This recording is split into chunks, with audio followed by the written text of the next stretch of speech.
Well, hello everybody. We have come to God's own county itself. Yes, we're at Croft in Yorkshire for Speedfest North. Now, if you're a bit like me and you think it's adventurous venturing further north of Hemel Hempstead, then you're in a little bit of a treat here. And also, if you're a bit like me, can't quite understand what everybody says up here, well, I'm delighted to say that we're going to play a little game with Andy McEwen and Sam Parker here, which is see if we can understand some of the Yorkshire saying. So, Andy McEwen, let's start with you. What is a ginnel? A ginnel? Oh, I think we call them ginnels in my bit of the north. It's like a back passage, is it not? Behind your house. Behind your house. yeah, well recovered. Absolutely. Right, Sam. Yes. You're right. You're from down south like me, so we're in trouble here. Somebody says "siddy." What do they mean up here? They see you. Yeah, I think like "see you later." I think it's what it means. You know the answers, Ian. Yeah, I've written it down. I just can't read my own writing. Right, okay, Andy. In Yorkshire, dinner is lunch. So what is the evening meal called? I don't think I do this right. An evening meal is tea. Okay. Well, that's correct for up here. It's incorrect across the rest of the world. So, if what we call dinner is tea, what is a cup of tea called? Brew. Yeah, brew or just tea. It makes no sense whatsoever. What does make sense though is that we've got plenty of racing action coming up for you over the course of the next 2 days. Sam, you're here with Caterham. What have we got coming up? Yes, we have the Bilstein Caterham Roadsport Championship. This will be their round 2. We have FanDrive 270R Championship, and we also have the Motul 420, which is their first round. So we're very excited. There's 19 cars. Nervous, today. mate. Yeah, it's going to be good. We've got some people that have come back. Championship winners come back. Obviously, last year's champion is back to do it all again. So it's going to be very exciting. Andy, of course, you're here with TCR, second meeting of the season. What are we looking out for this weekend? Well, who knows after Brands Hatch? 3 races, 3 different winners. Quite a bit of calamity, at least in that first race, and a lot of drivers who really see this as the weekend to kickstart their championship. Got Jensen O'Neill going, leading the points. Who saw that coming at the start of the season? I don't know what to expect, but I'm looking forward to finding out. It is going to be sensational. We've also got the junior saloon car action in action on track today, as well as track action. And we've also got Scottish minis here as well. Speedfest North is go, go, go. There's only one thing left to do, and that is to go racing, everyone. Woo! Up north.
Hello and welcome to Croft Assembly, where we are about to get underway with our first race of the weekend, which is the FanDrive 270R Championship.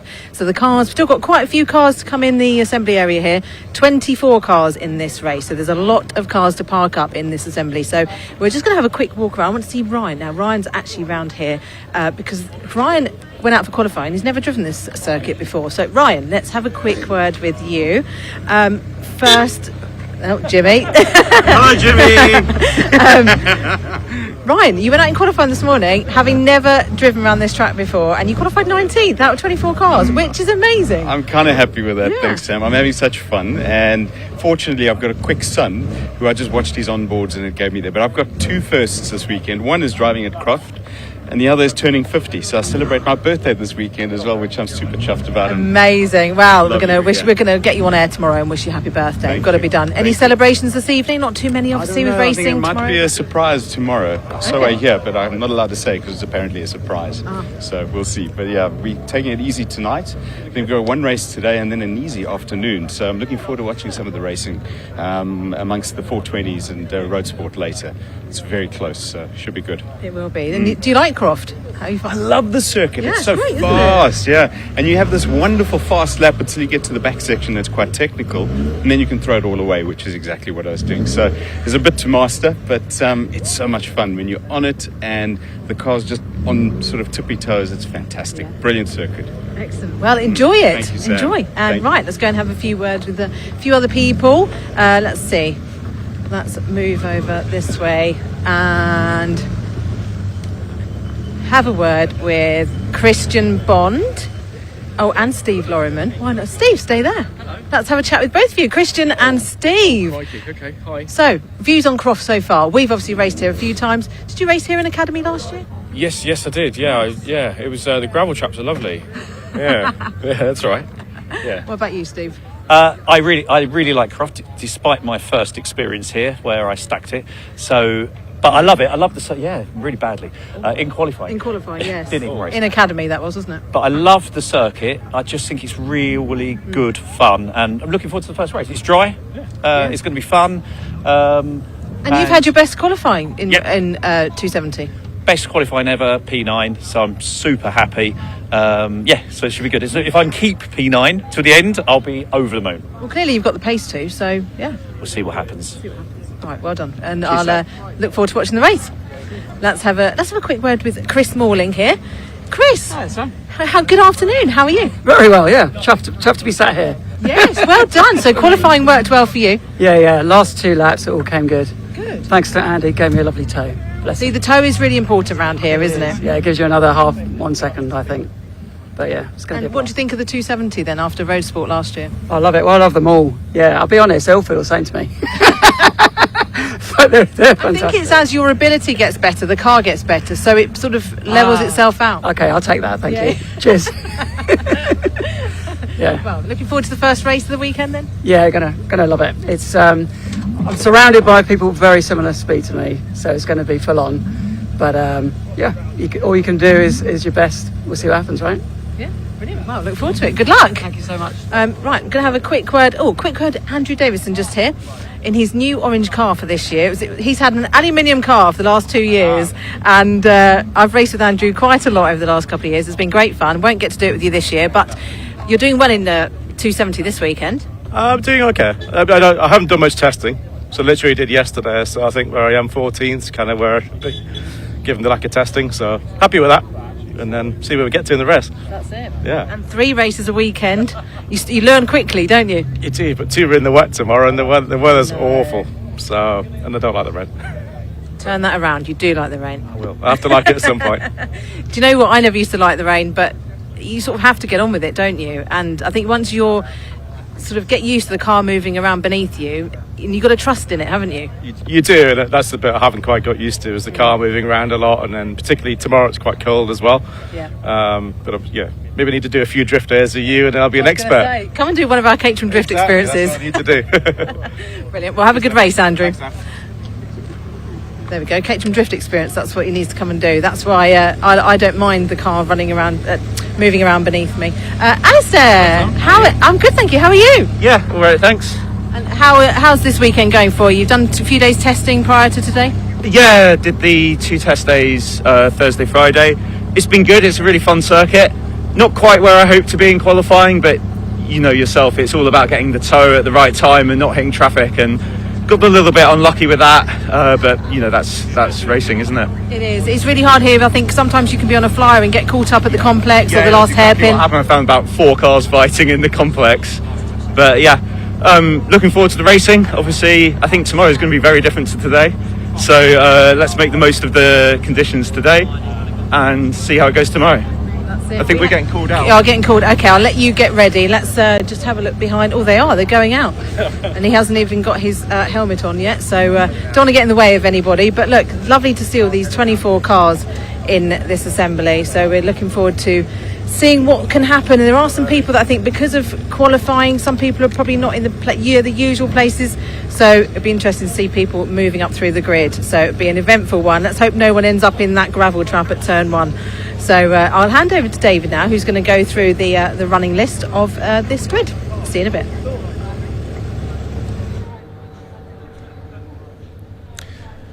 Yes, thank you very much, Sam.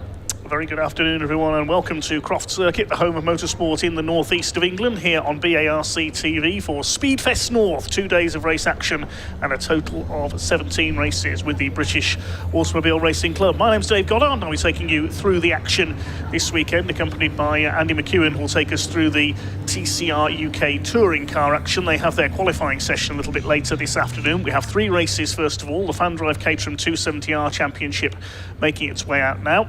That's followed by a mixture of saloon cars, the Track Action Racing Club.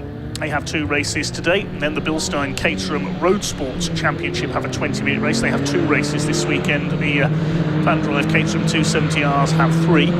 Then there'll be a qualifying session for the TCR UK Championship. They have their races tomorrow, and then more racing to come. We have the Motul Caterham Seven UK Championship. The fastest Caterhams of them all will open their season this afternoon, followed by the junior saloon cars. The young guns in their Citroen Saxo VTRs have the first of 3 races this weekend.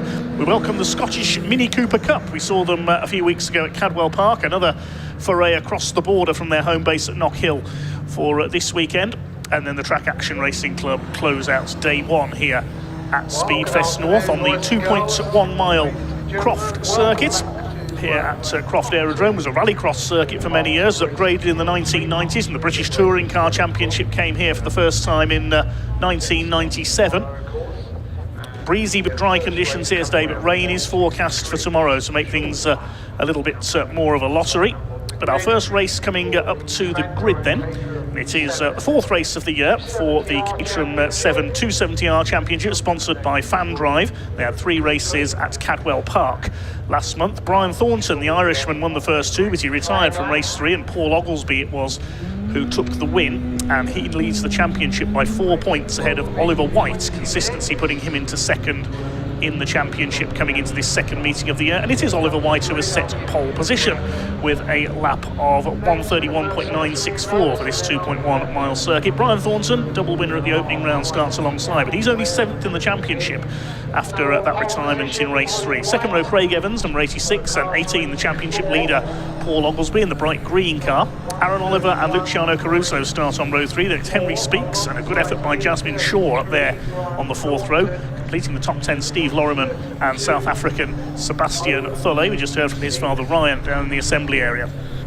On the 6th row of the grid, we have number 42, Scott Helm. He's alongside 12, Alistair Morton. Row 7, 19, Chris Morling, 99, Andrew Davis, and we just heard from them. Row 8, Christian Bond in the 72 car alongside 74, Charles Chapman. Row 9, 23, Gary Cross alongside 27, Sean Murphy. And Ryan Thulle, number 48, celebrating his birthday this weekend, as we just heard, starts alongside Jimmy Way in car number 38. Row 11 is 65, Andrew Mackay, his first appearance of the season.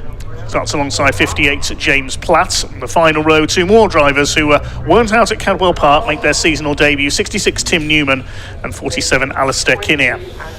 Now, most of these drivers will have competed in the 2 rungs lower on the Caterham Motorsport ladder, the Academy for novices, and then the Roadsport Championship. And then the cars become upgraded to effectively the 3rd rung on the Caterham ladder. 270R, so named because they are 270 brake horsepower per tonne. It's effectively an upgrade of the car from Road Sports. They have their suspension upgraded from road to circuit racing spec. The windscreen and the lights are removed as well to make it look much more like a competitive racing car than a road car. Certainly shedding its road car roots, the 270R. Most of these drivers in their 3rd season of competition as they line up on the grid here at the Croft circuit. We should see a green flag lap here just to warm these tyres up before they get underway with the first of our 17 races across the course of the weekend here at Croft. Tomorrow we kick off at midday with the first TCR UK race of the weekend. As we said, have their qualifying session later this afternoon. So the green flag waves then, and we get the cars underway. They'll have a lap to warm up their tyres, and we'll take you on a lap of the Croft circuit, this just over 2 miles layout. Takes them down towards Clervaux Corner. It's a tricky little section, this one. They go right, then it flicks back to the left again through the tyre stacks there. Very easy to run wide through the gravel there. Then back to the right again. It's effectively 3 corners in one, Clervaux. Then a short sprint up towards the right-hander at Hawthorne Bend. Across the end of the old runways here at the former Croft Aerodrome. And once the cars come out of Hawthorne, see Tim Newman there at the back, there is the left flick through the chicane, and then it's into the back straight. See the old rallycross course there to the left on the infield as well. And then it's this run along the back straight up towards the tricky Tower Corner, the right-hander. If you get it wrong here, if you overshoot, you end up in the field next door. Drivers do not want to be doing that here this weekend. Great field of 24 cars out there for this FanDrive Caterham Seven 270R race, first of 3 races for them this weekend. After Tower Bend, it's a run up the straight to the Jim Clark S's, the left, then the right, again through the tyre stacks. Tricky to run side by side through the Jim Clark S's, named after the former Formula One world champion. There we see the Jim Clark S's and the tarmac runoff area on the outside. Then through there it's up to the very fast right-hand flick at Barcroft, and then into the 2 right-handers at the far end of the circuit, sunny in and sunny out. Let's hope it does stay sunny here at Croft this weekend. As you say, rain is forecast for tomorrow though.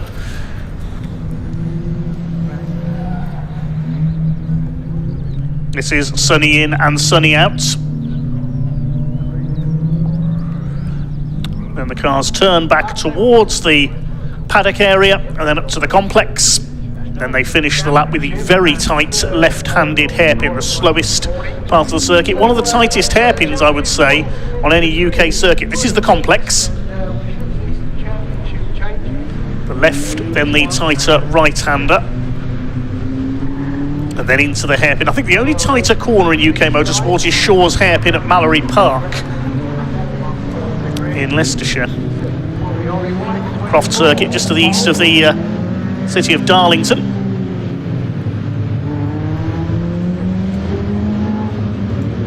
Thanks for all your comments coming in so far. Quick hello to Cheesy, aka Chris Hutchinson, our regular co-commentator on Caterhams. He's watching on. We'll have him back soon in the commentary box with us, I'm sure. Couldn't be with us this weekend, unfortunately. Cars head through the hairpin then. So just to take you through the colours of the leading car, it's the dark metallic green car, number 24, Oliver White, on pole position with the yellow wheels. He starts alongside the blue car with the orange stripes. That's Brian Thornton, the Irishman. Craig Evans in black and white on the second row alongside the bright green car of championship leader Paul Oglesby. Row 3 is Aaron Oliver. He's in black alongside the number 88 of Luciano Caruso. That's the blue and white Rothmans lookalike livery on row 3. And then Henry Speaks in red and blue alongside the maroon number 21 of Jasmine Shaw. Completing the top 10, Steve Lorriman is in white with a Union flag design.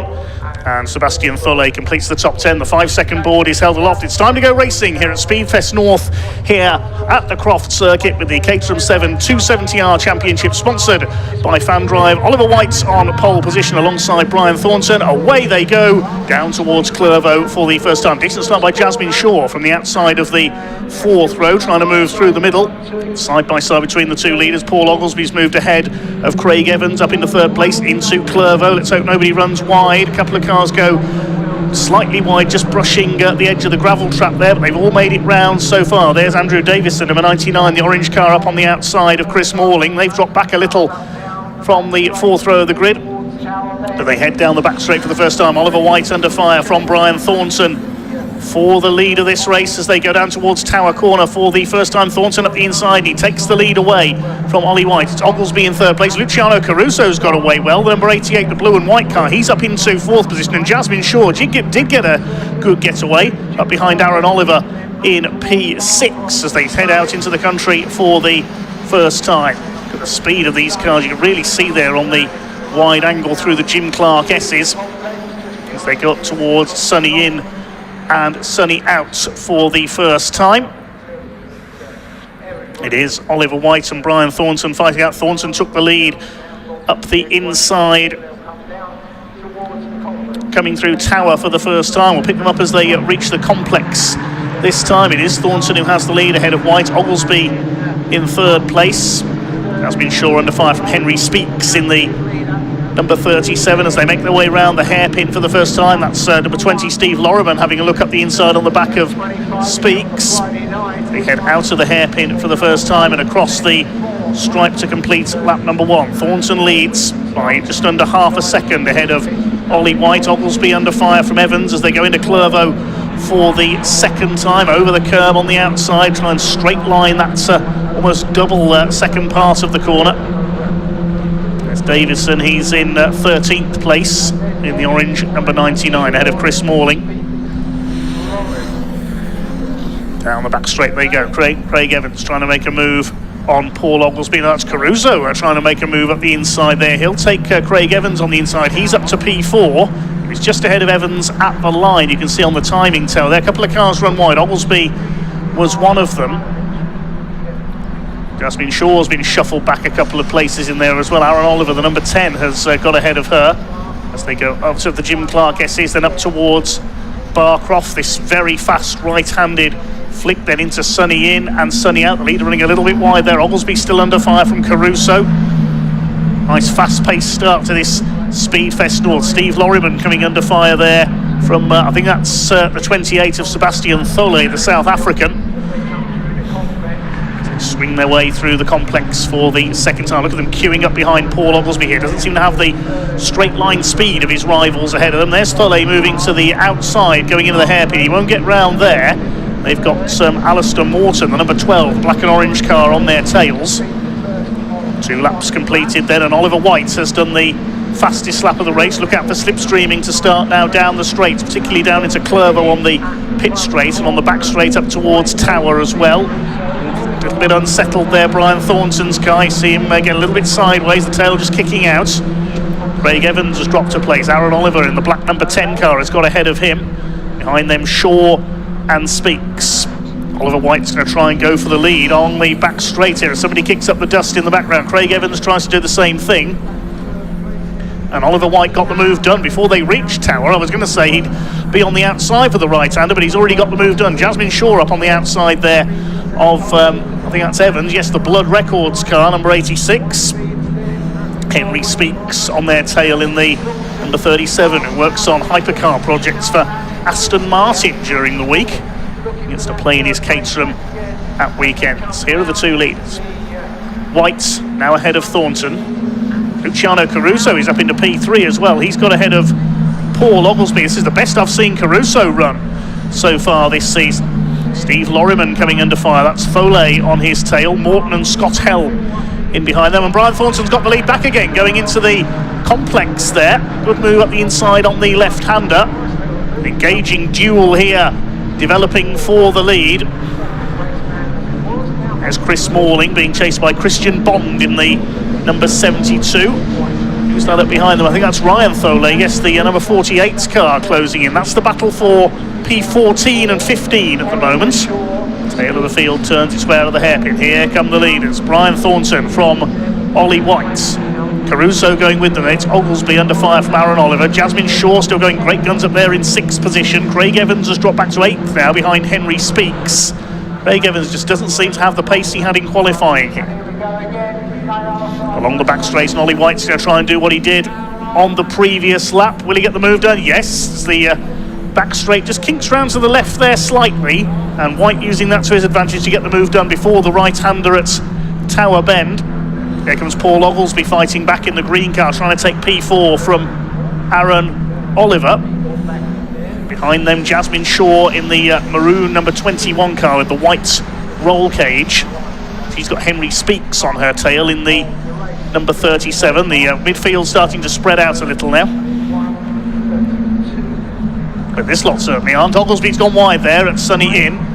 Shaw up the inside, and Speaks is going to have a go as well. 3 wide into the complex. I don't think that's going to work. Oglesby stays ahead. Kicking up the dust on the inside there. That was Oliver in 4th position. Oglesby in 5th, but he doesn't seem to be handling too well. You saw the car snap slightly sideways there on the run to the complex under braking. Shaw next, then Speaks, and then Craig Evans in the 86. Behind them is Sebastian Thulle, and Steve Lorriman rounds out the top 10. Fastest lap of the race is with Caruso, 132.89 seconds. One car getting the black and white flag. There's a warning there for a breach of track limits. That's the number 18 of Paul Oglesby. Gets the flag there. If he gets another one, then he could be given a time penalty for exceeding track limits one time too many. It's noted by the stewards the first time you do it. The second time you get the black and white warning flag. The third time you risk a 5-second time penalty. As Brian Thornton back up the inside retakes the lead as they go into Tower Bend. Shaw has a look up the inside of Paul Oglesby. Behind them it's Henry Speaks. 4 cars breaking away at the front, with Caruso and Oliver going with the 2 leaders who've been almost tied together by a piece of string for the whole race so far. And there's a long way to go yet, just under 13 minutes left in this FanDrive Caterham 7 270R Championship race.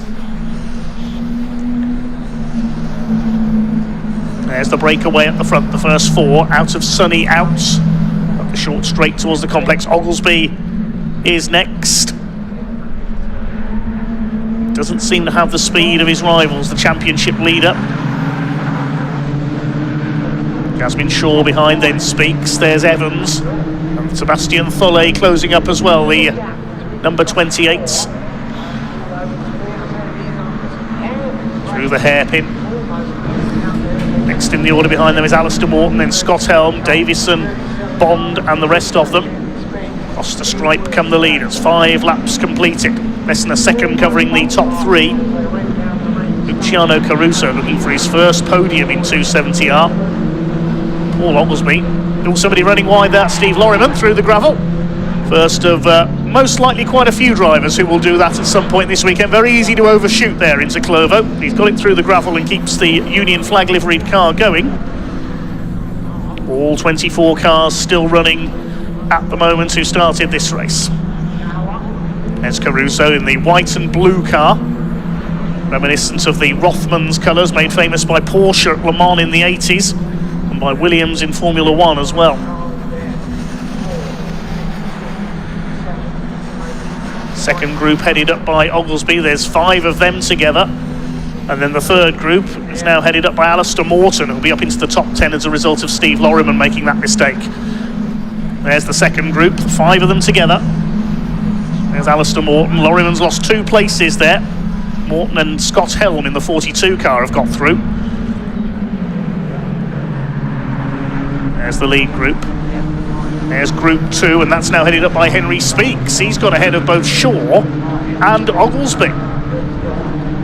I didn't quite see what happened there. Did Oglesby make a mistake and Jasmine Shaw have to take avoiding action? Whatever's happened, Henry Speaks has got ahead of both of them, and now he wants to go after the 4 leaders. But look at Brian Thornton, he's pulled away now, 0.6 of a second clear of Ollie White out in front as we come up towards half distance. Ollie White just clips the curb on the inside there and settles the car slightly. Speaks goes a bit wide as well, very nearly drops a wheel into the gravel.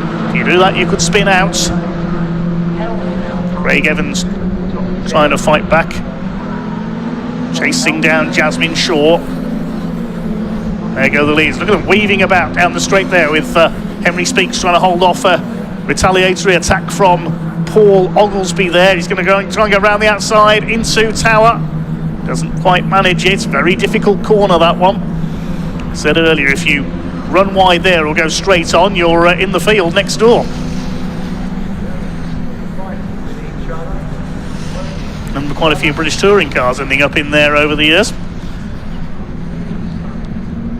Brian Thornton, the Irishman, leads the way. Always a great entertainer. Ollie White from Surrey in second place. Luciano Caruso, the London-based driver, in third.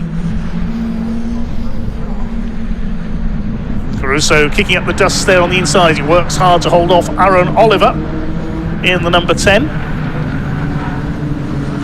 The second group is once again headed up by Speaks ahead of Oglesby didn't get the move done. Paul Oglesby at Tower.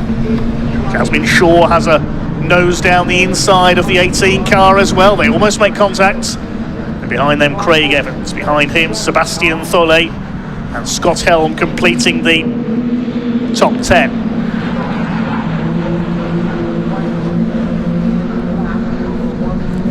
New fastest lap of the race by our race leader, Brian Thornton, 132.866 for the number 33 car.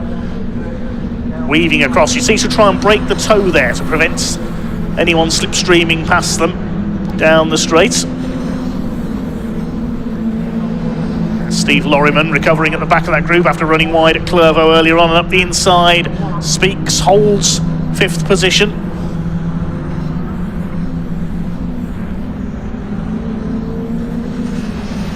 Over 8 minutes to go now. Pulsating opening race of the weekend.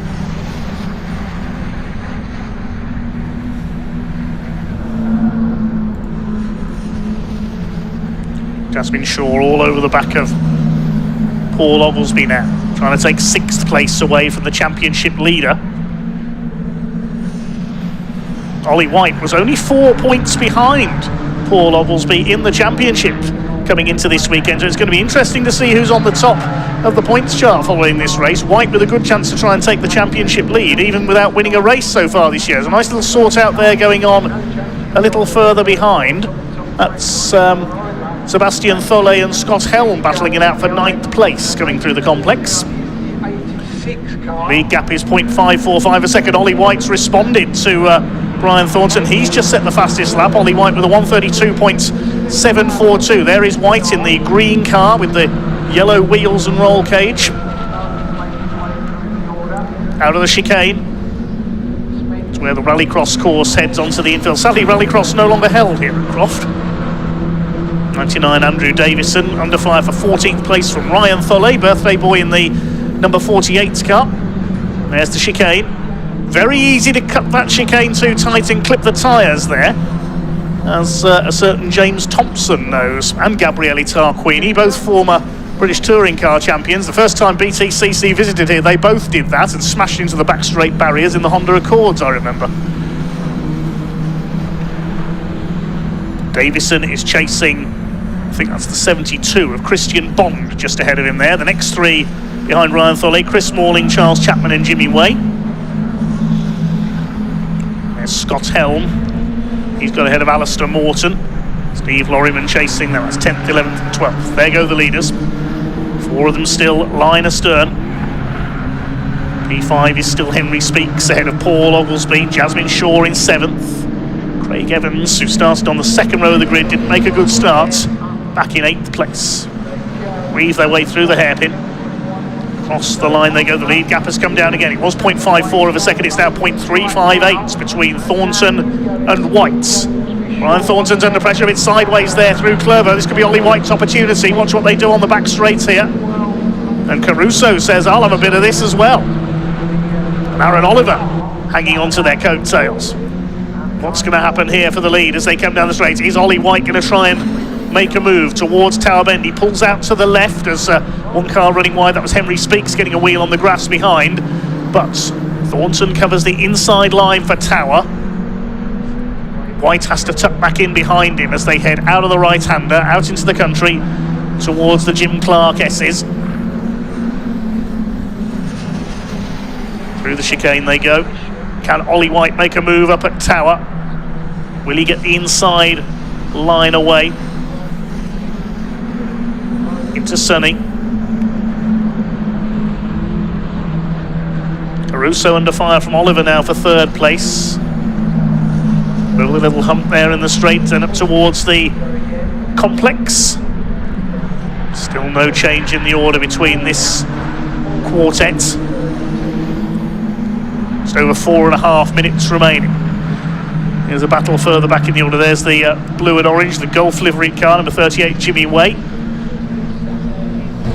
He's being chased by Gary Cross in the number 23.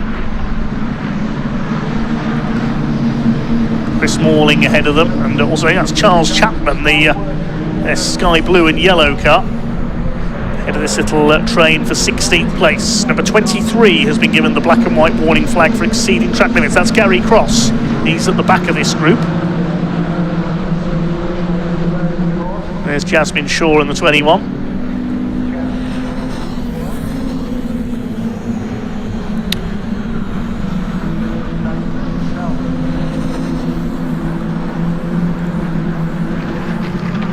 Here's the battle for 5th position. They almost go 3 wide. There's been a little bit of contact in it, and there was nearly bigger contact there. Goodness me. Henry Speaks nearly into the back of Paul Oglesby. That could have been nasty going into Tower. Just got the car stopped in time. Jasmine Shaw in there as well. This is the fight for 5th place, and it is a real fight, this one.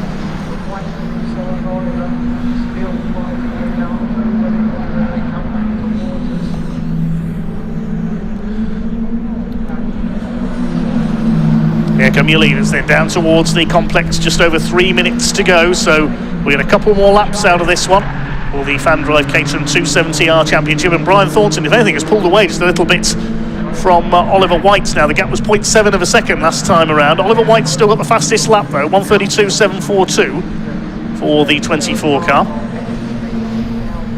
Oglesby still at the head of the second group. For how much longer, because he's under attack again. Here they come up towards Clervaux. Yes, the gap is just over a second now between the two leads. You can see Brian Thornton has pulled away a little, looking for win number 3 of the season for the Irishman. And Oglesby side by side with Henry Speaks, side by side through Clervaux. We don't see that very often. Look how close they are. Williams Motorsport car of Speaks runs wide. This is Jasmine Shaw's opportunity to attack as well. Behind Jasmine is Craig Evans. Here they come up towards Tower. Speaks back ahead around the outside. You can see a bit of bodywork flapping on Oglesby's car. Evans tucked in there on the inside of them. Who's that? That's Scott Helm, the 42, and Speaks runs wide coming off Tower corner. This could allow Jasmine Shaw to attack as well. This is frantic for 5th place. The first 4 have got away. They're nearly 7 seconds ahead of this group. Less than 2 seconds. Covers the top 4 in this contact. Well, it was perhaps inevitable that something had to give there coming through Barcroft. 2 cars off. I think one of them was just looking back there, I think possibly one of them was either Alistair Morton or Scott Helm, but we'll confirm that shortly. Jasmine Shaw, I think, is wounded there. That car corkscrewing a little. Well, there's Alistair Morton. I think it's Scott Helm that's gone off. Didn't identify who the other car was there, so we'll pick that up as they come across the line, see who's missing. Just over a minute left on the clock, so I think we're going into our last lap now. Thornton, 1.3 seconds up. He's pulled away at the front of the field, so Brian Thornton's heading for victory. And in fact, the red flag's coming out. Red flag comes out with 1 minute to go, so that will be result declared. Let's identify the cars that have gone off there. Scott Helm and Craig Evans, I think, are the 2 that have gone off. We hope both of those drivers are okay. Yes, there is Craig Evans' car, I think that is. Looks like both drivers are out and okay. Well, there were so many cars involved in that battle for 5th place, it was inevitable that something had to give, really, and that something, sadly, was Craig Evans and Scott Helm.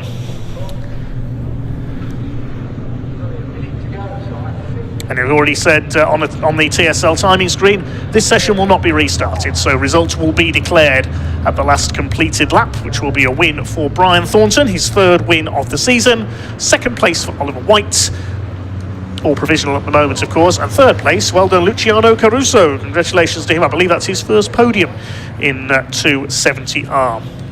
Aaron Oliver will be 4th, and we'll confirm who takes 5th when we get the result through, because there were so many cars involved there together, it was hard to pick them out. Next time on track will be the Track Action Racing Club. Have a look back at some highlights of that race. The highlight really was that battle for 5th. There's Steve Lorriman running wide earlier on over the gravel at Clervaux, lost him a couple of places.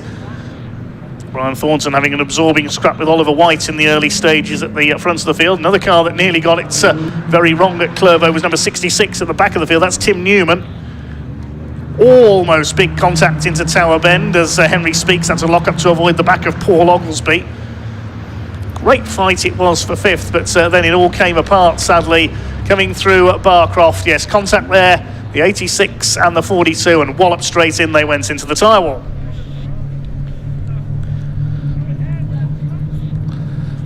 Okay, the provisional result then, Brian Thornton taking the win ahead of Ollie White. Well done, Luciano Caruso, a fine third place ahead of Aaron Oliver. The result just going back a lap there to the end of lap 11, the last completed lap. So 5th place goes to Paul Oglesby ahead of Henry Speaks. Jasmine Shaw in 7th, Craig Evans in 8th place, but may not count in the result, he and Scott Helm, because they were the cause of the red flag. So next will be Sebastian Thulle, then Morton, Lorriman, Davison, Christian Bond, and that behind them Ryan Thulle, Charles Chapman, Chris Morling, Jimmy Way, Gary Cross, then Sean Murphy, 58 of James Platt, Stephen Mackay Andrew Mackay rather in the 65, Tim Newman and Alistair Kinnear. Main thing is everybody appears to be okay up there after that incident on the far side of the circuit. I think we can head down to Sam in Parc Fermé to catch up with our race winner.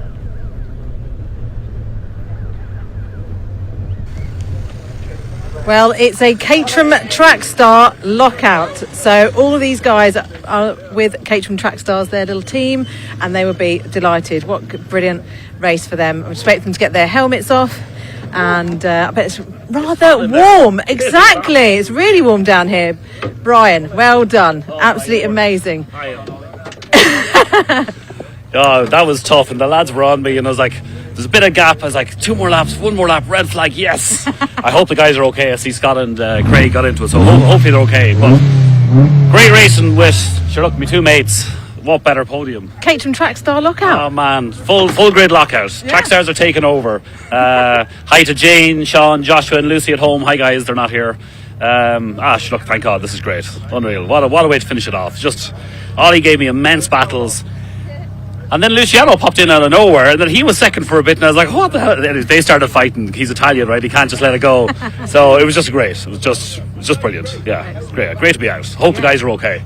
Yeah, and again, thanks to all the marshals on Bark and all the volunteers here. Here we go, look. He's on it. Another member of the Caterham Trackstars team. We've done it. Let's come and have a word with Ollie and Luciano. Ollie, congratulations. It looks like a great battle out there for you guys. Lots of fun, and great to lock it out at the front as well with the team. So yeah, really good.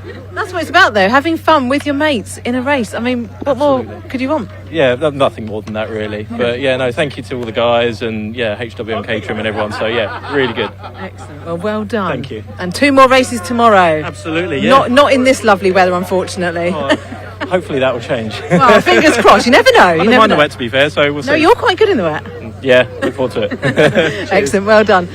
Luciano, mega race from you. Well done. Constantly putting them under pressure.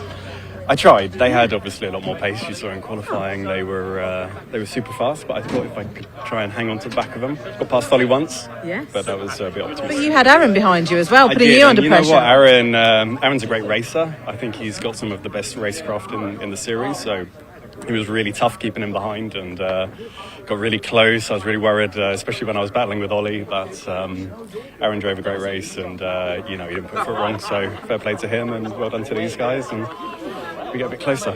Yes. So really happy. Yeah, well done. So last podium was at Silverstone last year, wasn't it, in That's Roadsport? Right. That's I remembered. Yep. Yes. I did well at Silverstone, but that was my first as well. So this is only my second podium, and it was good. More to come, and better starting place for tomorrow. Yes, which I'll need in the wet because I'm not in centre. So I struggle a bit in the wet. So starting further up at least gives me a bit more of a hope of hanging on. So we'll see how it goes. Excellent. Well done. Enjoy it. Do we just have a quick walk down, because there's a few people I'd like to speak to and see how it was from their perspective. Sorry, don't want to get into the way of the cameraman there. Let's have a word with Aaron. Aaron, great battle with you and the other guys. I mean, you really put them under pressure the whole race. Yeah, I was trying to force them into mistakes. Obviously, got Luciano a mistake over there, and they called a red flag straight after. So, got unlucky, but yeah, it's good fun. But good starting place for tomorrow. Hopefully, fourth tomorrow. Yeah, and hopefully another battle with them and see what happens. Yeah, it was a great race for you guys. It was good to watch them, and I just wanted a few more laps. Yeah, exactly. Yeah, a couple more laps would have been nice, but yeah, that's how it is. But yeah, it was good fun. Excellent. Well done. Good luck for tomorrow. Let's have a quick word with Sean. Sean, yes. Best ever finish. Well done. Thank you. Yeah. It's need to work on starts now, and obviously get a bit faster. But yeah, it was good. It's pretty intense. It is. It's hot now as well, right? Oh yeah. When I was going out for just a green flag lap, I was like, I'd love to open my visor right now, let some air in. But it was great. It was really good. Yeah, you enjoyed it then. Yeah. Thanks, Ray. Yeah. Well, 2 more to go tomorrow. Yep. Oh, Henry. Hello. Oh, you had some great battles there. You were showing great pace, weren't you? And Paul was making it very difficult to get past. He was. I was trying to break away and see if I could get back up to that lead group, but no, Paul had a few things to say about that. But what resulted was one of the closest and fiercest battles I've ever done in a Caterham. So I'm hardly going to complain about that. Adrenaline level is sky high right now. Yeah. Hope the guys that were in the incident at the end though are okay. I think I saw them out of the car though, which is good. Yeah. Well, did that happen just behind you? I think so. I didn't really catch a glimpse of it because I was still quite focused on defending from Paul. But yeah, it was quite a high-speed part of the circuit. But yeah, fingers crossed they were all right. Okay, great. Well, good luck for tomorrow, Henry. I just want to have a quick word, if we've got time, with Jasmine. Jasmine, I've got to come and speak to you. You had a brilliant race, absolutely brilliant, and you honestly your best finish, isn't it, in 270? Yeah, it was a crazy race, really. I mean, from start to finish, I was just battling with everyone. I got a good start, made a position off the start, and then I got past Craig, who's quite quick, so I was trying to defend and attack the 2 guys in front of me at the same time. So it was definitely exhausting, but I think I earned my spot. P6, I think.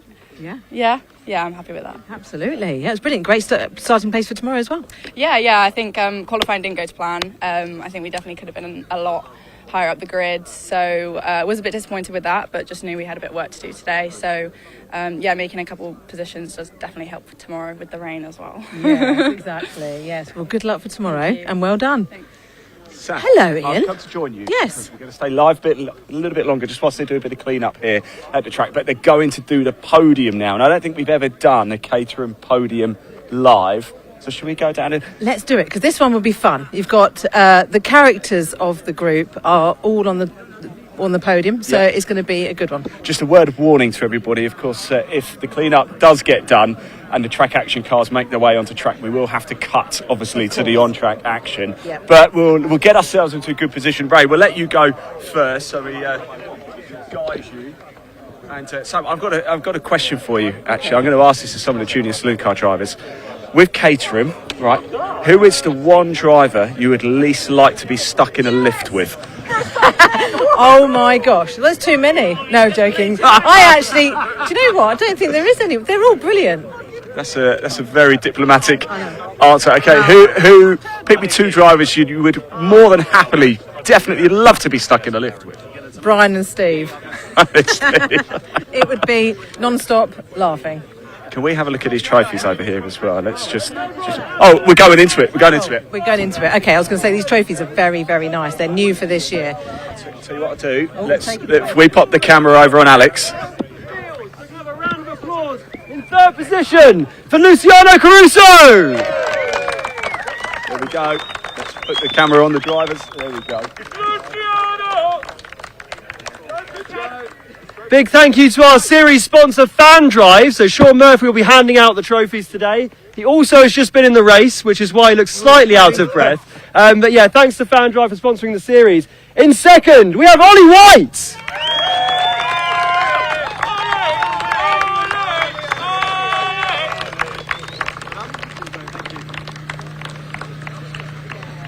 And I'm beginning to get quite used to saying this, but our winner, Brian Thornton.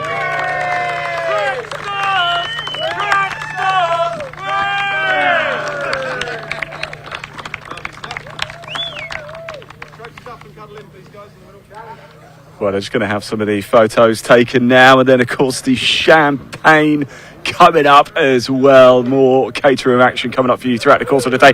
If you're watching, wherever you're watching, if you're on the Bark YouTube channel, the Caterham YouTube channel, we've got TCR qualifying coming up for you a little bit later as well. So much action. If you haven't already, please hit that like button. Let's put the camera back on the drivers. If you haven't already, please hit that like button. Hit that subscribe button as well. Let's get as many people watching motorsport action as we can. The corks go up in the air. And look at this. This is what it's all about, isn't it? Glorious sunshine here at Croft. And tomorrow we are expecting quite a bit of rain. So let's enjoy these conditions whilst we can. Great to see so many people around as well. I wonder if we just grab Alex Reid here.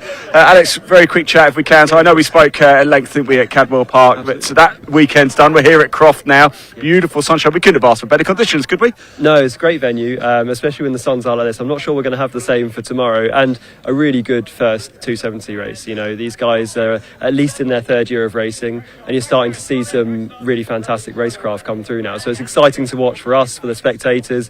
Great racing for them as well, so it's mega. It's really nice actually for the drivers because they commit to the whole season, don't they? But the camaraderie that they build is something else, isn't it? Yeah, absolutely. You saw the top three there. The first thing they wanted to do was congratulate their pal on getting a top 10. You know, so they've just finished on the podium. It should be all about them, and now they've got the whole team in there to congratulate one of their other drivers on getting in the top 10. So yeah, that just shows the camaraderie and like friendship that they build through this experience. It's great stuff, Alex. So I'm going to move away because it stinks of champagne over here, doesn't it, as well? There you go. Look, we're just talking about. Let's pop the camera on the drivers. How nice is that to see? Posing for the photos. There's certainly going to be a party coming up here very soon at Croft. Talking of parties on track action are making their way out now. So let's hand over to your commentator, Dave Goddard, to take you through the action.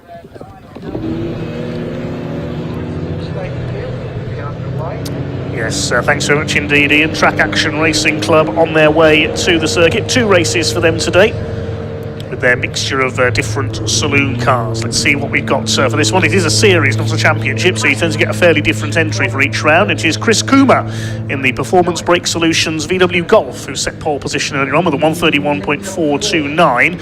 That was over 3 seconds quicker than Marshall Groves in his Vauxhall Vectra, double winner last time we saw track action out at Cadwell Park. Second row, Josh Hughes, he's in a Nissan 350Z alongside Lee Bull in his Renault Clio, and on the third row Nick Tasker with a VW Scirocco, and he starts alongside Rob Buckland with his Renault Clio. Fourth row, Adam Croft, double winner at Donington in March in his Scirocco, down at 7th on the grid alongside the boss of Track Action Racing Club, Dave Beecroft, in his Citroen Saxo. Row 5, Katrina Gray with her Mini Cooper S starts alongside Bailey King. Didn't have the best of debuts with his Audi TT at Donington, so looking for improvements here. And completing the grid, we have Mark Robinson, number 15. We saw him out in his VW Golf at Cadwell Park. The Golf got damaged in an accident, unfortunately, and Mark has a grid penalty here for causing a collision in that meeting, so he has to start from the back of the grid. He switched to a VW Scirocco. So 11 cars should be on the grid for what will be a 15-minute race. They make their way up to the grid. Before we get this race underway, some extremely sad news reaching the motorsport community this morning, with the very sad news of the passing of a hero of international motorsports, Alex Zanardi, at the age of 59. Alex was a Formula One driver with Lotus, Minardi and Williams, among others. Went on to become a great success in American champ car racing. Of course, suffered that horrific accident at the Lausitz Ring, which resulted in him sadly losing his legs in 2001. But he fought, he overcame adversity, he overcame his injuries, and came back to compete in the World Touring Car Championship with BMW racing with Haddon Controls. He became a race winner there, and then went on to compete in paracycling, and was a 4-time Paralympic gold medalist, including at Brands Hatch of all places at London 2012 in hand cycling. Suffered another horrific accident while hand cycling in Italy some 5 or 6 years ago, and again fought back against his injuries, but very sadly the news of Alex's passing reached us this morning. We send our condolences to his family and many friends in the motorsport community.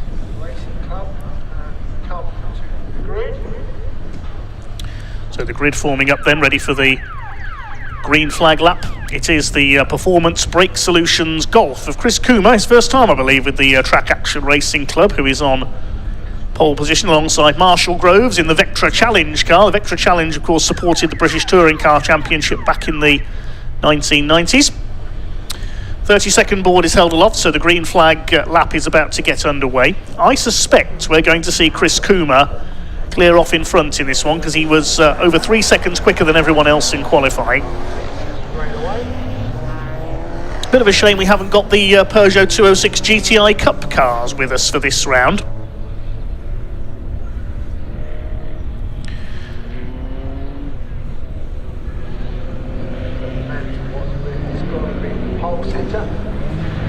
Yeah, no 206s this time, unfortunately. We'll see them back out later this year, because it's quite a frequent schedule of meetings for the Track Action Racing Club, given that, as we said, it's not a championship. There's no points on these races. There's Adam Croft. Two overall wins for him at Donington back in March in the Scirocco.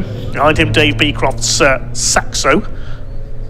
I didn't see Mark Robinson on the grid. I don't think he's there with the white Scirocco, so I think just the 10 cars. This one, there's Bailey King at the back in the Audi.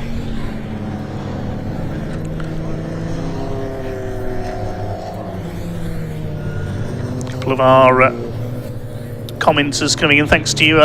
Hi to Dirt Devil RC Motorsports, who said earlier, I could be mistaken, but I think Mark Webber ended up in that field back in his younger days in British open wheel racing. That was at Snetterton, actually, not here at Croft. That was at the first corner at Snetterton. He ended up in the cornfield after his front wing broke. Thanks to all your other comments coming in. When we have time later on, we'll get through some of those.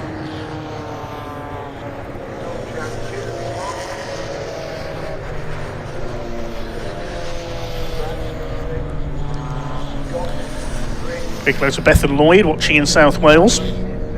Jordine Crooks, hello to you, top Rallycross official. That's Joy Goddard watching in the Midlands as well. And hi to Matt Anderson, who says, sadly no 206s on the grid today with Track Action. We like each other that much, you've all gone on holiday together. Good to hear from you, Matt. So to see you back on track soon.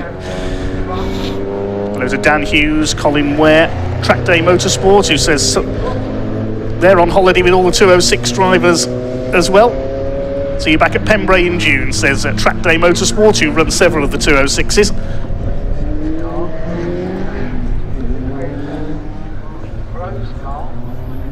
Where's our pole sitter gone?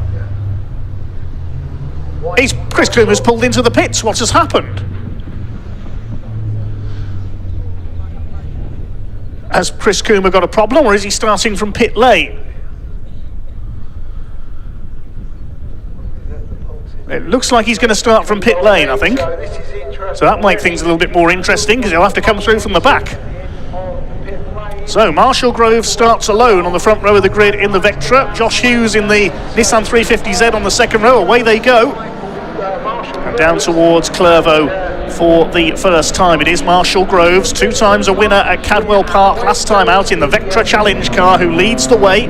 Also competes with the Northwest Sports and Saloons, sponsored by CNC Heads at Alton Park. Mainly Lee Bull in the Clio gets away well. Now watch for Chris Coomer coming through. He has started from the pit lane in the Golf. He perhaps had a last minute issue there, but he's overcome it, and he's going to try and come through the field. So Groves leads down the straight for the first time, chased by Lee Bull in the Clio, then Josh Hughes, and it's one of the Scirocco's up there in fourth. I think that's Adam Croft. There's Coomer. He's already caught up to the back of the field. That's Bailey King's Audi TT ahead of him.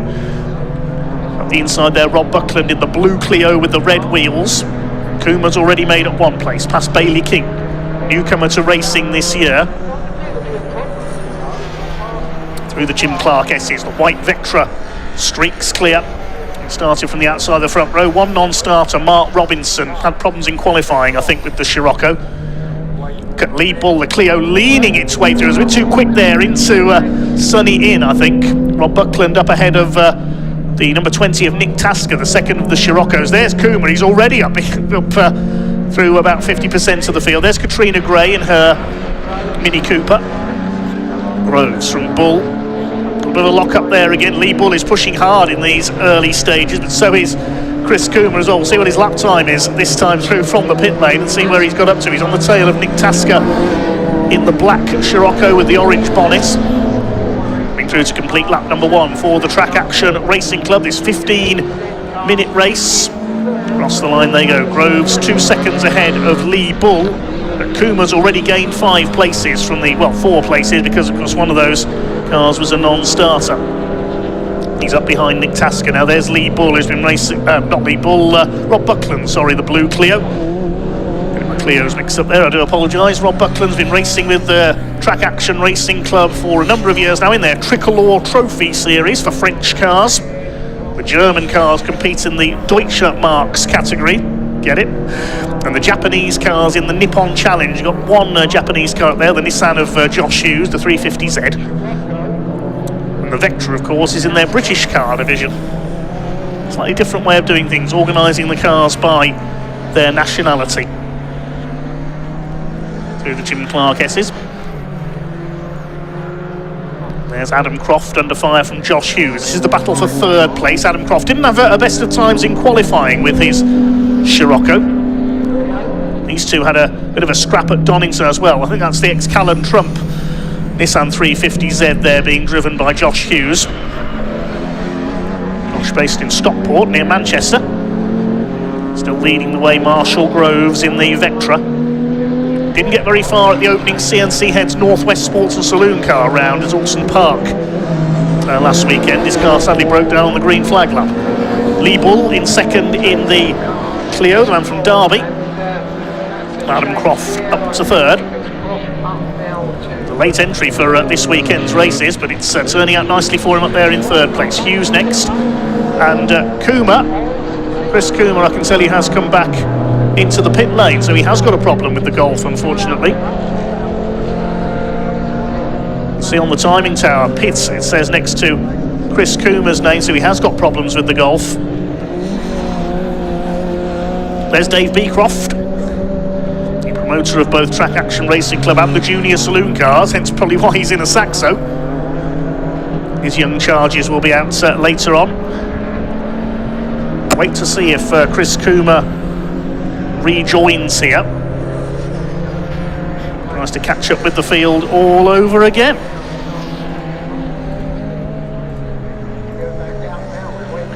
There's our leader.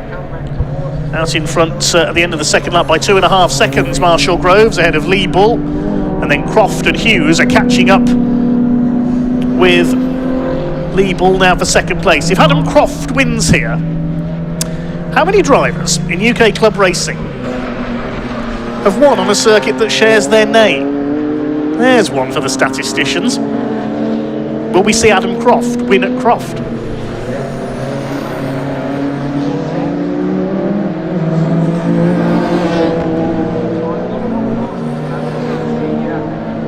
Over the line they come. Lead gap is up to 3.1 seconds now for Groves ahead of Bull.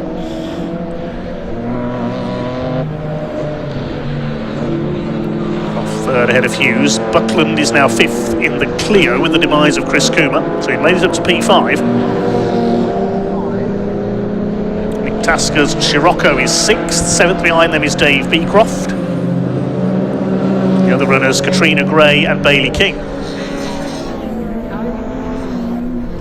Hopefully Chris Kuma will be able to fix his issues for race 2, which is at the end of today's programme. That's scheduled to go off at around 5 to 5. Oh, Adam Croft slow off the corner there, and Josh Hughes will go through. Now, did Adam Croft miss a gear there, or has he got a problem? Hope we're not losing another car. But Josh Hughes has got through, and you can see Croft has dropped back. I wonder if he's got possibly a gearbox or transmission problem there. Still the Vauxhall leads the way. The car from the Vectra Challenge in the 1990s. Supported British touring cars, luminaries we saw in that, including Mark Ticehurst, Mark Blair, who went on into BTCC. Flavio Figueiredo, the Brazilian, had one BTCC appearance, replacing an injured John Cleland. Dave Pinkney raced in that series as well, and yes, Adam Croft has got a problem. He's dropping back towards Rob Buckland's Clio now, so I suspect we're going to see Adam Croft pull into the pits this time by. Let's see if he does. Not sure if he did there. I think he's kept it going. Yes, Croft is still going. Just under 8.5 minutes to go as Marshall Groves continues to lead in the Vectra Challenge car.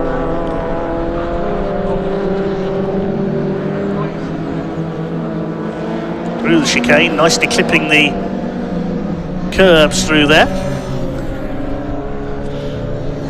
Lead Bull in second place in his Clio. Hughes in third. There's Adam Croft. He's still going.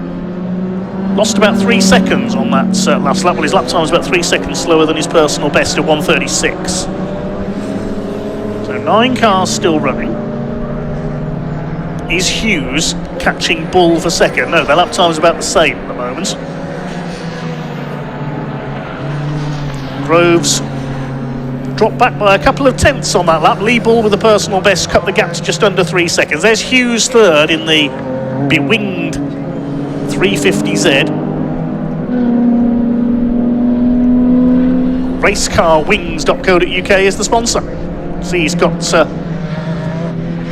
the black cross on the back there. That means novice. You have to wear one of those for your first 6 motor races when you get your licence. Josh Hughes certainly not driving like a novice here. He's closing on Lee Bull for second place.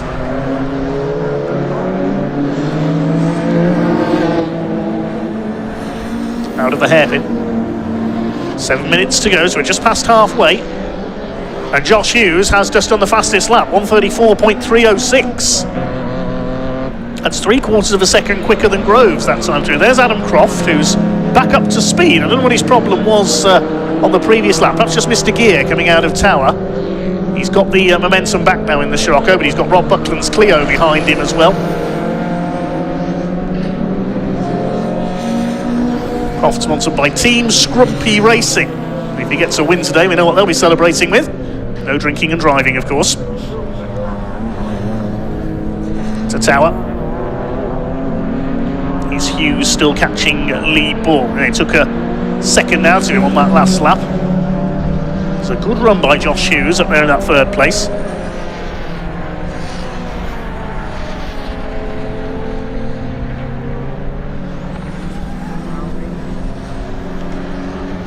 To the second half of this race now for the Track Action Racing Club. Now Josh Hughes right with Lee Bull. He could challenge on the next lap for second place. What's the gap going to be to Groves as well? Croft still in the clutches of Buckland, and they've closed right up on Groves now as well. Groves is in trouble. Oh, he's pulling off. Groves in trouble. Oh, the Vectra's let him down. Pulls into the paddock. So the battle between Bull and Hughes is now for the lead. What a shame for Marshall Groves. I wonder if that's a reoccurrence of the problem he had at Alton Park. So Lee Bull finds himself in the lead in his bewinged Renault Clio, pulling away from Josh Hughes in the Nissan once again. There's just under a second between the two of them. Extra incentive now for Josh Hughes to catch that Clio. And a gap back to third, which there's a challenge for third, and through goes Rob Buckland past Adam Croft. Well, Rob Buckland has really got the blue Clio. 182, it's at a 182, no, 172, sorry, wound up. And he's up to third overall. They're running the same class as... up the inside comes the Clio, running in the same class, I was saying there, as Lee Bull, the two Clios. Adam Croft is listed as running in class TA. Shouldn't be in the same class as the French cars. I think there's an error possibly there. So this is the fight for third place. This is the fight for the lead. Can Josh Hughes get the Nissan up alongside the Clio of Lee Bull? Nick Tasker's Scirocco therefore is up to 5th. Dave Beecroft 6th. Katrina Gray is 7th. And Bailey King in the Audi in 8th place. Clio a little bit smoky there through the complex. Yellow flags out there because of Marshall Groves' stranded Vectra. That Clio has looked a little bit smoky right from the start of this race. He nearly goes up on the two wheels through the hairpin there. Possibly watching his mirror to see where Josh Hughes was. Over the line they go. 1.1 seconds in it. So no overtaking on the exit of the complex at the moment, because we've got yellow flags there. Leaders coming up to lap Bailey King in the Audi TT. 3.5 minutes of this race to go.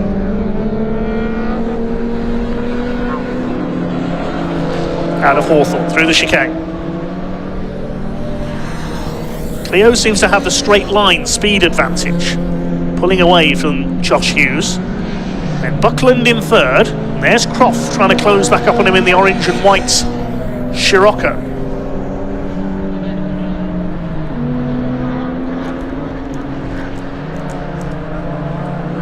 Three minutes left into the closing stages now. This first of two races for the Track Action Racing Club. Hopefully we'll have the full complement of 11 cars back out for race 2 later on. Not time to do repairs.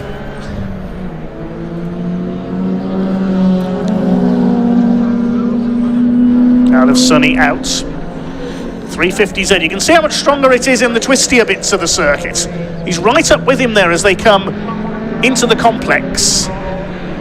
He seems to be stronger under braking as well, but as soon as they hit the straights, the Clio able to pull away. There's still yellow flags out there at the complex, so no passing in this section. Out of the hairpin, there's the green flag, so out of the yellow zone, and then the Clio just gets the power down, and away goes Lee Bull. Using his look at him pull away from the Nissan. They've lapped Bailey King, who's been shown the blue flag there, just to warn him that the quicker cars are coming round on him. Through Clervaux come the two leaders.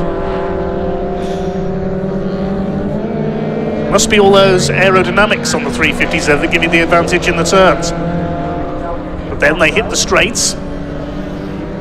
Lee Bull puts his foot down and away he goes, although this time Josh Hughes are able to stay with him a little more. And up to Tower.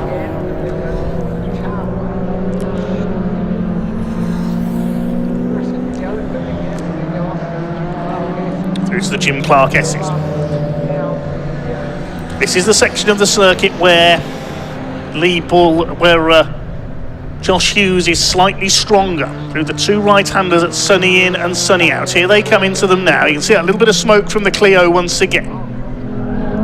There's only a car length in it there as they go into Sunny in. Then up to the complex. Has the yellow flag been withdrawn? Is Josh Hughes going to be able to attack on the inside here? He's having a look. He's thinking about it. Through the left-hander, they brush against the edge of the grass on the inside. Is there still a yellow out there? Yes, there is. Josh Hughes trying to get into position for coming out of the hairpin. The green flag waves there, but as soon as it does, Lee Bull puts his right foot down and away he goes again. It'll be frustrating Josh Hughes, this will. They're well clear of everybody else. Into the last lap they go now. There's 30 seconds left on the clock. So it'll be checkered flag next time by, and Lee Bull is looking good for a first victory of the season with the Track Action Racing Club. Through Hawthorne, you can see that little bit of smoke it's trailing there.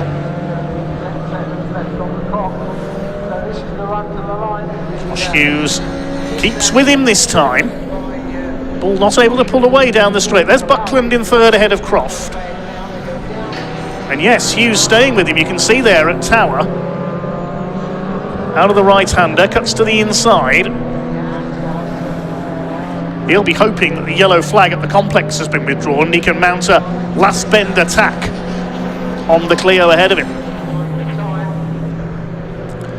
8 cars left running. Hopefully we'll have, as we say, the full 11 back out for race 2. What can Josh Hughes do here? Can he do anything about Lee Bull in the Renault Clio ahead of him? Is Bull going to head for a first overall victory of the season?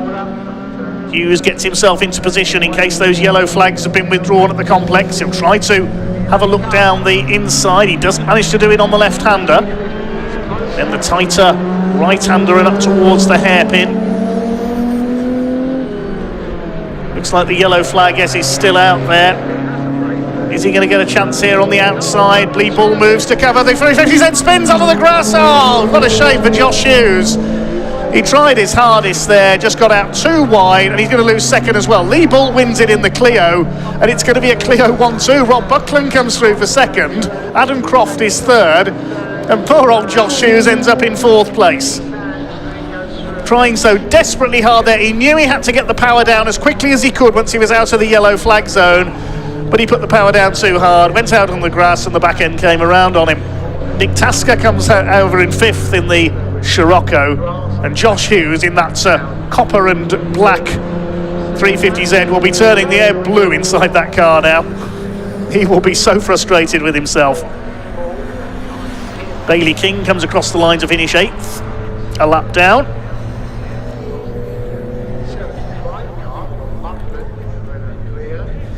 Tasker's come over in 5th place. It's not showing on the timing screen because his transponder's not working.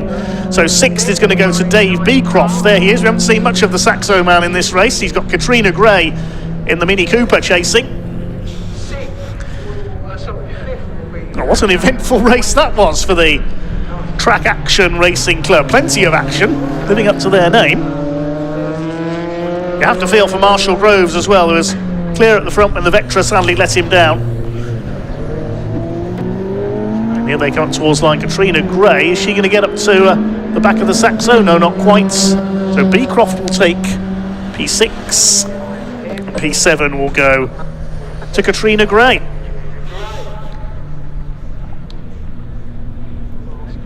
Oh, what an eventful race that was for the Track Action Racing Club. Action and incidents are plenty and proves that you don't need a huge field of cars for a good motor race. Check out the results in a moment. Provisional result then, a win for Lee Bull in his Renault Clio, completing 10 laps. Second place for Robert Buckland, 6.5 seconds back, making it's a Clio 1-2, and Adam Croft on the podium in the Scirocco as well. But the results don't tell the full story there, because Josh Hughes was trying to take the lead on the final hairpin, but he spun it, ends up back in 14th place in the Nissan. Then Nick Tasker 5th ahead of Beecroft, Gray, and a lap down Bailey King. We lost Marshall Groves sadly while leading the race midway through. Chris Coomer starting from the pits and then pulling back into the pits after a couple of laps, and sadly Mark Robinson didn't take the start. Pause to get our breath back, I think, after the first race of the day for the Track Action Racing Club.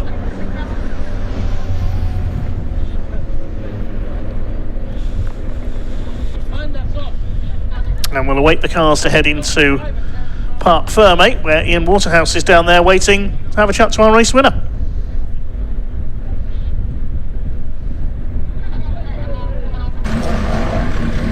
Well, it's certainly never over until it's over, is it? Wow, what a finish all race long.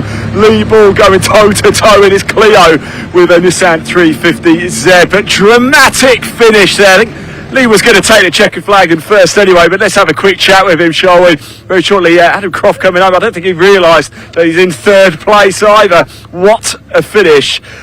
Lee, wow. I'll tell you what, you get your helmet off whilst Adam Croft makes his way into P3. I don't think he realises either as well. Are you all right? Are you okay?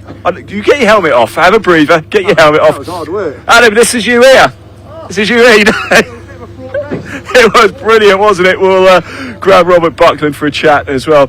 Wow, Lee, you had a 350Z in your rear view mirror pretty much the entire race until the very last corner there. I got some major understeer coming out of that hairpin. I entered horrendously and trying to get the power down just to make that gap that I made on previous laps. Got a bit of understeer, so I'm assuming he was trying to come around the outside. Yeah. So I think I've not left much room for him understeering, so I apologise to him for that.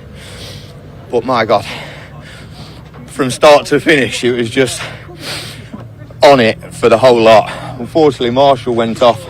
He was leading. Not sure what went wrong there, but it was a nice steady pull off. So I don't think it's driver error. I think there's something mechanical gone, but I don't think I've been this tired on a race before. Really? Well, you've worked hard for that and you deserve it. Absolutely. I wasn't too sure coming into it with qualifying. I only managed 5 laps in qualifying because I didn't put enough fuel in to carry on. But yeah, there's a lot of fast cars here. The Golf is incredibly quick. I knew that was just going to be gone, but well we think Chris and then came back in. I spoke to Chris. He's done for the weekend. Unfortunately, he's out. It looks like he's got some mechanical issue with the car. Not quite sure what it is, but he's not prepared to risk it. Well, that's fair enough. It's a lot of money going into a weekend. If something fails that sticks him into a barrier or something like that, it's a lot of money to repair it. So yeah, hopefully he gets back out for the next round. It just gives some of us a bit of a chance to maybe either get on the podium or take the race win. But yeah, that was brilliant. I don't know what else to say, mate. Look, you said plenty, and thank you so much thank for you it. very I really much, appreciate mate. it. We really, really do. Let's grab Adam Croft then. We also want Robert Buckland as well. Guys, can we grab you both, actually? You don't even know where you finished, did you? No, I never do. It was quite a dramatic finish. I mean, listen, 2 Clios in front. remarkable as well, isn't We'll it? have to do something about that, won't we? No, they are awesome little cars and two very good drivers as well. And yeah, there was sort of people going off all over the place who didn't quite know where we finished. I had a little bit of rubbing with the chicane. Did you? Oh, yeah. Let's have a look. If we just there we go. If we just pop it on the corner, I turned it in the first corner and it's making it sounds a lot worse in the car than it actually is. So okay. And I got third instead of sixth. So of course it's making an awful noise. I got no drive. So I think I've done a drive shaft. So stirred it around a bit, lost the place to the Nissan and Mark, and then got going again. And fortunately got it back at the end. Excellent stuff. Well done, mate.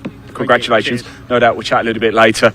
Right, Robert, can we have a chat with you as well? Clio, 1-2, eh? Unbelievable. I couldn't believe it when we came in. So I come round the last corner, the 350Z's up sideways, and I'm thinking, all right, that's another place. We come in here, and I thought, am I second? I just couldn't believe it. You were doing well in P3 anyway, coming under a little bit of pressure, but would you have been happy with P3 anyway? Yeah, P3 would have been fine. I said we're just having a great time. We had a good battle with Adam, good clean racing.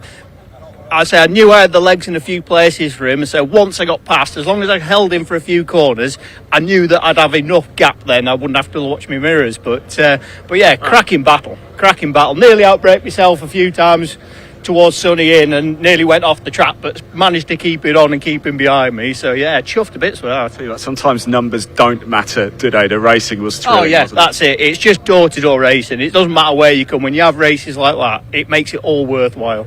Excellent. Congratulations. Cheers, Go you. get it warmed up for later as well, won't you?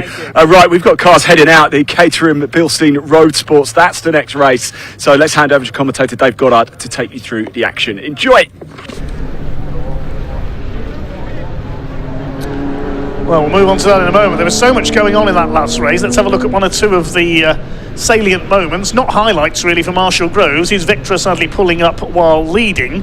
And then on the final bend, Josh Hughes getting out onto the grass, and round went the Nissan at 350Z as he tried to make a last bend attack for the win. And up on the outside there, I don't think he expected, as Lee Ball was saying there, the Clio was understeering. I don't think he expected Lee to run out that wide out of the hairpin. He was trying to attack down the outside, but then Rob Buckland and Adam Croft coming through and saying, thank you very much, we'll complete the podium. Frustration there for Josh Hughes, such a shame. I hear John Ward getting very excited as well on the circuit PA commentary as well. Poor Josh Hughes, he'll have to go again in race 2 later on to try and challenge for victory. But meanwhile, the cars are on their way to the grid for our next race, which is the Bilstein Suspension Caterham Roadsports Championship. Now, nearly all of these drivers are in their second season of racing. They are graduates of the Caterham Academy for novices. Season opened at Cadwell Park last month, and it was a double win for Welshman Richard Davies in car number 25, and he set pole position with a 1:34.078 here. But that's less than a tenth of a second quicker than Kyle Townend in number 19 alongside him. Second row, Mitchell Fasanya. He was quick here last season. He skipped the academy, went straight into road sports, and he actually got pole position on his debut here last season at Croft.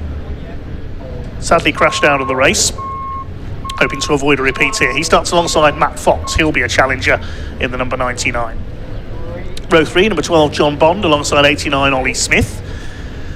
Behind them, 80, Ben Oliver, and 27, Rob Hicks. Sorry, I'm still out of breath from that track action race. I do apologise. 56, Sam Eminson starts alongside James French to complete the top 10. Then on row 6 we've got 47, which is Heinrich Watson-Miller alongside 9, Steve Vischer. Row 7 is 8, Jason Spencer alongside number 14, Archie Kennedy Dyson. Then on row 8, 86 of Richard Watson and 21, Luke Wilson. Row 9 is 88, Mark Hensler and number 4, Richard Northridge. The 10th row, Alex Dobrinin in the 66 car and 70, Joe Oliver. And number 62, Georgie Tuffin, starts on the back of the grid. Georgie missed qualifying this morning, had to do a couple of laps behind the safety car in the lunch break. Apparently late back from a holiday, so didn't quite get to Croft in time for qualifying today. All right, for some, straight back from holiday and straight out in your Caterham. This the second rung on the ladder for the Caterham Championships. The Road Sports upgraded to Track Focus Nova ZZS tyres, a rear anti-roll bar added to your Academy car as well to upgrade it to Road Sports spec. The cars lining up on the grid now. Earlier on, Sam Parker caught up with a couple of the drivers.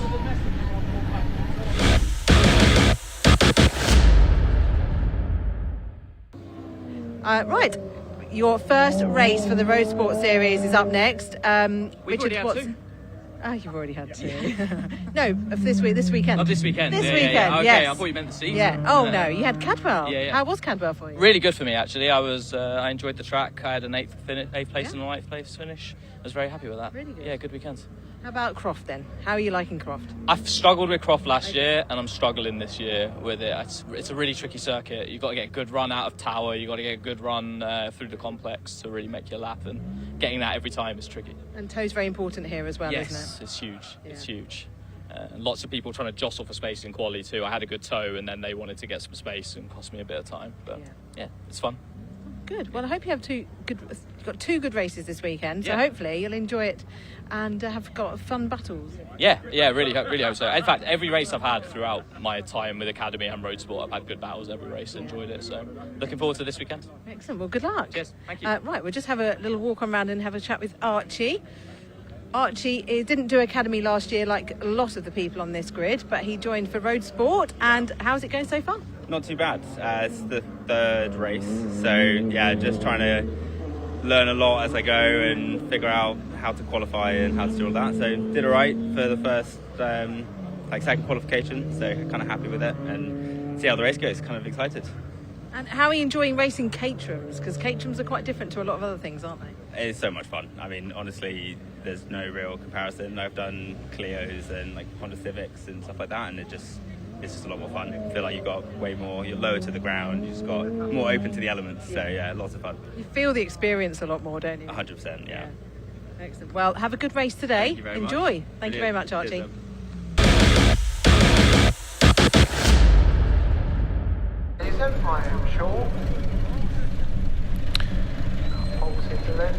So, getting ready then to get underway with the first of two races this weekend for the Bilstein Caterham Roadsport Championship. The red and black car of Richard Davies on pole position. I know we've got a couple of viewers from Wales this weekend, including Beth and Lloyd, who we mentioned earlier, watching down in South Wales. So they'll be cheering on Richard, who comes from near Cardiff. That's alongside the yellow machine of Kyle Townend, number 19. They were both race winners in the Academy last season. Kyle is from Selby in Yorkshire. Second row, Mitch Fasania in the green car. As we said, he skipped Academy, went straight in with Road Sports. Starts alongside another Academy graduate, Matt Fox. He had a couple of wins last year, the Hertfordshire driver. It was Max Richardson from London who won the Academy title last year. We've not seen him out this year, so he's maybe moved on to pastures new as the green flag lap gets underway. Quick hello to Emma Hunter, who's watching from Spain. Normally marshalling here at Croft on post 17. So hello to all her colleagues here at Croft this weekend. Big thanks to the volunteer marshals, the Orange family as we call them. We could not go racing without them. Hi to Lodgy, watching from Newfoundland, Canada. Lovely part of the world. Hi to Chris Hosey from Scotland. Let us know where you're watching from. We'll try and get some of your comments out on air as and when we can. Hi to Syme Racing. Oh, that'd be Barry Syme in the pre-66 touring cars, mini racer extraordinaire. Says watching from Scotland, but looking forward to some hot laps at Croft in their Caterhams next Saturday at their motor show. Nice one, Barry. Hi to Colin Ware, watching from Croydon in the south of England, cheering on Sam Parker in the 310Rs this season. Of course, the 310R's not racing today, so Sam sticking to pit reporting for us.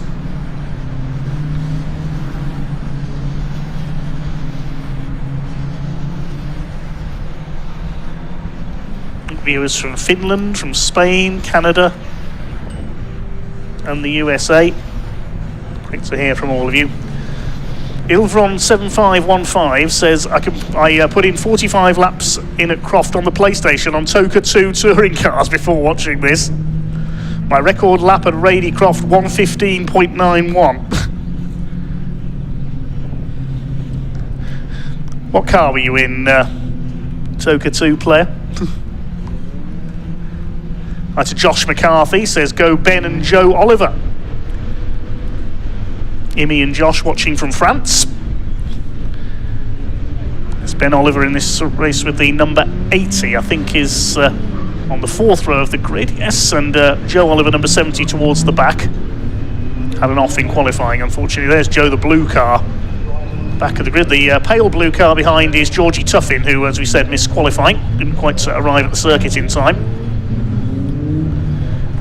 Had to do a couple of laps in the lunch break after qualifying. 20-minute race then. The red car of Richard Davies on pole alongside the yellow of Kyle Townend. Mitchell Fasagna in green on row 2, the number 18. Matt Fox also in yellow, number 99. John Bond on row 3 is in white and blue. Ollie Smith, second in the championship behind Richard Davies after the opener at Cadwell. The number 89 cuts the blue car with the orange stripe on row 3. Ben Oliver is on row 4. That's the Brawn GP lookalike, the white and Dayglow yellow car. Okay, here we go then. The 5-second board has been displayed. The red light's about to come on, and here we go with the Bilstein Caterham Roadsport Championship here at the Croft circuit. We are underway. Decent start by Kyle Townend from the outside of the front row. Georgie Tuffin already making progress from the back past Alex Dobrin in the Russian-born racer in the green number 66 car. But who's going to have the lead as they throw the cars into Clervo? It is Richard Davies who has held his lead. A couple of cars a little bit wide towards the back of the field, but they all just about managed to funnel their way through. It really narrows through that section of the circuit. Let's see who's leading as they come to the back straight. It is Davies under fire from one of the two yellow cars. We'll pick up whether that's Kyle Townend or Matt Fox. Their cars almost identical liveries. As they come up towards the right-hander at Tower, it is Matt Fox, I think. No, it's Kyle Townend, sorry, in second place. Fox is back in 4th. Up on the outside, Heinrich Watson-Miller, the red number 47 car, runs out a bit wide. They charge their way through Tower Bend for the first time and out to the back of the circuit. Almost side by side there for second. Kyle Townend ran a bit wide. Mitch Fasagna trying to challenge for P2 as they come towards Croft. Very, very fast part of the circuit. This is the launch of the brakes for Sonny in and Sonny out. Looks like John Bond up into P5 in the number 12 car. They filter their way through and turn back towards the paddock. One car running out a little bit wide on the outside line there. But everybody round the first lap okay. Fasagna's got through at the complex into second position. And the two yellow cars, Townend ahead of Fox. Out of the hairpin they come. John Bond rounds out the top 5 by the look of things. Then Ollie Smith in the number 89. A couple of cars again sliding wide on the hairpin. All these drivers, well, nearly all these drivers in only their second year of motor racing, graduating from the Caterham Academy. Across the line they come.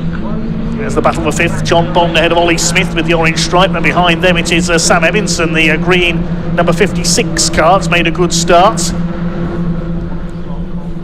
through the first corner section of Clervo, then onto the back straight out of Hawthorne and the chicane, and trying to make a move for the lead is Mitch Fasagna. Somebody going wide onto the grass big time there.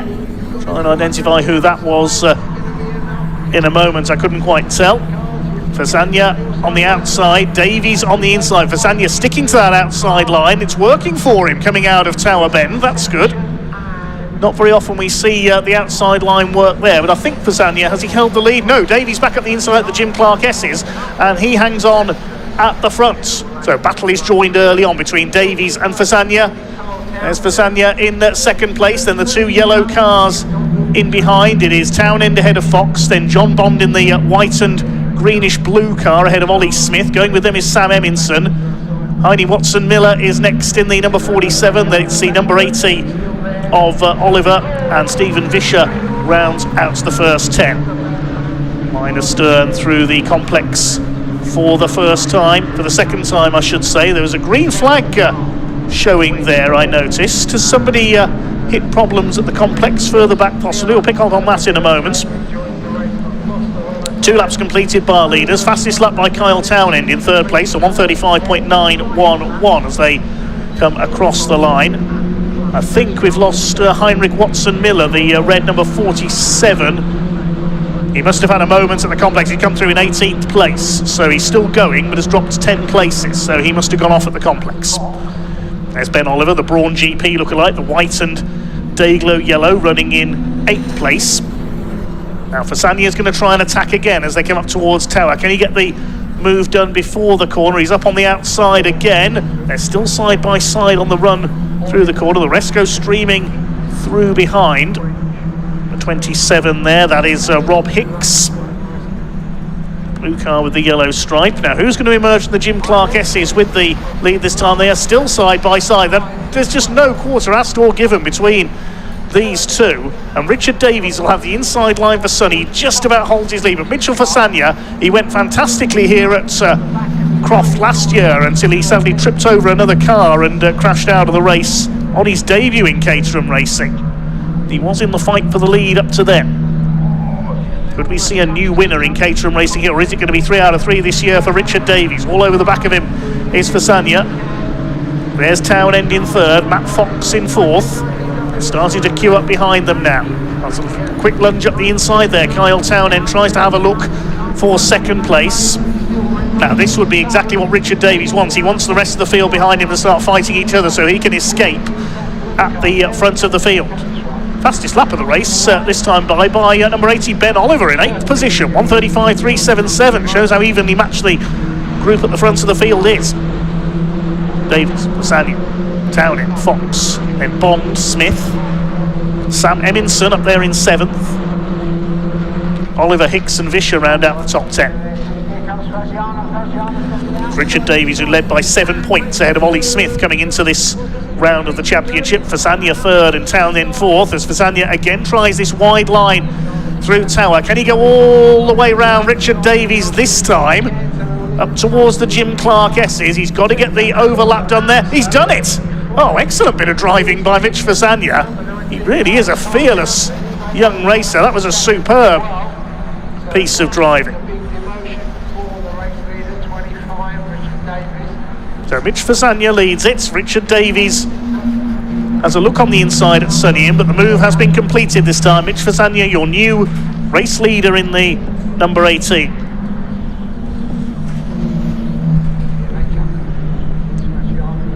Almost being pushed there by Davies into the complex. Townend and Fox next in the order.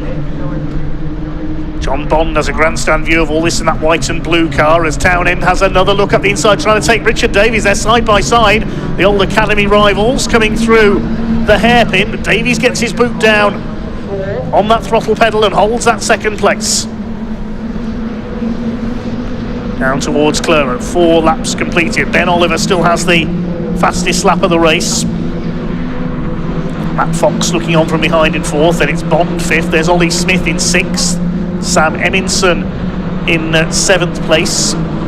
Ben Oliver in 8th. This group of 8 breaking away from the rest of this 21 car field. Where's Georgie Tuffin made it up to from the back? Up to 13th now in that second group. They're not going to go 4 wide, surely. They're not close enough to do that. Fasania on the inside. Davies thinks, okay, I'll play you at your own game, Mitch Fasania. I'll try and do what you did on the previous lap. It doesn't work, and it's let Kyle Townend in for a look as well in the number 19 car. Green, red, yellow, yellow, the top 4 order this time through Barcroft, up to Sonny in. Townend in 3rd, Foxy giving chase in the 99. Bond still ahead of Ollie Smith. These two in 7th and 8th have dropped back slightly now. Eminson and Ben Oliver. As Mitchell Fasania goes very deep there into the first element of the complex. He managed to get the car back across to hold off Richard Davies, and he'll have the inside line for the hairpin. I thought Fasania was going to slide wide onto the grass there, but he's lost a bit of momentum. This could be Davies' chance. He'll get in the slipstream down the straight. Nearly hits the back of Fasania, who was quicker than him off the hairpin there and didn't expect it. That's how much a small loss of momentum can affect you in Caterham racing. Look at this, they're drafting each other like a couple of NASCARs. Into Clervaux, right on the limits. Kyle Townend had a look as well. They're really throwing these cars around this Croft circuit in this first of 2 races this weekend for the Bilstein Suspension Caterham Roadsport Championship. Suspension will be working overtime on these cars to keep them on the road. Townend having a look to the outside as they come down towards Tower. Fasania on the inside for the right-hander. Davies tries to breeze round the outside. Townend still holding off Fox for 3rd position. Terrific racing between these four at the front, and with John Bond and Ollie Smith trying to get involved now as well. 6 of them together. Here they come through the Jim Clark S's. Fasania's got the inside, forces Davies out onto the curb there. Here they come into Sunny Inn. Richard Davies kicks up a bit of dust. He's really trying here to wrest the lead back from Mitch Fasania as we come up towards half distance. Yes, we're not even halfway through this frantic pace yet. Rob Hicks up into 9th place, and James French is rounding out the top 10 we saw there. Stick with this lead battle, 6 cars line astern, up to the hairpin. Kyle Townend has a lunge up the inside. He always tries to there, get alongside Richard Davies. They just avoid each other. Super close there through the hairpin. Slightest touch and Matt Fox could be through into 2nd place.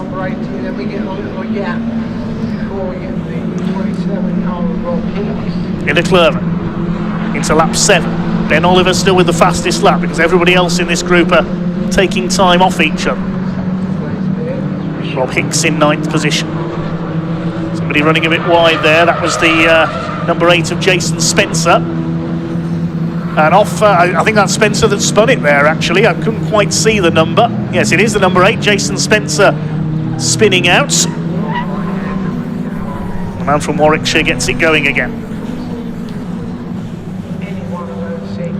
Just avoiding the Recticel barrier up there. A couple of battles further back down the order, and a big lock up there for the number 70. That's Joe Oliver trying to come through from the back of the grid. Brother of Ben is 16th at the moment, chasing Richard Northridge in the number 4 car. And here are the leaders. Still your leader is Mitch Fasania in that number 18 car, looking for his maiden Caterham win. Just over 9 minutes of this race to go. James French coming under a bit of pressure there from the number 9 car. That's Stephen Vischer. He dropped a couple of places on the last lap. See Mitch Fasania again moving wide there and then cutting back into the complex to try and prevent them from pulling up alongside him. Carl Townend gives his usual lunge down the inside, but he's closer this time for 2nd place, and Mitch Fasania a bit slow off the hairpin.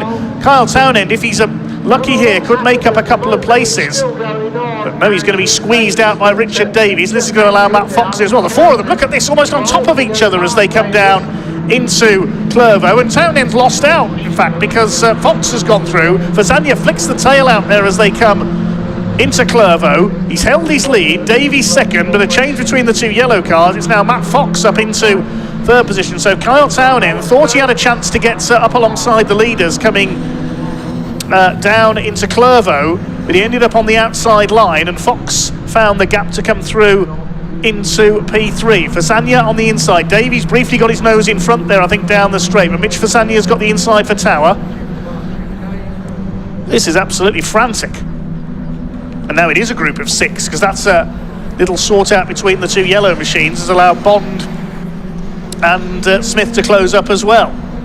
Fasania on the inside. Can he resist for another near 8 minutes of this frantic race for the Bilstein Caterham Roadsports Championship? Richard Davies looking for 3 wins out of 3. Mitch Fasania looking for his first ever race win.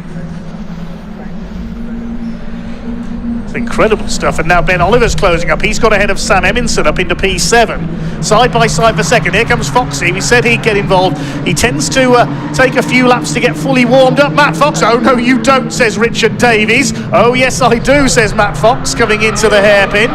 And Mitch Fasania says, OK, that's just fine. You lot squabble with each other behind. I'll clear off into the lead. This is brilliant.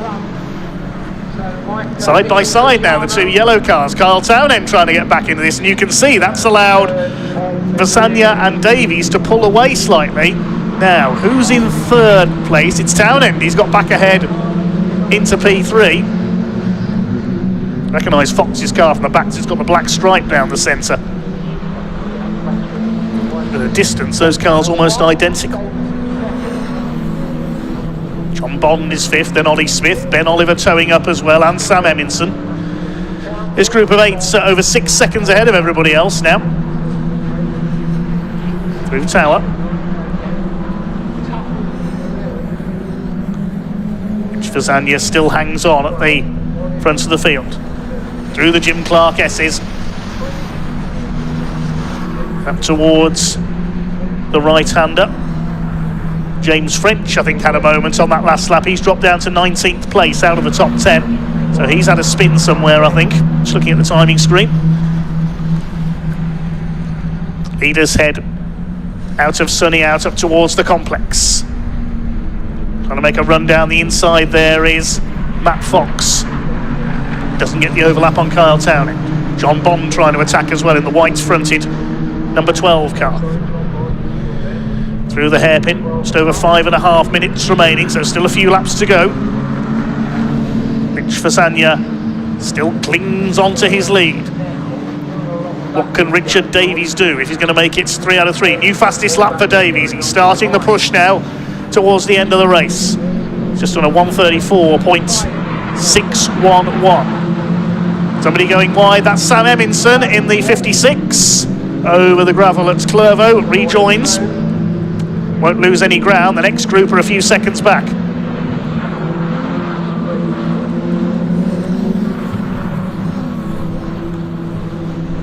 Here come your leaders. What's going to happen into Tower this time? Richard Davies goes to the outside. Side by side between the two yellow cars. Matt Fox up the inside, retakes P3. Here comes John Bond in the white car as well, trying to take P4. Fasanya, is he going to hang on into Sunny in? Just about, I think. They come out of Barcroft.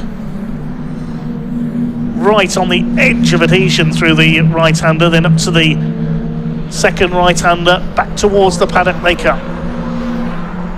7 of them now, with Sam Eminson having run wide and dropped back. There's Sam. We just caught a glimpse of the green car. Swing their way up towards the hairpin once again. Nobody close enough to challenge. Through the hairpin they come. Ollie Smith under fire from Ben Oliver. There's a battle a little bit further back as well. Rob Hicks fighting it out with Steve Vischer. And then behind them, Joe Oliver, who's come up from the back of the grid into 12th place. And behind him, that's Georgie Tuffin. This is the fight for, I think, 11th place. These two cars started from the back. Joe Oliver had an off in qualifying. Tuffin missed qualifying. The first 3 have pulled away this time into the start of the lap at Clervaux. We can see there. Look at the gap that's opened up. Matt Fox going with the 2 leaders. We said earlier, Matt Fox, he takes a few laps to get warmed up and fully into the battle. He's well and truly in it now. Kyle Townend a bit wide there into Tower, and John Bond will take full. Oh, sideways. They both went sideways there. I hope there's not any fluid on the track there. Has Kyle Townend possibly got a problem here? He's losing time. You can see he's dropped back into that second group. He's down to 6th place now. So whether Kyle Townend's had a moment somewhere, I'm not sure. But Matt Fox, saying he'll get into the battle late on, is just in the fastest lap, 134.33. Couple of laps to go this time. So Carl Townend is now down to P6. It's Ollie Smith up to 5th. And look at this, almost 3 wide for the lead of the complex. Richard Davies going for the inside.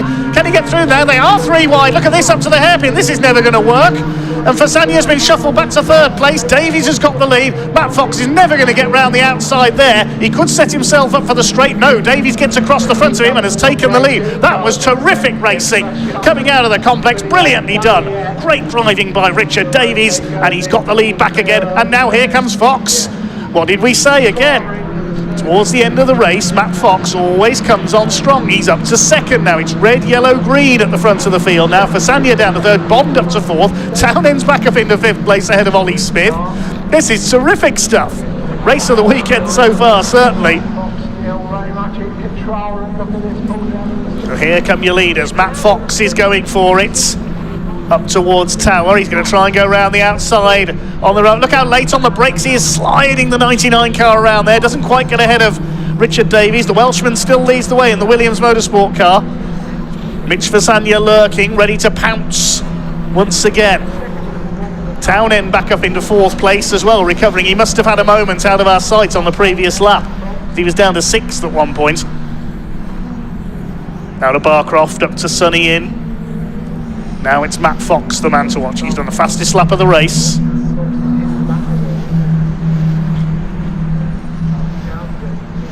Ollie Smith in 5th place. John Bond down to 6th, and Ben Oliver hanging on behind them. Here comes Fox. He's going to try and do what Davies did on the previous lap, but he's not close enough to make a move at the complex. Are we going to see him lunge at the hairpin? Are we going to see Mitch Fasania make a lunge at the hairpin? No. He finds his way blocked there on the inside by Matt Fox. They're coming round to start the final lap this time of this terrific race for the Bilstein Caterham Roadsports Championship. Across the line they come. The last lap board is out from the marshals.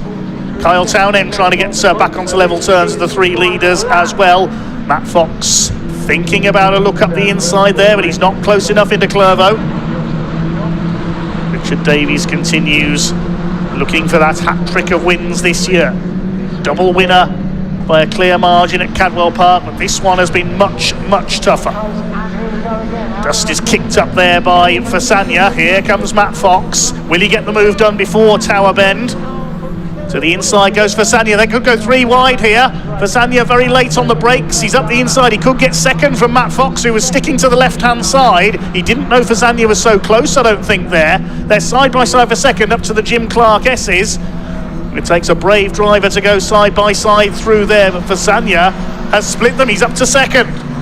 Now, Mitch Fasania, what can he do into the complex of the final time? I don't think he'll get through at sunny in and out.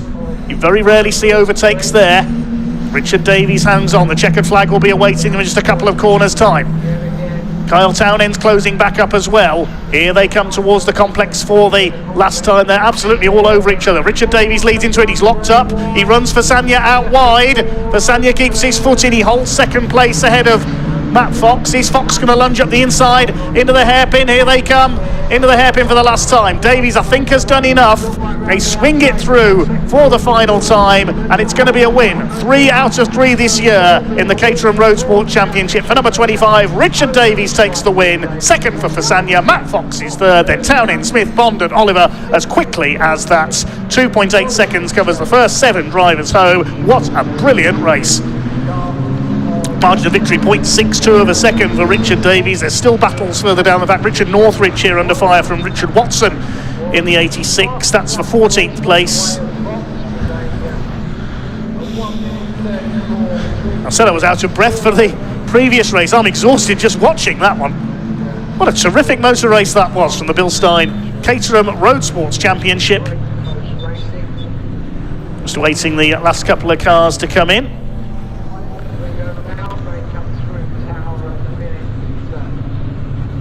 One more car to come in, which is Alex Dobrin in at the back of the field in the 66 car. And when he comes in, all 21 starters will have made it to the finish, which is pleasing to report. There is Alex Dobrin in. Dropped back a bit at the rear of the field, but he will complete a full complement of finishers.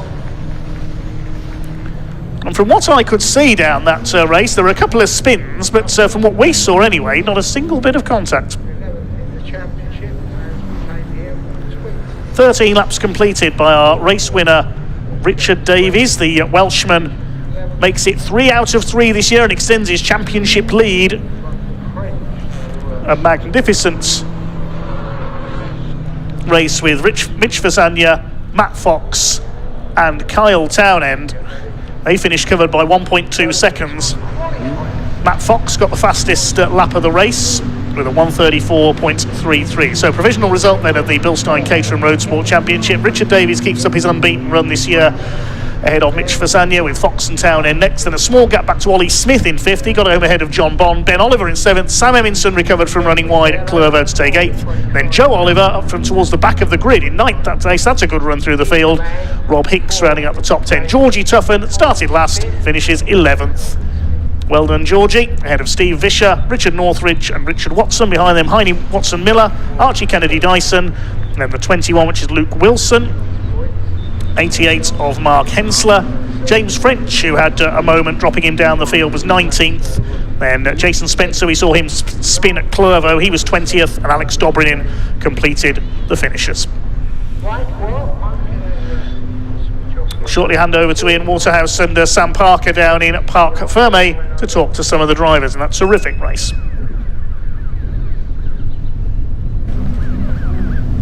Oh my gosh, that was immense battle with these guys. Not just 3 of them, there was a whole pack of them. In fact, the whole race was fantastic.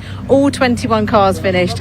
What a fantastic race for the Road Sport guys. I love watching them race. Absolutely brilliant. I'll let them get their helmets off. I guarantee they are very hot after that one, because the temperatures are definitely rising here this afternoon. But they're trying to get out the cars as quickly as possible.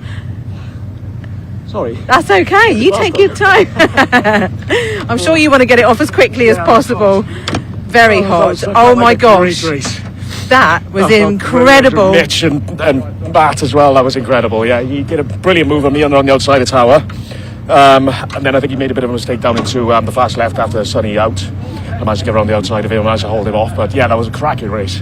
That was brilliant. 3 wide in many corners. I know, that was a little bit touch and go. But that it's brilliant. I think he had a little touch, but it wasn't much. So we got away with it. It's good. Awesome. Absolutely brilliant. Like, Cool. so good to watch. I loved it. It gave me sweaty palms Really? watching it.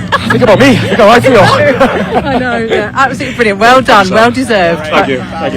Right, here you go. Look, these guys are enjoying it. Mitch, first podium. Congratulations. Chuffed. I felt like I had the win in me, if I'm honest, but I'm so happy. That was an amazing race. I had so much fun. I think it could have been any of you 3, to be quite honest. Yeah. 3 abreast in so many corners, like I just said to Richard. Yeah, it was scary, but it felt like we were all under control. It didn't feel like any of us were being too aggressive or anything. So I don't know who I collided with a little bit, but I think overall very clean race. Very happy. I think in those moments when it is that close, slight touching is going to happen at some point. Exactly. Yeah. It's part and parcel. Exactly. No, well done. Thank Congratulations. Matt Fox, fastest lap. Well done. Really? Yes. I'll take that. Yeah. P2 points, not bad. That's it. Yeah. No, well done. That was a fantastic battle. I was saying to Richard, it gave me sweaty palms. So God knows what it's like for you guys. It was really good fun. I think we learned quite a lot at Cadwell. That was our first proper race where we were within like a foot of each other. So this is going to be a great year. Really great year. I'll just say hello to my wife and kids who are at home. Never say hello to him, so hi. I'm sure they'll be very pleased for that. Yes, and very pleased for you. Well done. Thank you. And third place. Sorry, is very good place to start tomorrow. Yeah, apparently it's really wet tomorrow.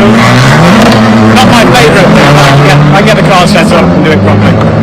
You haven't had TCRs are very loud. Wet racing, you've not had that much, have you? No, literally, you can count on one hand the amount of times I've been on track in the wet.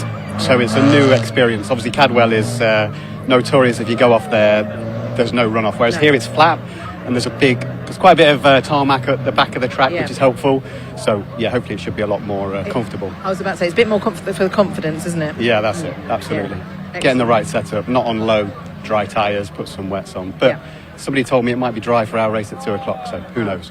Who knows? It's Yeah. going to change. Thank you. Well done. Thank Well you very done. I just want to have a quick word. If we've got time, fingers crossed, I just want to have a quick word with Georgie, because she started at the back of the grid and she came through. Georgie, what an incredible race. Oh She did so well. I'm exhausted. Yeah, it was great. Like, really fun. Made up, like, I think 10 places. Yeah, or so. you started at the back and finished 11th, was it? Yeah, it was brilliant. I didn't make qualifying because I was stuck in, travelling back from New York, so it was missed that and wasn't feeling super prepared, quite tired, bit jet lagged. So not just New York, was it Bermuda? Bermuda first, then New York. Yeah. So little jet setter just cruises in and then brilliant. fantastic. Yeah, like great racing, like, and just like you can really tell like how far we've all come, like from Croft last year, just in terms of like racecraft and it was brilliant. So really fun as always. Very hot. Well done. Right, so TCRs are out qualifying now, so I'll hand over to David.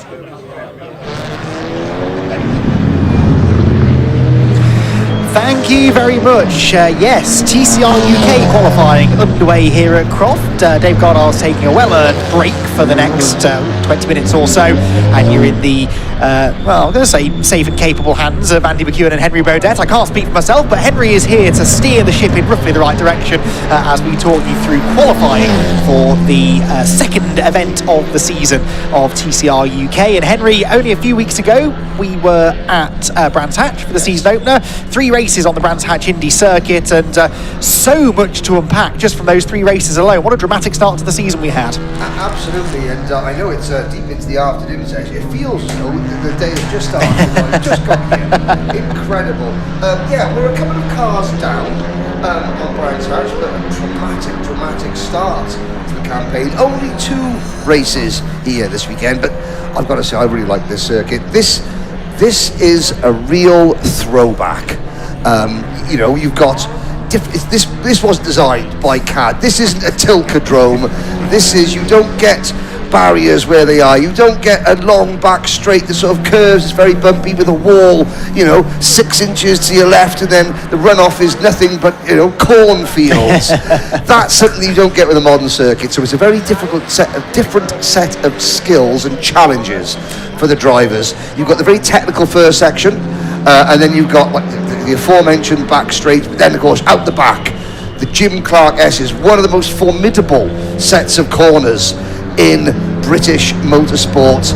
Yeah, the section out the back, it's where you can really gain a lot of time, but of course with extra risk comes reward. Do you take that risk in qualifying with 2 races tomorrow? Well, we are looking at a 77 car going through the Mark Smith Cupra Leon, and there is arguably, I would say, maybe the hero of Brands Hatch, Andy, young Jensen O'Neill going. Yeah, absolutely so. The youngest driver ever to win a TCR race anywhere in the world, we believe. Jensen O'Neill going at just 16 years old, won the second race of the weekend at Brands Hatch. Not only that, though, he left Brands Hatch as the championship leader, would you believe? Now, part of that, I will caveat, was because it was a fairly incident-packed weekend. Race 1, most of the expected race winners and championship contenders barely made it past the halfway mark, but Jensen did. He scored points in all 3 races. He came away with the championship lead. That means that his car's carrying a little bit more weight this weekend. The compensation weights that get added and taken away from the cars based on results and championship standings. It's a fairly complicated formula as to how that all works. So his car is a bit heavier than it was at Brands Hatch, but there's also been some balance and performance tweaks which have helped the Hondas, allegedly. So he's expecting still, I'm sure, to be competitive. I spoke to Jensen this morning and he said he's not really feeling the pressure of being championship leader. Really actually seems to be taking it all in his stride. But what an impressive performance from that young man a few weeks ago. It wasn't the results, it was the way he got those results. There were several occasions where you looked up and you winced because Jensen had his car going every angle apart from the one that you should really be going at any given point of certainly at Graham Hill Bend, several times at Brands Hatch. And yet it was not only his car control, it was the fact that he was unfazed by the CVs and the achievements of those who were battling with him, who were trying to get past. He simply, he didn't appear to be a 16-year-old at any given point of the day, or the weekend, in fact. Indeed so. There is Jensen then heading through Tower Bend. Drivers now just starting to get themselves up to speed in this 20-minute qualifying session. They don't have a lot of time to get the lap times in. He's got Max Hart right behind him. That, of course, was the exact situation Jensen found himself in the closing stages of that race that he won at Brands Hatch. Max Hart, the Irishman, on a welcome return to TCR UK competition this year, was hunting him down, but Jensen did not succumb to the pressure and managed to hang on to the flag. First lap times then starting to come in. Brad Hutchison is fastest on a 1:22.5, but to give you an idea, the qualifying lap record set here a year ago by Adam Shepherd, our 2025 champion, was a 22.0, so about half a second away from that, but we are immediately getting into the 1:22 bracket, so shouldn't be too much longer, I don't think, Henry, before we start seeing some seriously quick laps laid down. Yeah, so with the weather set fair, you can see a mixture of sort of blue skies and little white fluffy clouds. Ambient temperature, it is a nice warm spring afternoon, I have to say. Now here's Brad Hutchison with Ella, that's the name of his car this year. And Hutchinson was again very, very impressive. He is going to be there or thereabouts every single time the lights go out. Well, he was very happy when I spoke to him this morning. He said that's the best start we've ever had to a TCR UK Championship campaign. He arrives here 4th in points, but he's scored points. He's not on minus points, which for the last 2 years he has been leaving the first round because of various penalties picked up. We shan't dwell on the reasons why, but he came out of it with points. He's 4th place in the standing. Jensen O'Neill going holds for what it's worth at this early stage, a 9-point lead over Callum Newsham, who we haven't really touched upon much just yet. He is 2nd in the championship. Jack Constable, not racing this weekend, was a winner at Brands, and he has 3rd position in the championship table. Hutchison, by the way, went quicker again, but that's now been beaten by Callum Newsham, who immediately blitzes the qualifying lap record, a 1:21.972. A very, very impressive lap time, that, and immediately going a 1/10 of a second quicker than Adam Shepherd went a year ago. That is provisional pole position for the Hyundai driver, but to do that so early in the session suggests that actually there's more speed to come. Yes, and if you look back at Brands Hatch, then Callum Newsham was the driver most impacted, in my opinion, of all the various goings on, and you finished the weekend with the impression that all being equal, with even with success ballast, with no incidents and accidents and people stalling at the starts, clutch failures, etc., etc. And if Callum Newsham, and that was Lewis Kent getting some tyre smoke, or was that him running a little bit wide and kicking at the dust? But I'll finish my point. Get the Hutchinson off as well, in the grass. You get the impression, if all goes well, Callum Newsham is the driver to beat this year. There we go, done it. Got the point out just about, well done. Why use 20 words when 5,000 will do, ladies and gentlemen, sorry. In fairness, there was a lot going on over the last 30 seconds or so. Yes, Lewis Kent was kicking up the dirt at Barcroft, but that's nothing in comparison to the moment Brad Hutchison must have had coming into the complex. A 21.7 now for Callum Newsham. Every driver I've spoken to this weekend so far have said that this is the man to beat. The Elantra works well, it seems, around the Croft circuit, and Callum Newsham, we know what a talented driver Callum Newsham is. He has been a front runner in the championship for quite a long time now, 12 times a race winner, championship contender the last 2 seasons, but this his first season, full season at least, in one of the latest generation TCR cars. This Elantra is working well for him, and he at the moment has 3/10 of a second in hand over Hutchison, who unsurprisingly, Henry, has bailed for the pit lane. Now, with those tyres being a little bit more scuffed than Hutchinson would have hoped that they would have been after that spin, do you think that is game over in terms of his chances of getting back out and improving on his time? Will he be thinking, okay, second, let the rest shoot at it, and I'll save the tyres for 2 races tomorrow? Because we haven't seen the weather forecast for tomorrow, which could be interesting. Well, some of the drivers have seen a weather forecast, and I don't think they're going to be having much need for slick tyres tomorrow. So actually, if they've got another fresh set of tyres, might as well throw it at the car now. It's that old, smoke them if you got them type thing. Use them now, because, as of course, it's a bank holiday weekend, isn't it, ladies and gentlemen, here in the United Kingdom, and therefore rain, I'm sure, will disrupt proceedings. Now,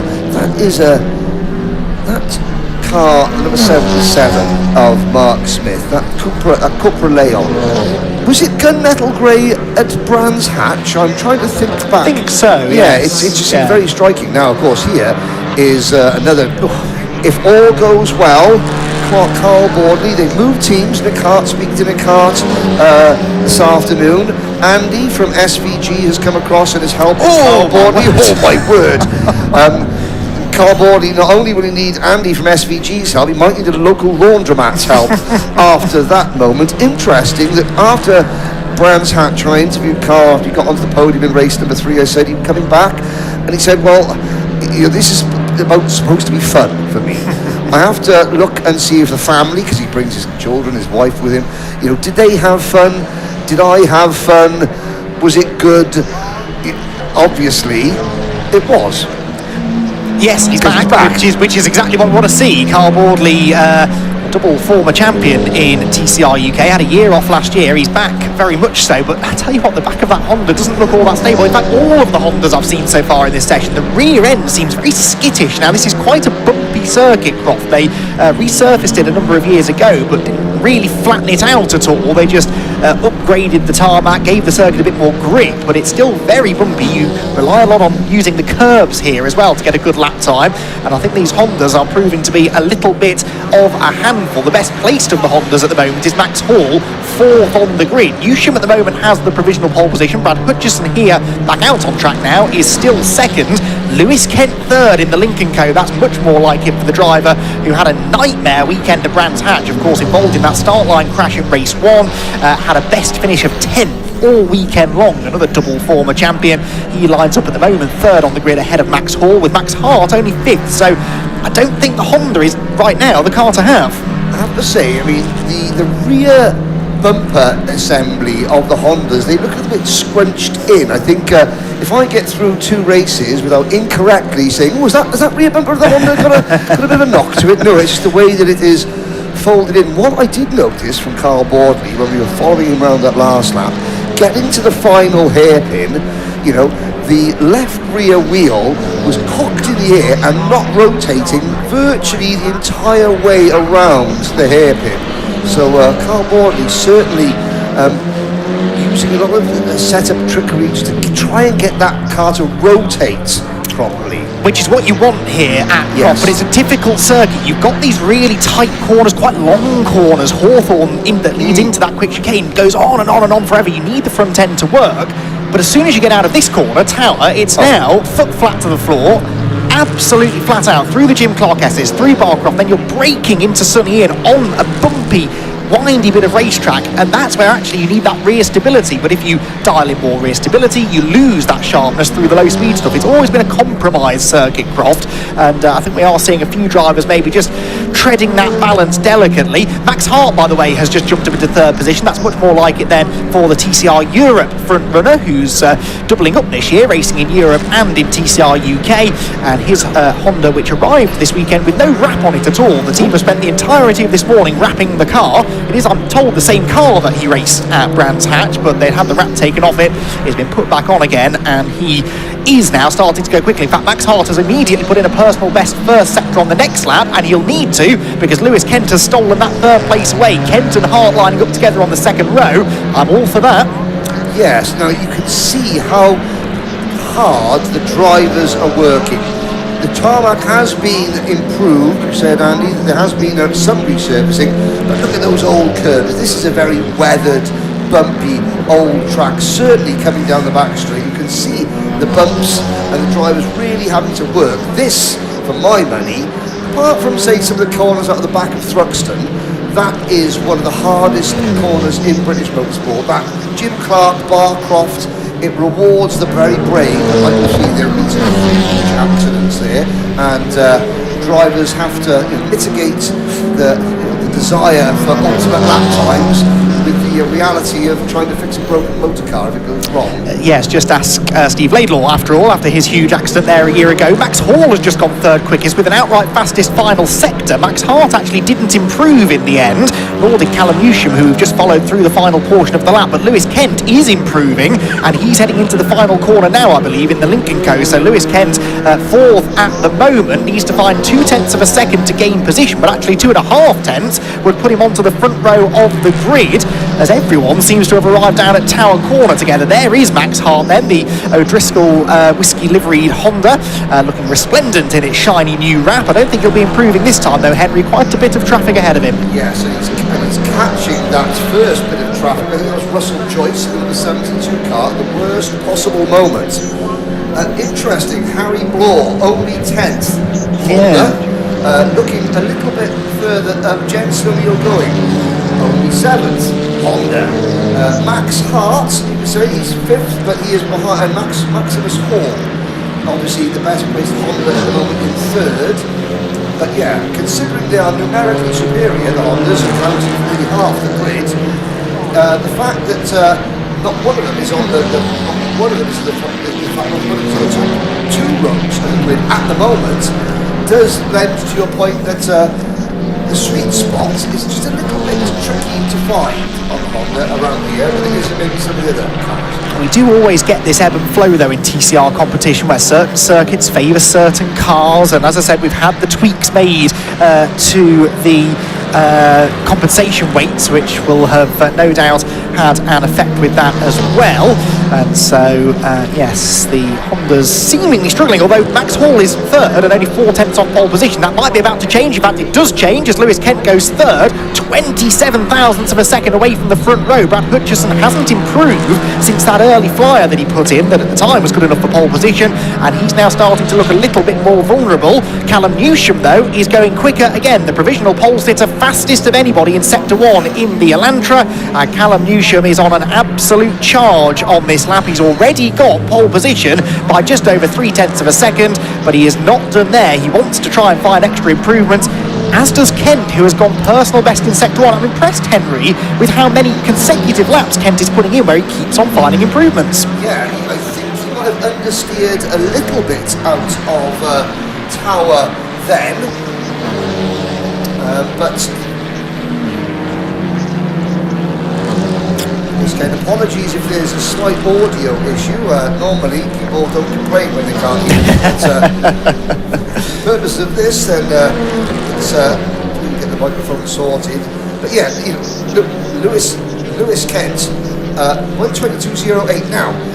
Considering how early on in the session Callum Newsham broke the lap record, I'm surprised that not more people have not then subsequently improved on Adam Shepherd's 2025 mark, considering the track conditions traditionally improve. Yeah, Hutchison's time is a 22.055, which is 5 thousandths off the lap record pace that had been set before this weekend. Newsham, the only one to go underneath it. That previous lap for Callum didn't actually go anywhere really, but he's just on another absolute fastest first sector. So Callum Newsham continuing to push on as the session winds down now towards its conclusion. We have less than a minute to go. There's Mark Smith turning into Sunny Out, making his way down towards the complex at the end of the lap. Mark Smith currently 11th position in his Cupra VZ, just ahead of Russell Joyce, who rounds out the 12 cars that have been out onto the circuit. So Newsham then, at the moment, looking good for pole. In fact, he's just on an outright fastest second sector. Here he comes then, Callum Newsham, in towards the final corner. And is he about to move the goalposts, I wonder? He's already got more than 3/10 of a second in hand over Brad Hutchison, who has pitted. Is he going to improve this time then? Across the line he's about to go, and Callum Newsham sets a new fastest time of the session, and what an improvement, a 21.562. He's half a second up the road. That is impressive. And who was that? Is that Carl Bordley? That's Bordley, who has obviously gone into the gravel at some point around the Clervaux Hawthorne side of the circuit. So that, I think, will probably be all she wrote, because not only has the clock struck zero, but Carl would have brought lots and lots of horrible grit and gravel and dirt onto the circuit. So that's probably all she wrote. What a performance. New lap record holder, Callum Newsham. Well, and by half a second, Henry. Yes, half a second under the record. But were we not thinking at the end of Brands Hatch qualifying, where Callum Newsham had 3 laps disallowed and yet still had the fastest first and second lap? So we're thinking, oh, it's going to be a Callum Newsham walkover. This is oh, how wrong we were. So even though Newsham is half a second up the road at the moment, that does not mean that he will have the same advantage in race trim. Of course, we have to see what Mother Nature has to say about it as well. I can't believe we got through the entire session and even hardly mentioning Ron McGovern after such an incredible debut at Brands Hatch. Anonymous here, I think it's safe to say, a 120.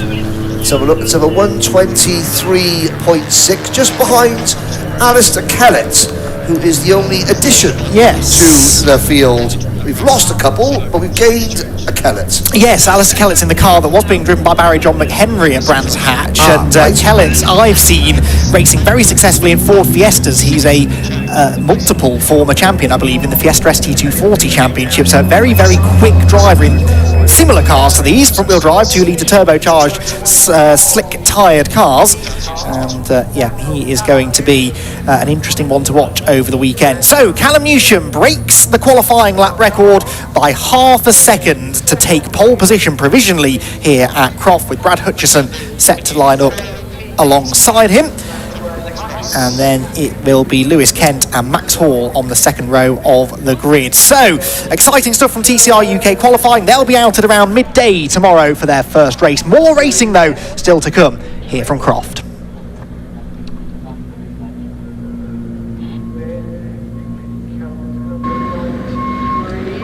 Well, whilst the TCRs were out qualifying, Ian and I are down in assembly, and Ian over here is enjoying the sun rays. Are you having a nice time there, Ian? Didn't see you there.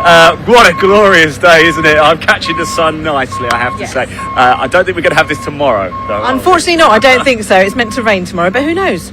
People keep saying different things. It might actually dry up by the afternoon, so... I think, well, maybe, you never know. Listen, we've got something big about to happen now, haven't we? I'm very excited for this one.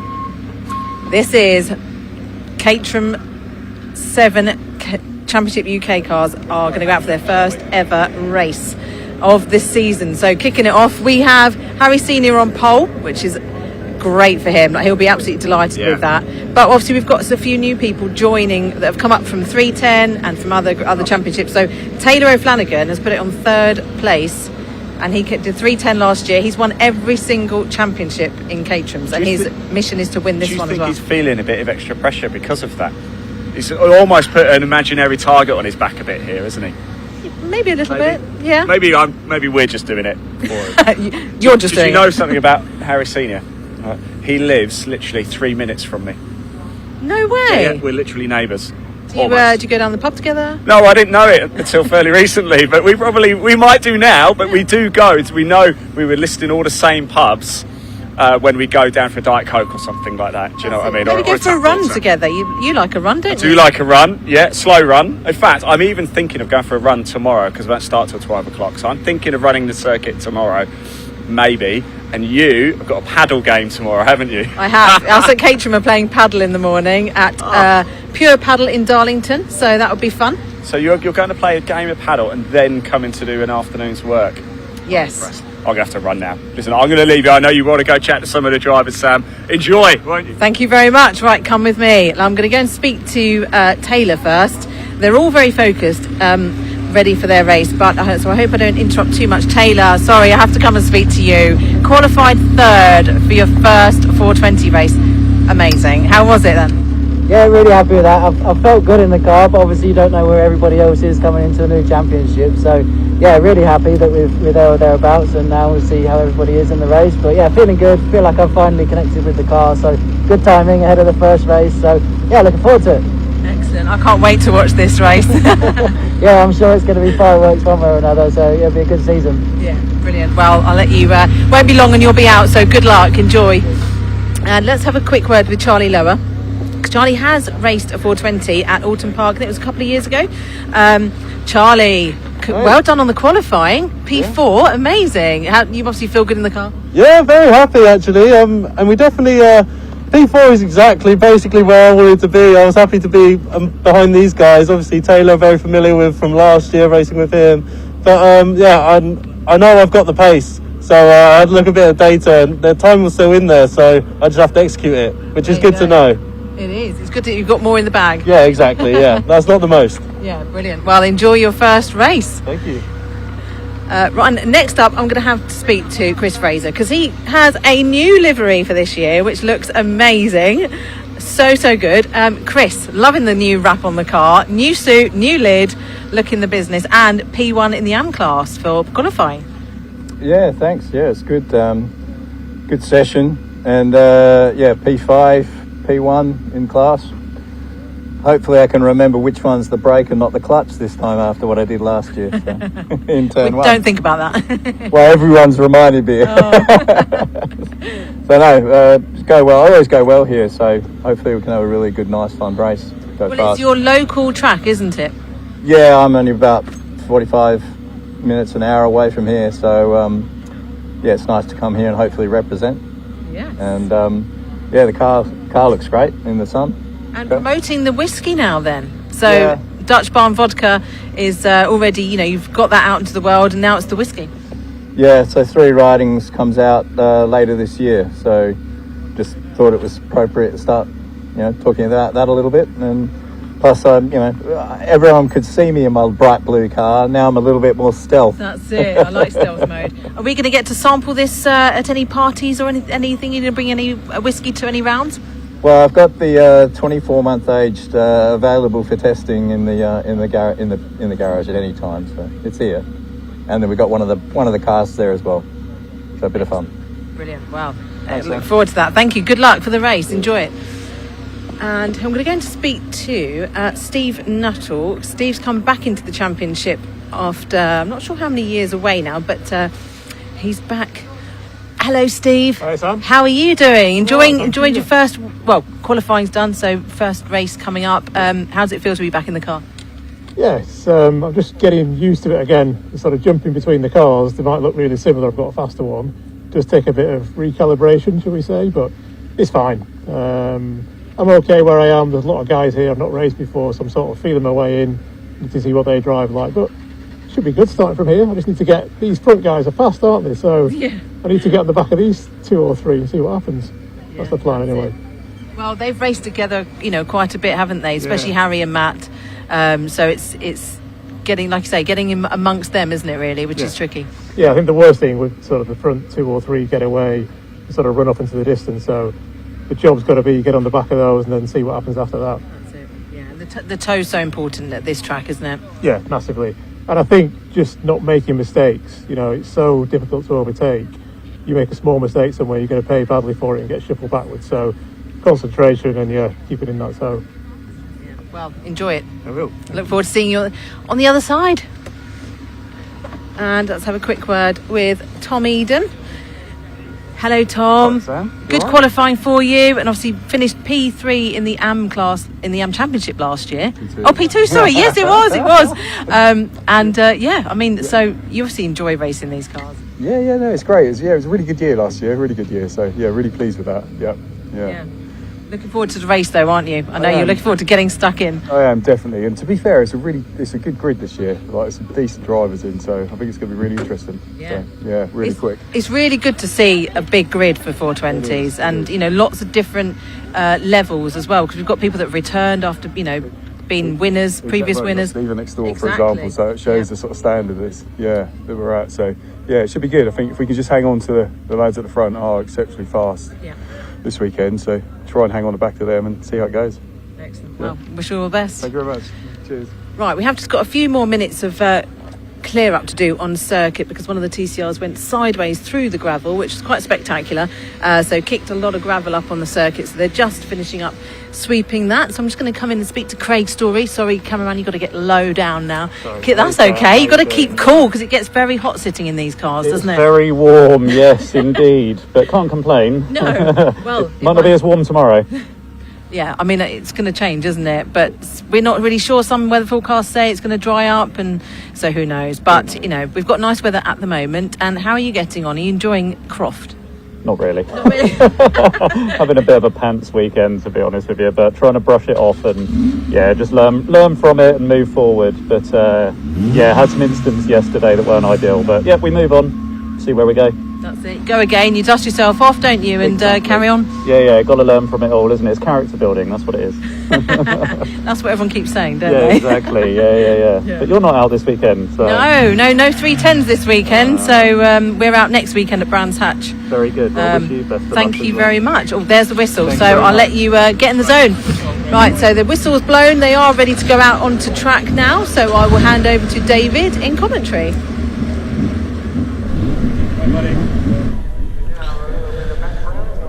Thank you very much, Sam. Yes, it is time for Caterham's Premier Championship, the Motul Caterham 7 Championship UK, to get underway. First race of the season for these incredibly quick machines. This is not an update of the Academy cars, as we see through the other steps on the Caterham ladder. These are fully bespoke race cars.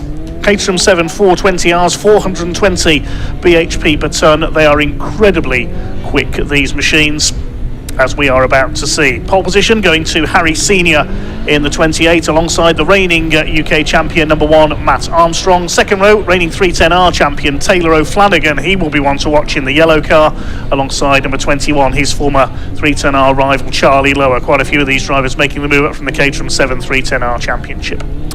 First two in the AM category on row 3. Chris Fraser, number 8, we heard from, the Australian-born driver, alongside Justin Armstrong, father of Matt, in the 23. On row 4, Steve Nuttall. He'll be one to watch. He's raced in a variety of different Caterham series over the years, alongside Tom Eden in the 64. Completing the top 10, 56, Craig Story, we just heard from, starts alongside Monty Hyde. He had a big crash here at Croft in a 310R last season, so looking to bounce back here. Row 6 of the grid, we've got Darren McCormack. He had an off in qualifying earlier on, the number 62. Starts alongside 22, Gary Curtis. Row 7 is number 6, Dale Head, alongside 78 of Nick Heighton. Row 8, 93, Mike Evans, starts alongside 35 of Mark Kendall. Welshman Louis Darling, number 25, alongside 68, Chris Welch. And number 10, Henry Heaton. Watch for him coming through. He had some problems in qualifying, so if he's there on the grid, he will be flying through from the back. A very experienced racer at this level of Caterham competition. This will be a 20-minute race. If you've not seen the Caterham 7 Championship UK this year, a new title sponsor, Motul Motor Oils, you have really got a treat coming up here. Incredibly quick these machines are. Some very brave drivers indeed, the speeds that these cars achieve around the circuits of the UK. Matt Armstrong taking his first title last year,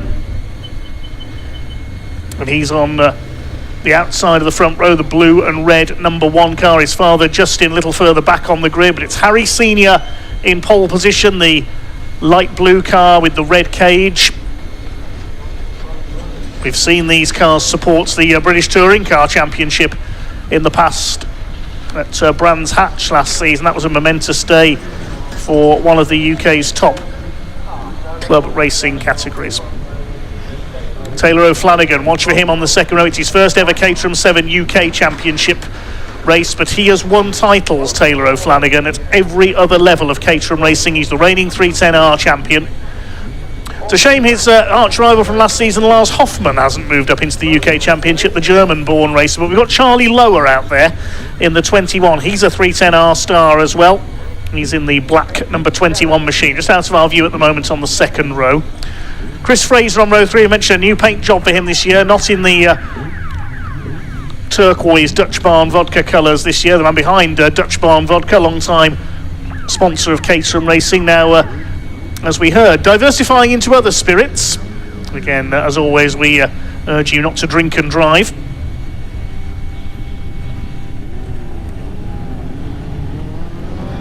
Although samples are appreciated if we're not driving home from events. There's Justin Armstrong, the blue and yellow machine. Craig Story in his familiar Dayglow yellow and pink, number 56. Green flag lap is underway then. To get some heat into their tyres. Henry Heaton is there, the turquoise, metallic turquoise liveried number 10 car. He's had many wins at this level over the years. Dale Head we want to watch as well. His brother Aaron, a former champion at this level. I suspect we'll hear Henry Heaton's family from the sidelines. I was watching with them at Donington a few years ago. They're very vocal indeed.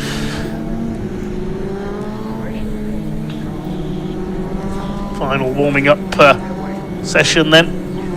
It's 2.1 mile circuit here at Croft, making the most of the weather because, as we say, rain is scheduled for tomorrow.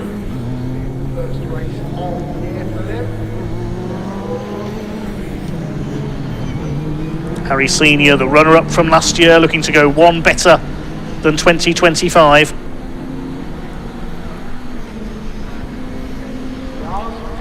I'll be keeping an eye towards the back for Henry Heaton coming through.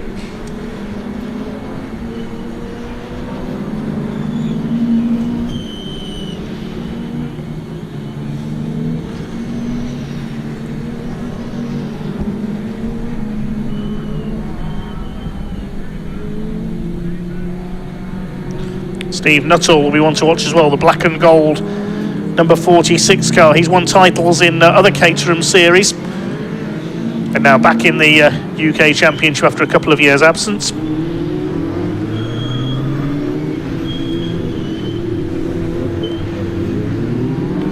So Harry Senior in light blue and red on pole position. Matt Armstrong in blue and red alongside him. Taylor O'Flanagan in yellow on row 2 alongside Charlie Lower in black. Chris Fraser, the sort of blue and bronze livery on row 3 alongside Justin Armstrong in blue and yellow. Steve Nuttall in black and gold starts alongside Tom Eden in yellow. Craig Story yellow, pink and black alongside Monty Hind. Good to see him back out this year in the white, blue and Dayglow yellow livery, completing the top 10 on this grid for this 20-minute race for the Motul Caterham 7 UK Championship.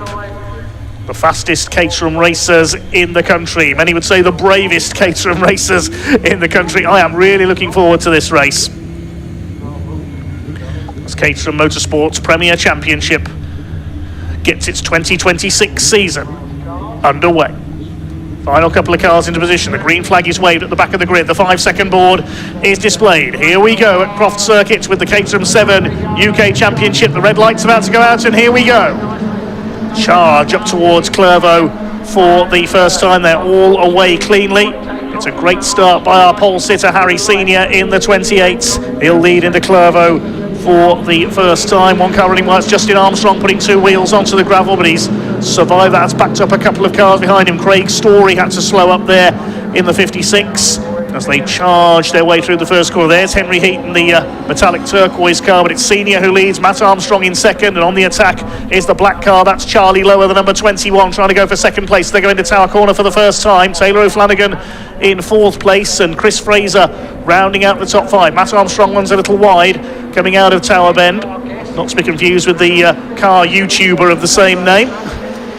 Senior leads it in the light blue machine, chased by Charlie Lower. He made a great start in the 21. Look at the speed of these cars as they charge down towards Sunny in and out for the first time. O'Flanagan up to third, and that's a moment for Matt Armstrong, has dropped into fourth place. There's Monty Hind, just gone past the point where he crashed heavily last season after his throttle stuck open. Further down the lower reach of the top 10 at the moment. They head into the complex for the first time. This line astern train of Caterhams into the hairpin for the first time. Senior from Lower.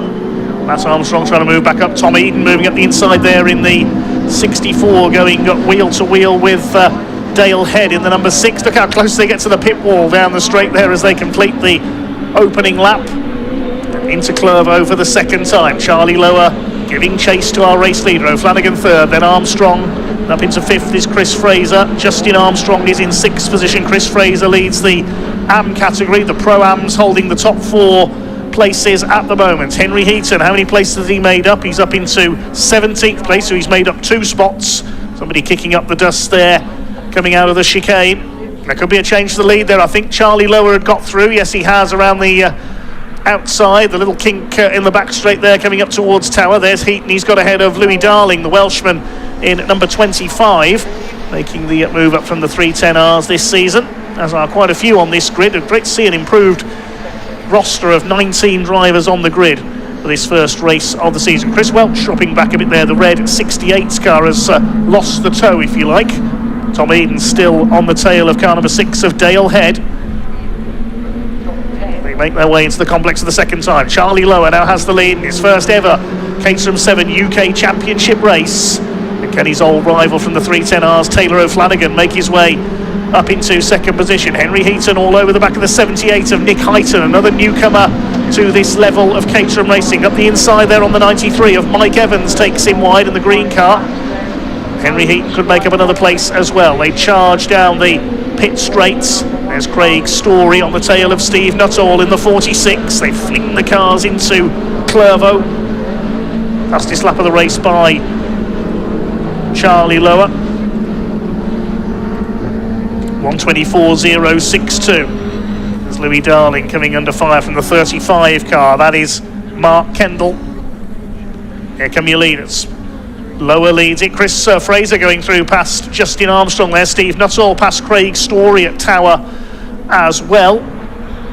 So the order is Lower from Harry Senior. Taylor O'Flanagan on his debut in this category up there in third. The yellow car and staying with the leaders. Matt Armstrong, the reigning champion, is in fourth position.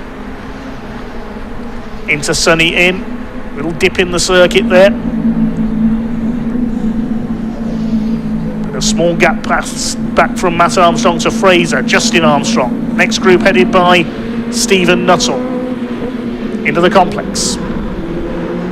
Matt Armstrong recovering from running a bit wide on the opening lap and dropping from second to fourth. He's ready to attack Taylor O'Flanagan for P3. This is the battle for 7th position. Nuttall ahead of Story and Tom Eden. He's got ahead of Dale Head in the number 6 car. That's 7th down to 10th. Next in the order is Darren McCormack. Good to see him back after an off in qualifying. Through Clervo they come once again. Jinking around there, Craig Story tries to attack Stephen Nuttall. Craig Story in the DPR Motorsport run machine. Charlie Lower for PT Motorsport leads the way ahead of Harry Senior. He's run by PT Motorsport as well. But have they changed back again? Yeah, yes, they have. As Matt Armstrong makes his way up the inside. So Harry Senior's retaken the lead. Taylor O'Flanagan in the LFP Motorsport machine, and Matt Armstrong for Team Parker Racing, fighting it out for 3rd place. They drop slightly behind Senior and Lower. Harry Senior back into the lead down the back straight. Here he is. The 28 car, last year's championship runner-up, leads the way.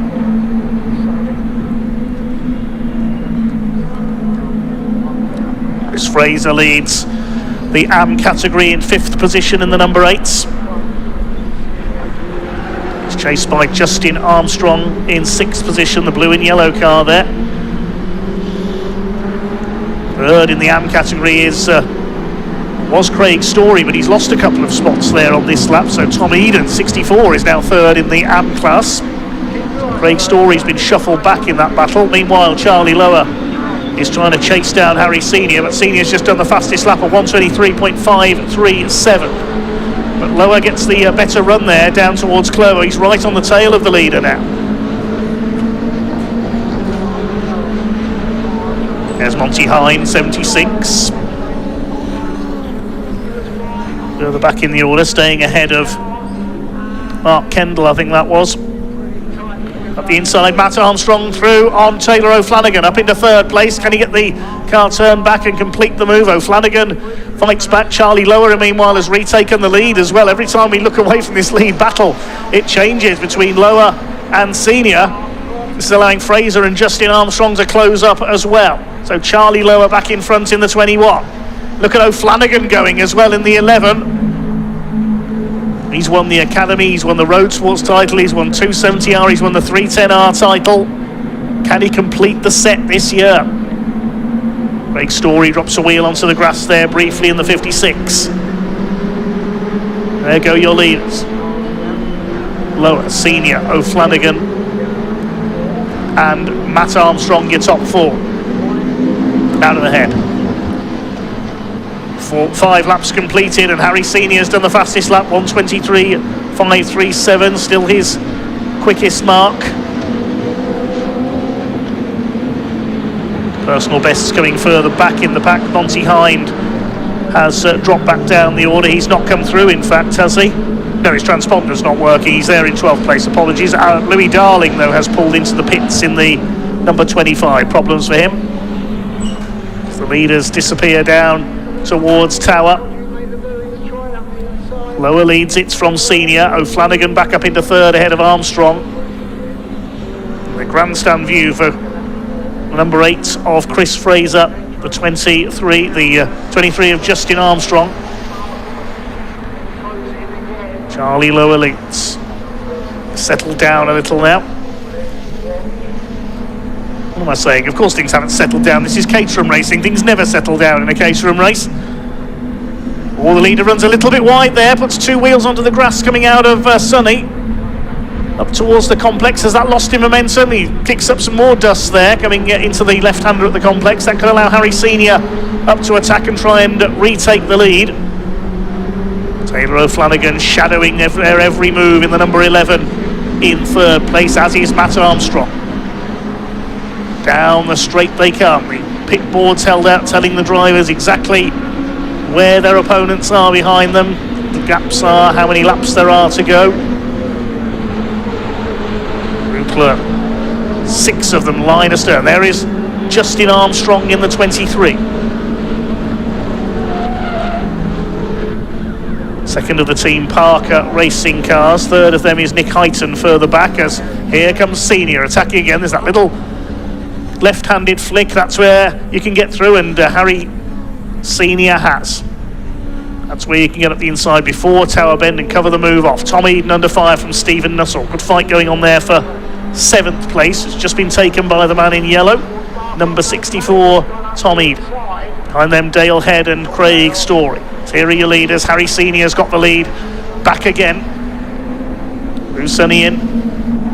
Can O'Flanagan get through for 2nd place? Going with them is Fraser, much more now. Could we have a 6-way battle for the lead? We're not even at half distance yet. 10 minutes, 20 seconds of this race to go. Second group is headed up by Eden ahead of Nuttall, and sliding about there in 9th place is Dale Head in the number 6 with the pink crash helmet, under fire from Craig Story. Behind them is Darren McCormack in the 62. There's Nick Heighton, the 78. Evans, Heaton and Kendall round out the top 15. Gary Curtis has pulled into the pits, so lost a couple of cars towards the back of the field.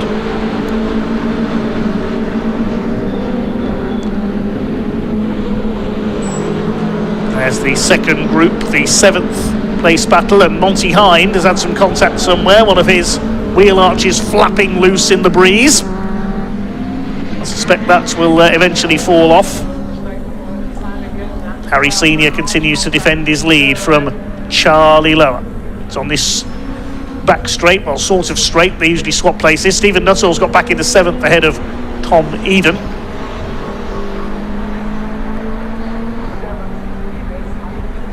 Here are the leaders going up towards Sunny Inn for the 8th time. Matt Armstrong has got through into 3rd ahead of Taylor O'Flanagan meanwhile. A great debut in the category by Taylor O'Flanagan, showing his experience of Caterham racing,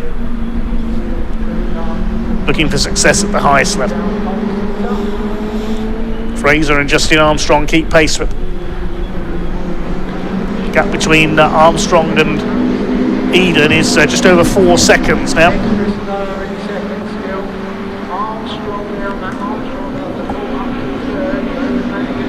Out of the sunlight they come into Clervaux. Harry Senior leads by 0.4 of a second.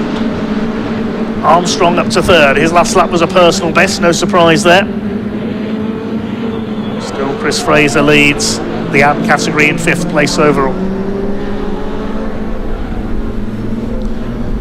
Tom Eden dropping back down the order. He's had an off somewhere. There is the 64. So he's had a moment out on the back of the circuit and dropped out of the 7th place battle. And I think he's coming into the pits. Yeah, looks like he's damaged the underside of the car. He could be our 3rd retirement. Dale Head under fire from Craig Story. So this is the 7th place battle now. Nuttall ahead of Head, Story, and Nick Heighton is completing the top 10. I wonder why that's why Monty Hind's got that bit of wheel arch flapping. Maybe he had some contact with Tom Eden.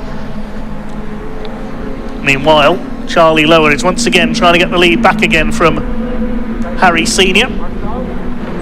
But Matt Armstrong has now broken clear of Taylor O'Flanagan by a few lengths and is starting to put the leaders under pressure. Speaking of under pressure, Chris Fraser under pressure here from Justin Armstrong in the 23 car.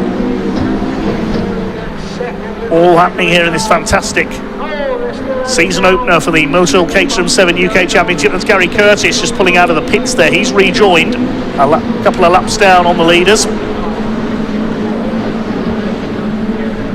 I think Justin Armstrong has got through here. Yes, he's ahead of Chris Fraser into Clervaux, so change for P5. Justin Armstrong has taken P5, but more importantly has taken the lead of the AM class.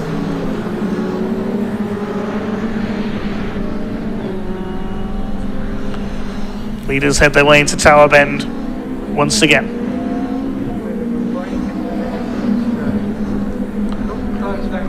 Somebody's come to a halt there. Who is that? I think that's Dale Head, number 6 possibly, that has stopped. That's another casualty in the battle for 7th. Now we saw Tom Eden go off. Was there contact between Head and Eden? Because they were in that battle for 7th. Looks like Dale Head may have some radiator damage, steam pouring from his car. So I wonder if there's been some contact there. Harry Senior continues to lead from Charlie Lower. Matt Armstrong getting ready to find a place to attack. Taylor O'Flanagan just shadowing them in 4th position in the yellow number 11. Across the stripe they come. It's Nick Heighton, the car that has stopped, I'm told. Thank you to Sam there for relaying that. We couldn't see the number there. Is that a wheel off I can see in the gravel, or is it the wheel arch that's come off Monty Hines' car, possibly in the gravel at Clervaux? There's Nick Heighton's car. We see him at the chicane. That's where he's pulled up. Yellow flags out there. So it is Heighton. Yeah, he's dropping down the timing screen now. So thank you, Sam, for the information from trackside there. Charlie Lower up the inside, holds off Matt Armstrong, continues to chase Harry Senior for the lead. Through the Jim Clark S's.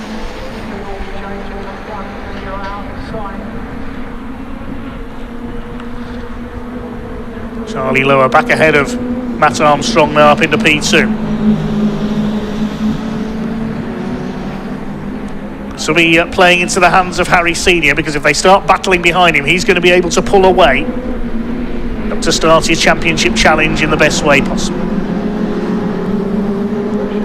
Taylor O'Flanagan wants a podium here as well. Justin Armstrong still leads Chris Fraser behind them. You can see the gap has increased slightly on this lap. 4.5 minutes to go now in this Motul Caterham 7 UK Championship season opener.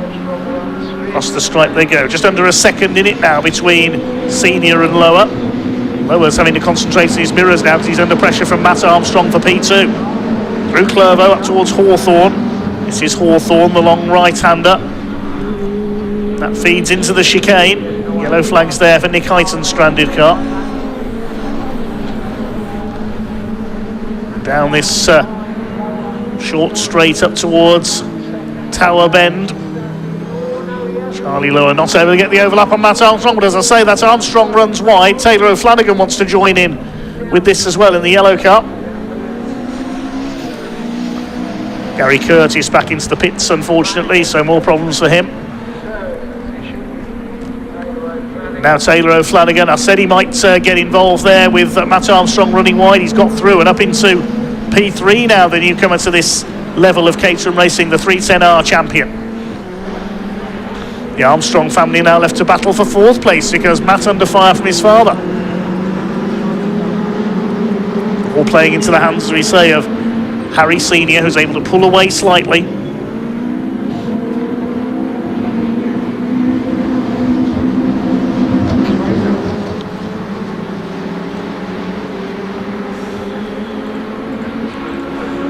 Down the pit straight. Just under 9/10 of a second in it now between Senior and Lower. So Flanagan leading the challenge.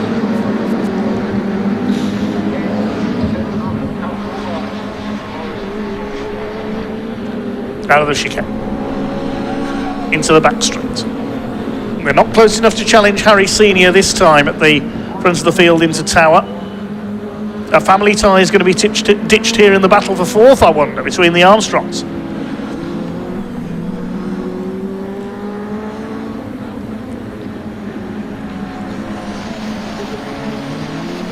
Out of the Jim Clark S's come the 6-car pack at the front of the field. They're 10 seconds ahead of Stephen Nuttall now, who's in 7th.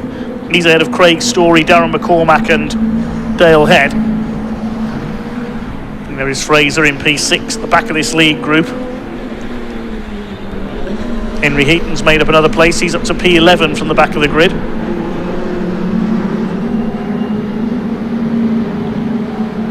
There is Heaton just ahead of Dale Head, the number 6 now. Monty Hind is in behind them. A lock up from one of those 3 cars there. In behind them is Mike Evans, the number 93.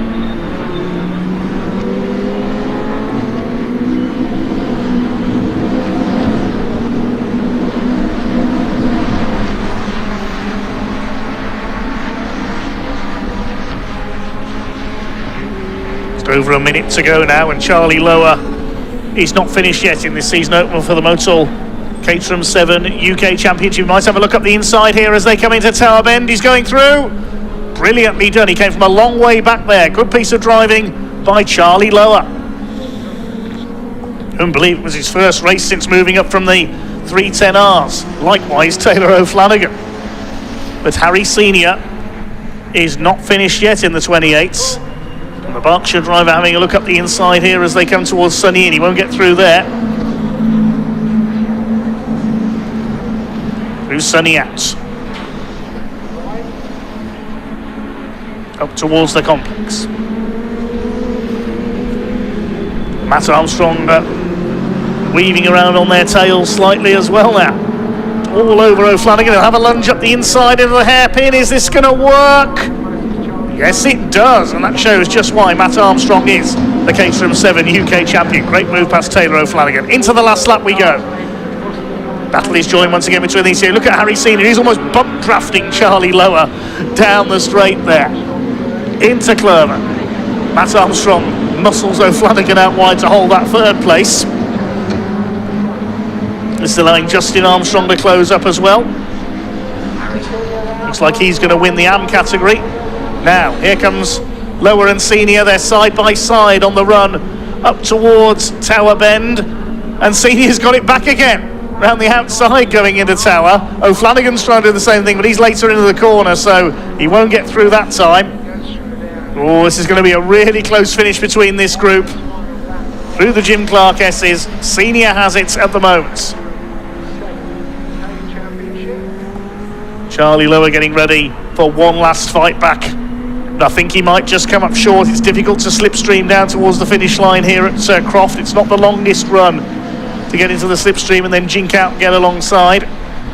O'Flanagan under fire from Justin Armstrong as they come into the complex. This group is split into two groups of three. Hard to know where to look as they come through the complex for the final time. It looks like Harry Senior has done enough though. They come out of the hairpin as Justin Armstrong at the inside. He's got both of them, I think, going into the hairpin there. As up towards the flag, Harry Senior takes the victory ahead of Matt Armstrong in second. And Charlie Lower's got a penalty. Charlie Lower has been given a 5-second penalty for exceeding track limits. That just came up as they came up to the line.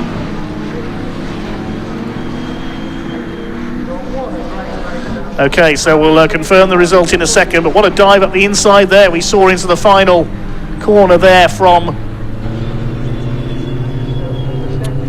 the 23 of Justin Armstrong, and I think that's Taylor O'Flanagan has boiled over after the race. He's come to a stop on the slowdown lap. Yes, you saw the board being displayed there as the cars crossed the line. A 5-second penalty for Charlie Lower for exceeding track limits. So we'll give you the provisional results in a moment. Harry Senior is the first winner of the season in the Motul Caterham 7 UK Championship, with Matt Armstrong number 1 in second and Justin Armstrong in third overall. So the two members of the family both on the podium. Chris Fraser in fourth place, Taylor O'Flanagan fifth. It looks like he's slowed coming through the final hairpin and dropped back whatever that problem was. And Charlie Lower, that 5-second penalty drops him from second to sixth. That's how close this championship is. Further back, Stephen Nuttall in seventh ahead of Craig Story, Darren McCormack and Henry Heaton from the back of the grid made it up to 10th. Monty Hind in 11th place ahead of Dale Head. Then Mike Evans, he got a penalty as well. 5-second penalty for Mike Evans too. He was 13th ahead of Mark Kendall, and the other finisher was Chris Welch. Nick Highton we saw pulled up at the chicane, and we lost Tom Eden, Gary Curtis and Louis Darling into the pits.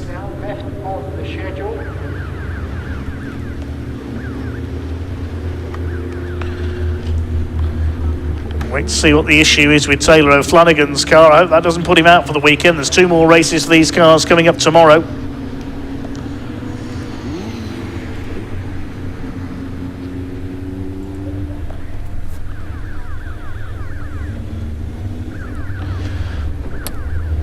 We'll shortly be handing down to Parc Ferme with Sam Parker to talk to a doubtlessly very happy Harry Senior, our first winner of the season in the Motul Caterham 7 UK Championship. Sam, in just a moment, over to you.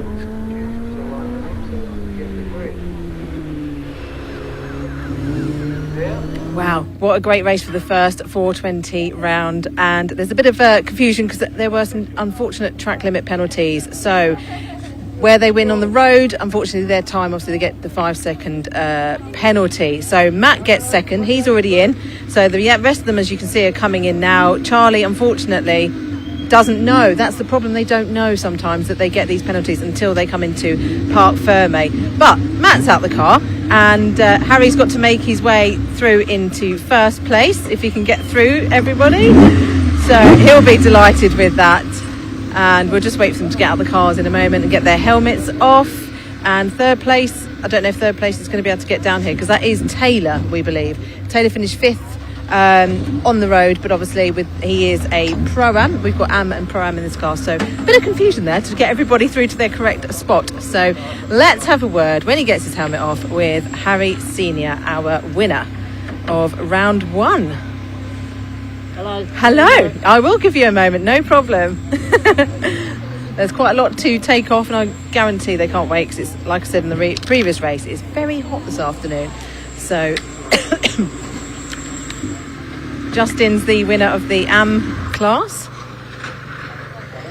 Harry, congratulations, winner! Yeah, absolutely amazing, great race. There was 4 of you battling for that, and you were not given any respite by Charlie. Unfortunate for him, really sad for him. He got the track limits penalty. Yeah, he was a bit all over the place, so I kind of thought he might, but yeah, knackered. Yeah, I'm not surprised. Harder than I remember it being. Sometimes that gap is quite long, isn't it? And you get back in it and you think, oh my gosh, well, how did I do this all year? Yeah. First one's always hard, I think. Yeah. You get like 20 minutes through the race in your head, and you look at the board that your team's given you, and it says 14 minutes left. And you're like, oh my God, really? Yeah, brilliant. Best start you can have, I think, pole and a win.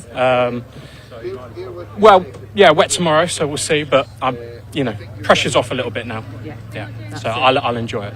You will. Well, it's nice to get the first one out of the way, isn't it? First race out of the way, and the first win. Yes. Nice to know I've still got it. Exactly. Definitely still got it, because you know this grid's competitive this year, really competitive. Yeah. No, lots of guys coming up from all sorts. Taylor done again, just like Cook last year, done amazing to jump up from a 310 to was he third, I guess then? Yes. Yeah. So that's brilliant podium on debut after driving a 310 for so many years. Yeah, that's impressive. So they'll be getting quicker throughout the year. So me and Matt will have to be on our A game. And that's the thing, you're racing against a few different people, so it's knowing how they race, isn't it?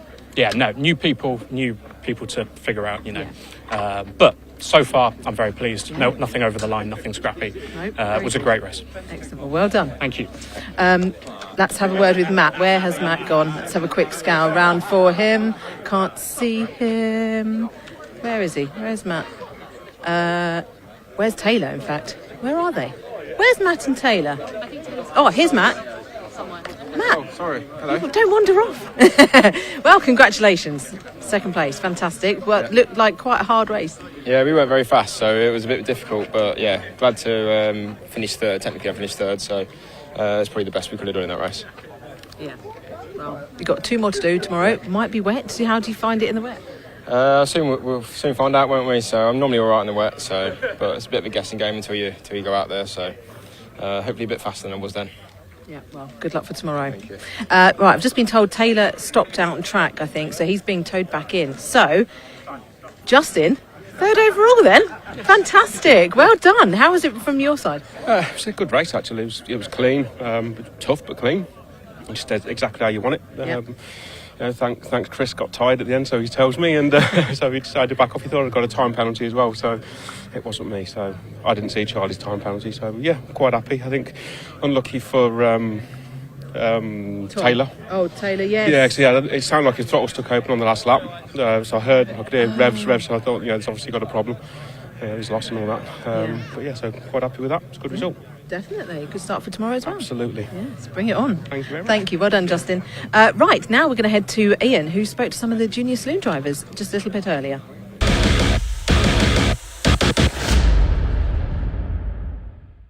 Right, everybody, time for the first junior saloon car action of the weekend. It's already the 3rd meeting of the season. We're about to have race number 7 of the 2026 campaign. Ollie Smith has won 5 of the previous 6 races already, but he starts this one in P3. What can he do from there? We're about to find out. I just want to go chat to a new driver we've got over here. We've got Ricky Pittman. Let's have a quick chat, my friend. How you doing? I'm doing good, thank you. How are you? Scottish? Yes, I am. Well, you've made the trip down then. Why junior saloons? It's just the best championship around here. You don't really get much better than racing little citrus axles like these around the country. It's just great fun, so yeah. What have you done before this? Have you done any karting? What's your experience? No, I came from sim racing. My dad's got a computer business, Pittman Computers, up in Scotland, and so he got me a sim rig around when I was like 8 years old, and then I've just been sim racing ever since. So it's just iRacing, everything, Assetto Corsa, just learning everything, learning the basics, and then. So you could probably do this place blindfold. Basically, yeah. I've done hundreds of laps around here, so yeah, it's great fun around here. So yeah. What are you expecting from this race today? It's just like, look, let's just get a feel for it, let's learn it and go from there. Yeah, just learn the car, learn the track. I'm still quite new to all this, so if I gain a few places, that'd be good. If I stay at the same place, I'm still happy with that. Just keep learning everything. So yeah. Nice one. Whereabouts in Scotland are you from? What? Whereabouts in Scotland are you from? Right at the bottom, basically on the border. So yeah, it's not too far. Yeah, they come from far then. Just down the way. Then, only a couple of hours, so it's okay.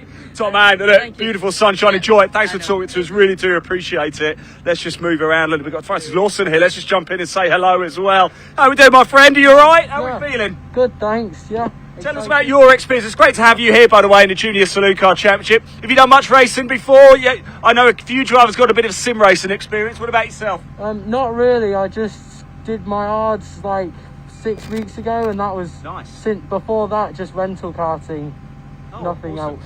How are we feeling? Are we feeling confident? Yeah, excited. A bit nervous, but.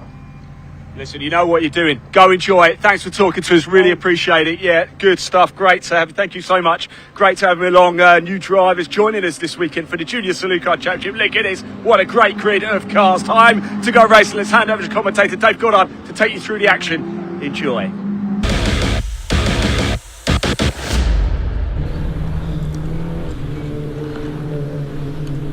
Thanks, Ian. Yes, already round 7 of the Junior Saloon Car Championship coming up. A very busy season for them. First of 3 races this weekend. Qualifying took place this morning, and it was Max Scharfegger who set pole position with a 142.928, the only driver to get under the 143 bracket in qualifying. Leon Holley starts alongside him, about 4/10 of a second back.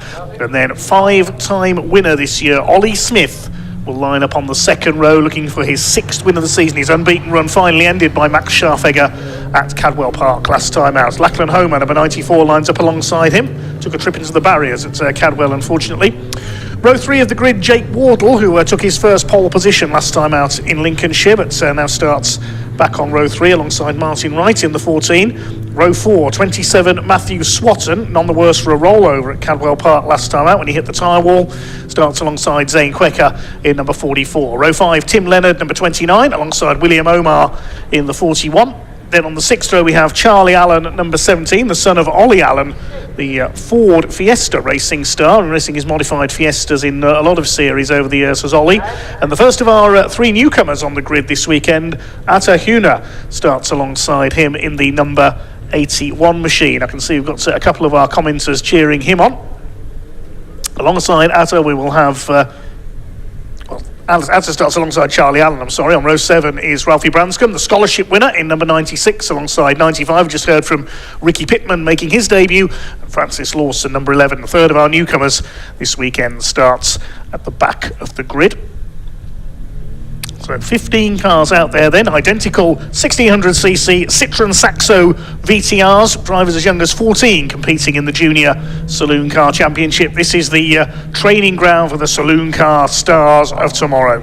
You never know, you could be seeing a future British touring car star on this grid. Ollie Smith, rookie champion last year. His brother Harry won the title a couple of years ago. He's now moved up to the Mini Challenge. And Ollie, the man from Maidenhead in Berkshire, looking for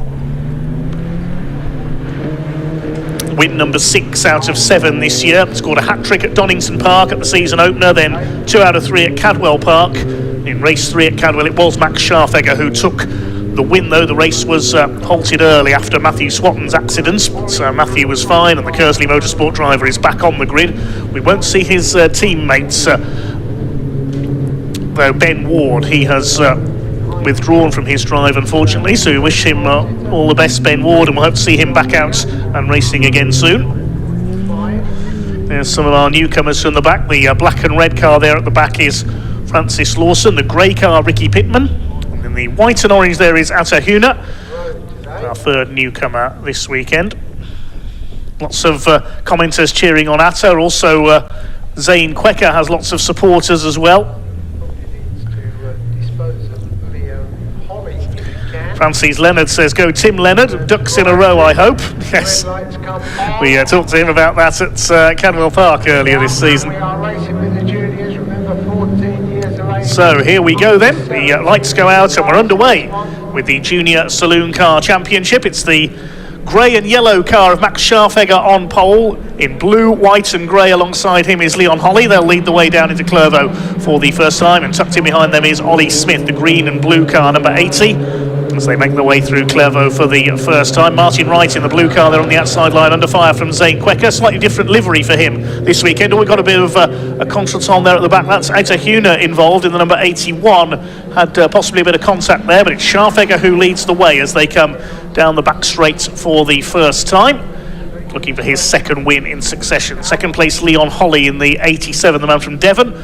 Ollie Smith in third. Then it looks like it's Jake Wardle up into fourth place. Doubles up his junior saloon car commitments with junior rallycross as well in Suzuki Swift. Had a big shunt in rallycross at Liddon Hill earlier this year, unfortunately, but thankfully it was none the worse. Atahuna's got going again at the back of the field in the number 81 of that little sort out on the first corner.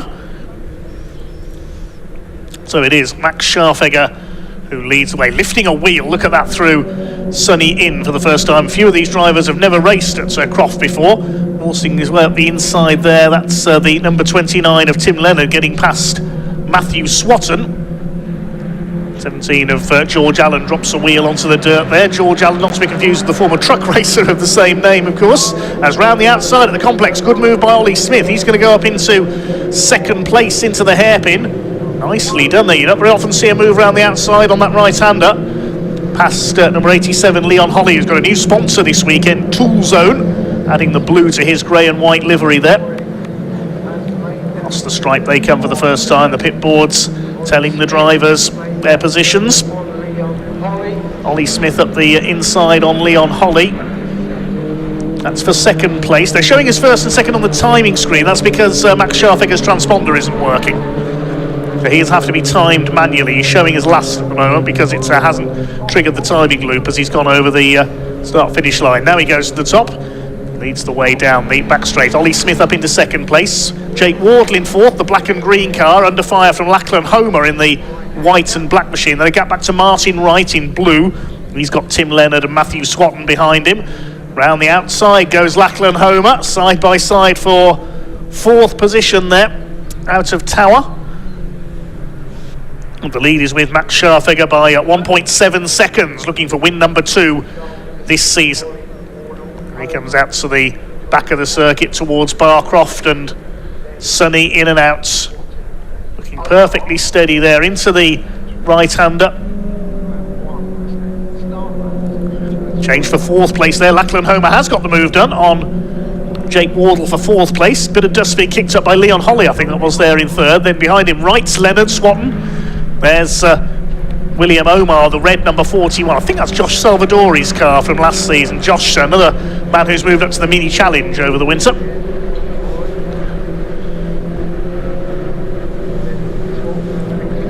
Up towards the hairpin, Matthew Swatton trying to make a move up the inside for P8. It forces the issue a little there on Tim Leonard, who bounces down the grass slightly on the outside. Matthew Swatton gets 8th position. Zane Quecker dropping down the timing screen as well. Is it a transponder issue for him, or have we... No, he's come through now. He's come through in P11, so he's had a moment somewhere, Zane Quecker. He's dropped down the order slightly. The order is Scharfegger, Smith, Holly, Lachlan Homer up to 4th, ahead of Jake Wardle. And Martin Wright in 6th. Swatton's made up 2 places into 7th. Then Leonard, Omar and George Allen rounding out the top 10. Second place group heads into Tower Bend. Sideways there, throwing the car around Tim Leonard, the 29. This is a former rallycross circuit, and that was rallycross style there from Tim Leonard.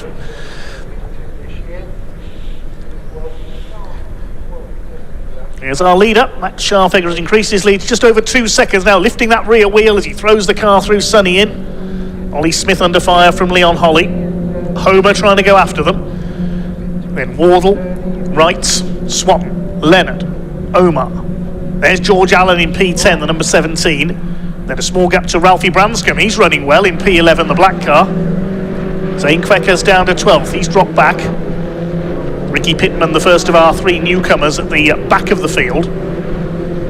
Leon Holly's dropped back slightly from Ollie Smith now into P3, and it's coming under fire from LH94, Lachlan Homer.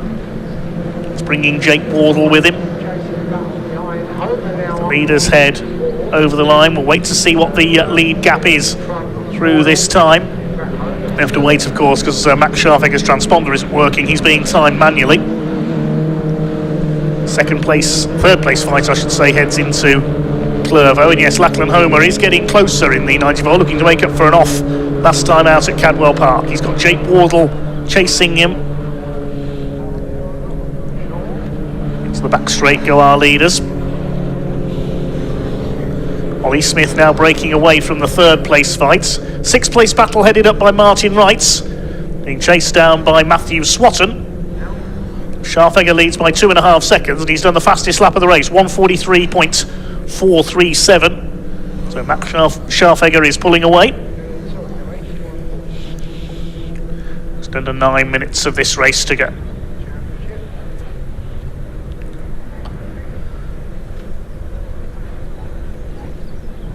Scharfegger continues, same style through the right-hander at Sonny. Ollie Smith running a bit wide there. Leon Holly under pressure now from Lachlan Homer for that final podium place. Jake Wardle in 5th position.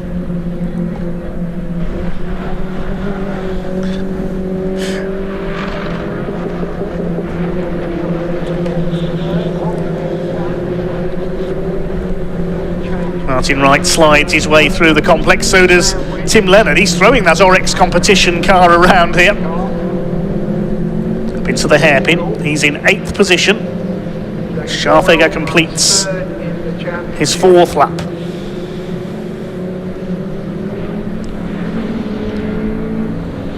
Great style being shown by these young racers. And here's the fight for 3rd. Jake Wardle's dropped back a bit this time. He's in 5th place, the black and green car there. Martin Wright under pressure from Matthew Swatton. There's Leonard, William Omar, George Allen rounding out the top 10 ahead of Zane Kwekker is next through. And a gap back to the newcomers, sliding out there into the gravel. That's Francis Lawson in the number 11, mind the barriers. Oh, into the barriers he goes. Francis Lawson just too fast into Clervaux. He's kept it going with a bit of bodywork damage there. He did well to keep it out of a much heavier impact there, and I suspect he's heading pitwards. Lucky escape there for Francis Lawson, the man from Macclesfield in Cheshire. That could have been a big accident. Ricky Pittman, meanwhile, has got ahead of Ralphie Branscombe. He's enjoying his debut. As Scharfegger leads, he's done another fastest lap of the race, 1:43.384. He's nearly 3.5 seconds up on the rest of the field now. Matthew Swatton continuing to chase Martin Wright, the scholarship winner from 2025 for 6th position. Swatton in 7th. Let's have a look again at Francis Lawson's little moment here. Just got the back end, stepped out too quick into Clervaux, over the gravel. I thought the car was going to flip into the air at one point, into the barriers, wallop straight in he goes. Managed to keep the car going, see, he keeps his foot in and straightens it up. But I think there might be some suspension damage there as well as the bodywork damage, and I suspect Francis Lawson will be heading for the pits. Leaders head over the line. Still Scharfegger ahead of Smith and Holly.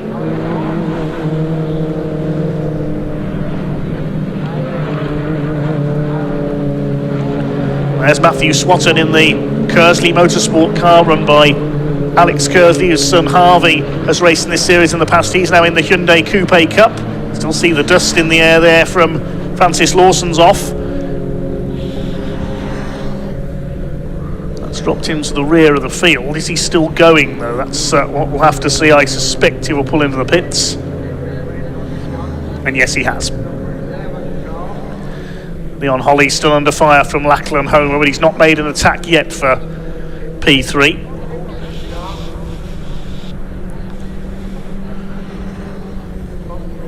Just over 5 minutes of this race to go for the JSCC. It's the CSC racing car of Max Scharfegger who leads the way. His teammates has just gone into the barriers, unfortunately. Francis Lawson. The third car for CSC Racing is Jake Wardle in 5th position. Ollie Smith for Musketeer Motorsport in 2nd place, and his teammate Leon Holly under fire from Lachlan Homer in the MRM car for that 3rd place. Through to the compliments. Lachlan Homer, now he's in attacking mode, having a go for 3rd place on the tool zone car of Leon Holly. Jake Wardle starting to close up as well. An interesting fight to the flag between these two for the podium.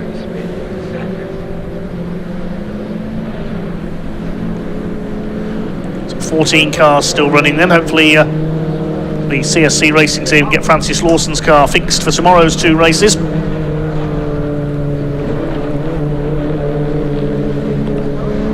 A bit of gravel on the road as a result of that as well, coming into Hawthorne.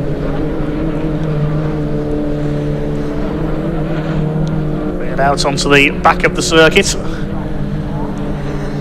These two, 2.5 seconds behind Ollie Smith now in 2nd place, but is Smith going to have to settle for 2nd place for the 2nd time this season? Is it going to be a 2nd win for Max Scharfegger? Martin Wright still under fire from Matthew Swatton.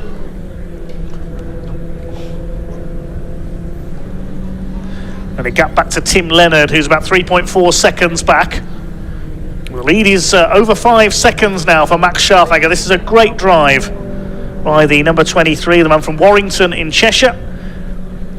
His family have raced in Caterhams, Citroen C1s, and quite a few other forms of motorsport in their time. Lee Smith safe in 2nd place. I think he's settled for 2nd now. Ahead of Holly and Homer fighting for 3rd place. Fight it is now. Lachlan Homer is lunging at Leon Holly. Won't go around the outside of the hairpin, I don't think. As they hold each other up battling, Jake Wardle's able to close back up as well. Bit of understeer there for Leon Holly, sends him out wide. This is Lachlan Homer's opportunity. If he can get up alongside down into Clervo, but he's on the wrong side at the moment. He's going to try and slipstream him by the look of things for that P3. Can he get the inside line into Clervo? I don't think he's close enough this time by. No, he's not. Wardle 5th behind them, then Wright and Swatton. Then a gap of about 4 seconds back to Tim Leonard in 8th position. Zane Kwecker continuing to recover. He's back up into 10th place ahead of George Allen now.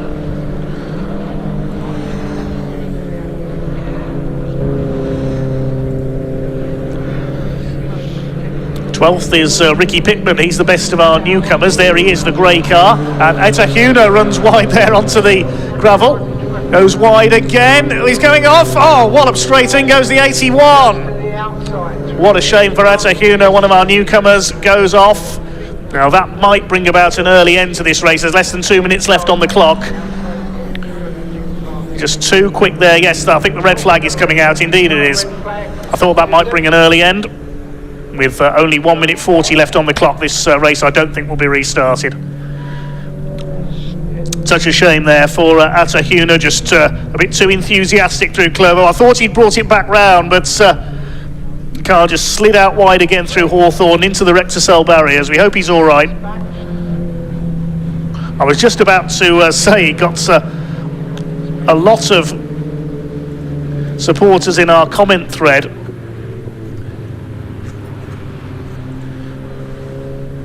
And there is Etahuna out of the car. The young gun also from Cheshire. He appears to be okay, just talking to the marshals.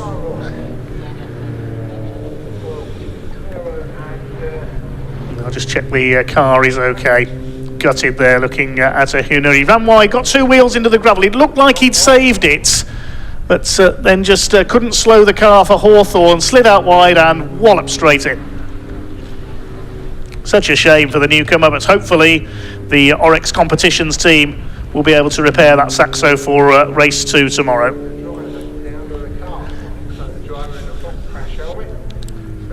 Good news.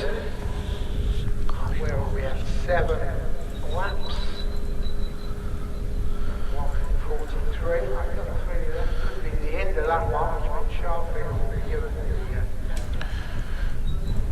the verdict from Smith Holly. So Atahuna will just get a quick checkup from the medical staff, no doubt, just make sure he's okay.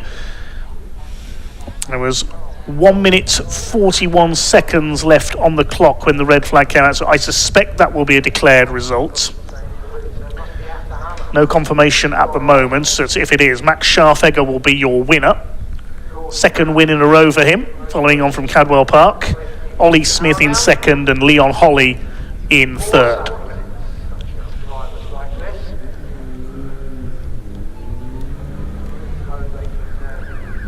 Sort that car for tomorrow. Car's been sent into pit lane, so I'm guessing that's the thought. That's it for that one.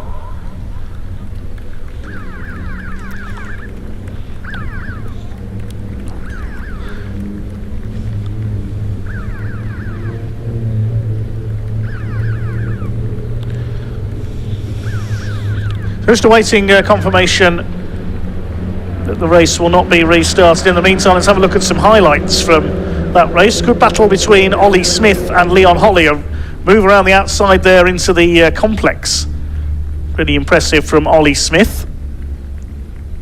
And yes, the checkered flag is now showing on the timing screen, so that will be a declared result. So Max Scharfegger provisionally takes the win ahead of Ollie Smith and Leon Holly. Lachlan Homer in fourth place ahead of Jake Wardle. Martin Wright in sixth. Matthew Swatton in seventh. Eighth for Tim Leonard. Ninth is William Omar. Zane Kwecker takes 10th. 11th for George Allen. Then 12th will be Ricky Pittman, our top newcomer. Ralphie Branscombe 13th. Atahuna probably won't be classified as the cause of the red flag. And I think Francis Lawson rejoined from the pits there possibly, and so might be classified in 14th.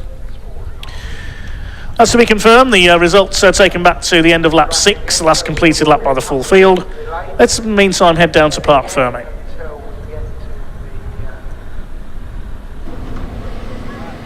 Yeah, well, great racing indeed. It's win number 2 of the season for Max Scharfegger as well. Max, well done. You kind of controlled it, didn't you, really? Yeah, that was quite a good race. Got a bit of an off start, but managed to gain back into turn 1 and then just kind of got my head down and cleared off from there.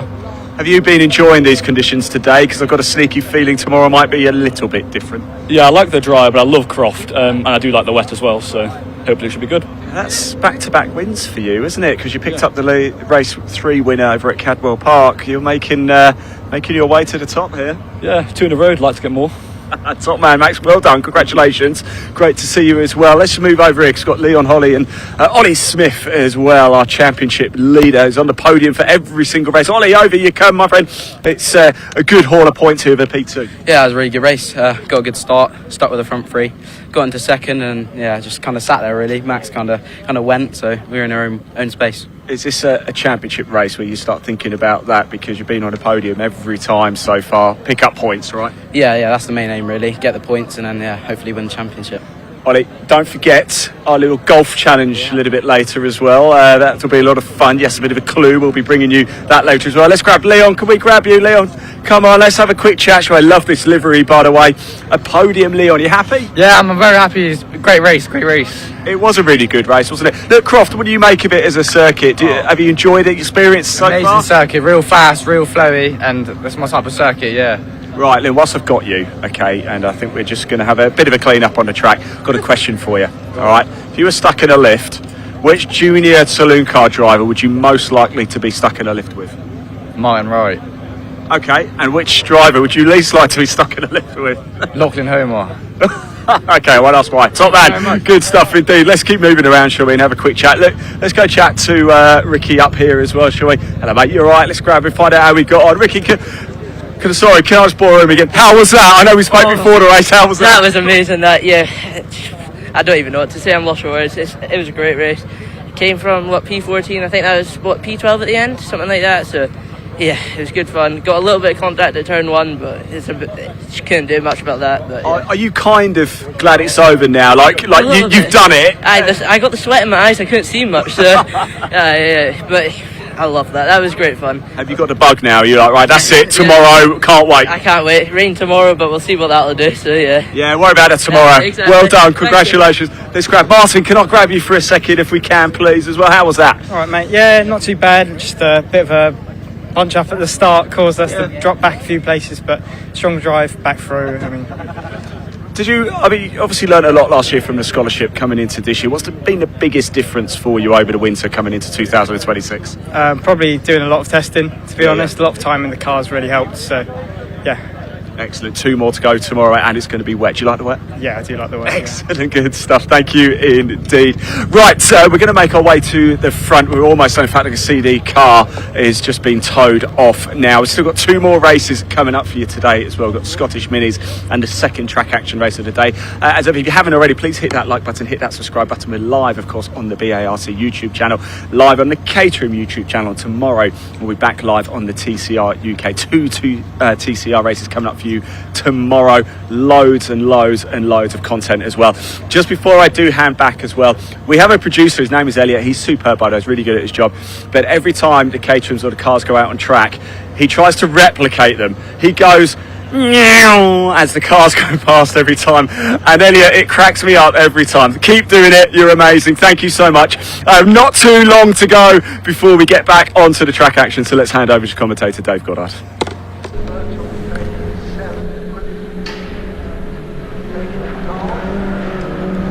Cracks you up. It puts me off my commentary.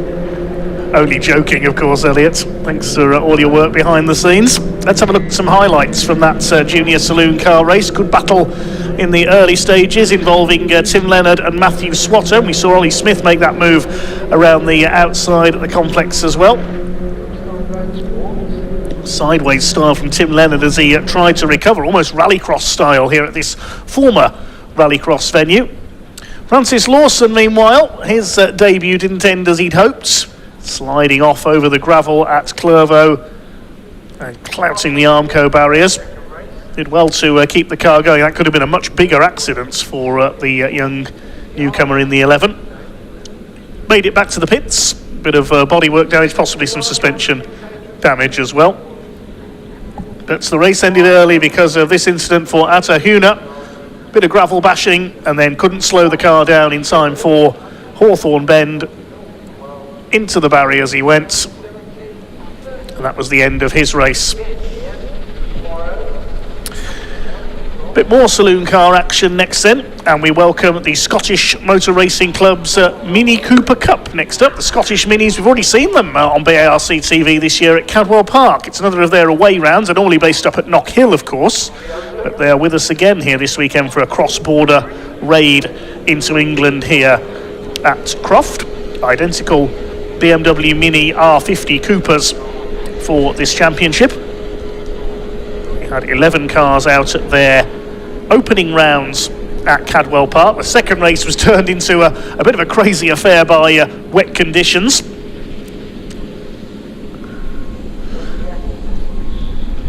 And we'll have the cars on track shortly. There's a bit of recovery work going on, of course, from Atta Huna's shunt there.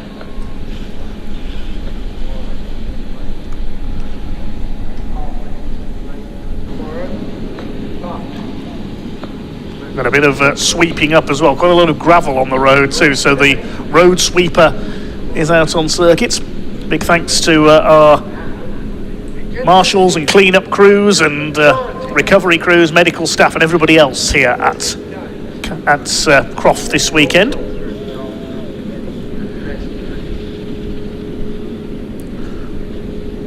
They're just checking the barriers as well. The marks of the course have just told us here at Croft.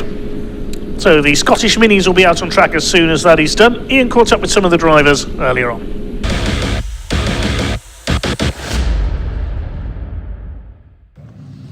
Yes, D-A-D-A-L, Alglish Dalgleish. Yes, it's Robbie Dalgleish. Do you like what I did there, Robbie? That was terrible, wasn't it? That was pretty bad. That was pretty bad. What's not bad, though, is where you line up on this race. You had a podium, of course, at Cadwell Park. Can we replicate that here?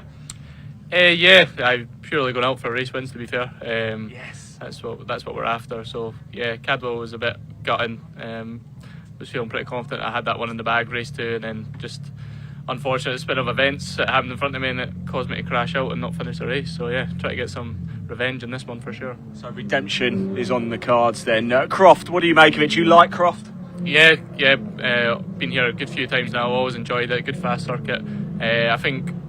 I mean, the grid, sometimes there can be a big difference throughout, but I think even from first to last, it really is quite a small margin. So it just shows that you get good close racing on here. This will be a mega good race for sure. Excellent, Robbie. Best of luck. I think you're going to give us plenty of entertainment indeed. Actually, let's just go over here. He's in the car because I was just having a bit of a giggle with Jack Irvine off camera. Let's have a quick chat now. Jack, do you have any pre-race rituals? I'll put my helmet on. What are we thinking about tyres? I think it's going to get warm here, so it is. So yeah, round ones as well. Yeah. Oh, well, they're black round. Look, you're on pole position. Bit of a target on your back here, but you know what you're doing, don't you? Oh yeah, I'm the best. Just I know Robbie Dalgleish. He's keen on the victory. You're not going to let that happen, are we? You maybe drive into the side of us here. We don't know what will happen here after Caldwell. Jack, best of luck. Jack Irvine there, a confident man indeed. Time to go racing for the Scottish Minis. Dave, over to you, my friend.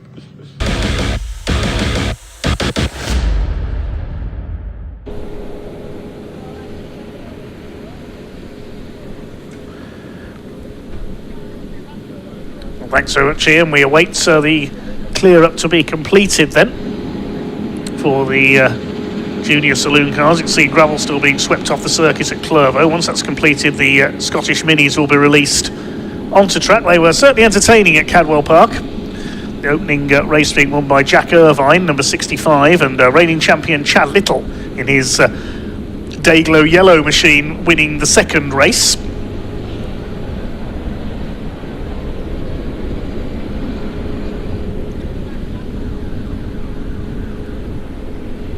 .11 cars here. I think it's the same 11 drivers that we had at the Cadwell Park round that's here this weekend. There's that runoff area I talked about earlier on the outside of Tower Bend. That's where you end up if you go straight on in that field. See, no barrier on the outside of that section. There's some of the Orange family, our volunteer marshals this weekend. If you'd like to become a volunteer marshal, then look on the website at barc.net or the British Motorsport Marshals Club online to find out how you can join up. Certainly not all about waving flags, as you will see. Do follow our social media platforms as well and subscribe to our YouTube feed on BARC on YouTube. Look at British Automobile Racing Club and on our various social platforms as well.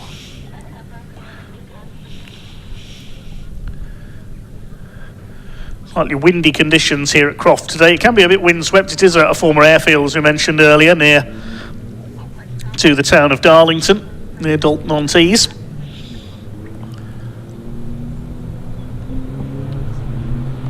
Biggest event of the year, the annual visit of the British Touring Car Championship.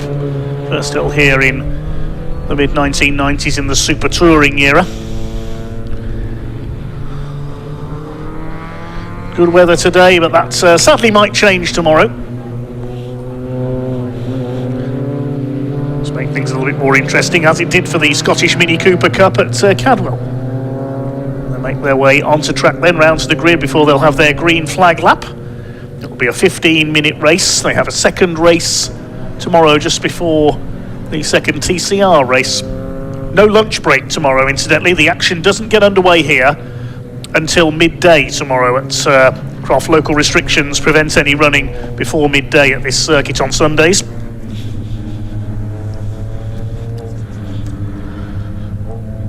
So the identical Mini Coopers, all 1600cc, making their way around to the grid. We'll give you the grid line up in a second. It is Winner of race 1 at Cadwell Park, Jack Irvine, the man from Antrim in Northern Ireland. You don't have to be Scottish to race with the Scottish Motor Racing Club.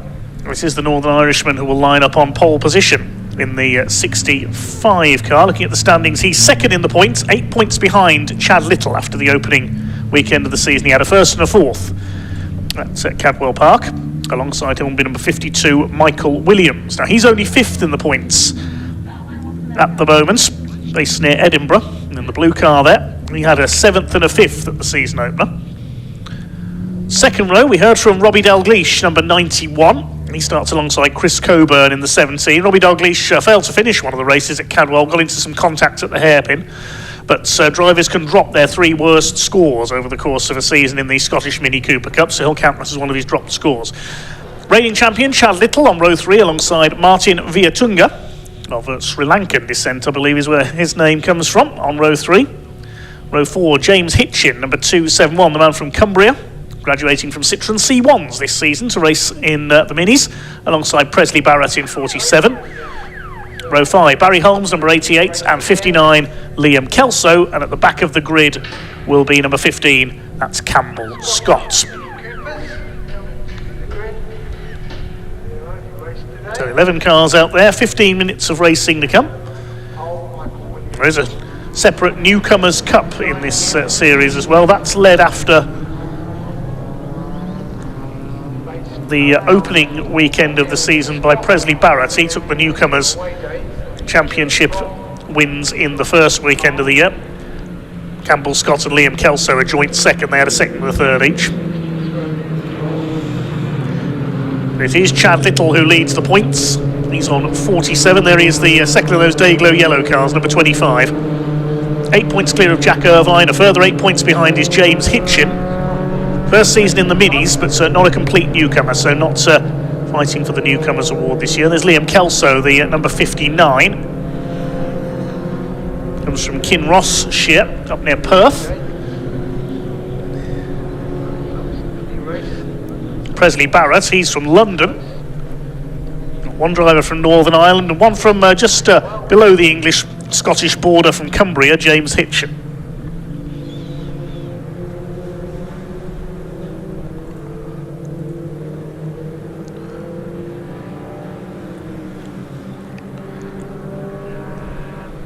Possibly missing Campbell Scott from the back of the grid there, I think.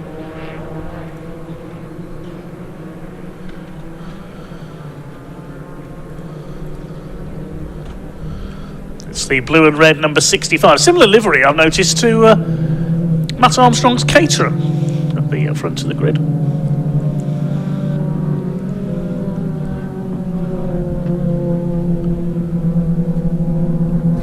I know, Campbell Scott is there. They're just slightly out of order at the back of the grid. It looks like we have got all 11 cars.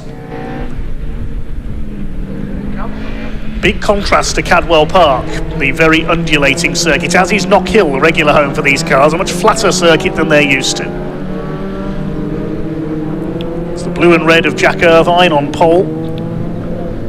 Alongside him will be Michael Williams, number 52, in a two-tone blue livery. Robbie Dalgleish in red on row 2 alongside Chris Coburn, number 17. He's in the bright yellow and blue car. Comes from Glasgow. Row 3 of the grid, Chad Little in the bright yellow alongside Martin Viatunga, number 27, in the pale blue car. You'll notice the Sri Lankan flag on his car.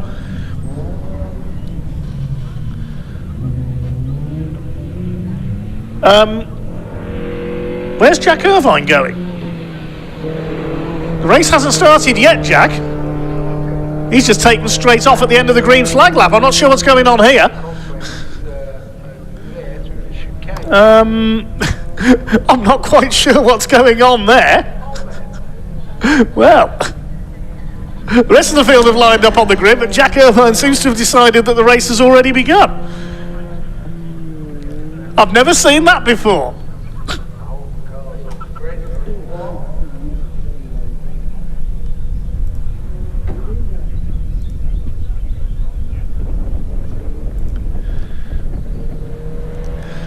He's taken the shortcut back towards the grid.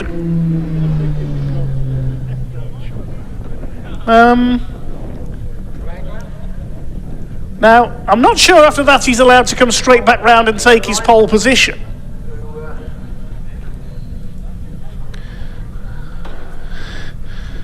Yes, I think the stewards might have something to say about that, but the race is about to get underway. What a bizarre occurrence.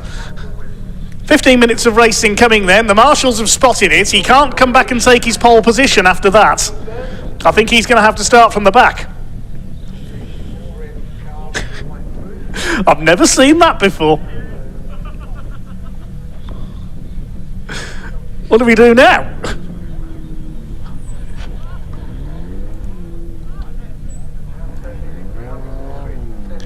Now he's doing a 3-point turn.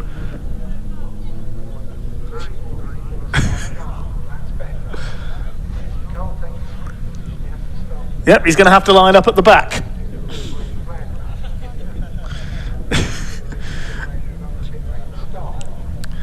Well, he's on slightly warmer tyres now than the others, isn't he? Because he's done that extra distance. So watch for Jack Irvine coming through from the back of the field. It's Michael Williams in the two-tone blue car on his own on the front row.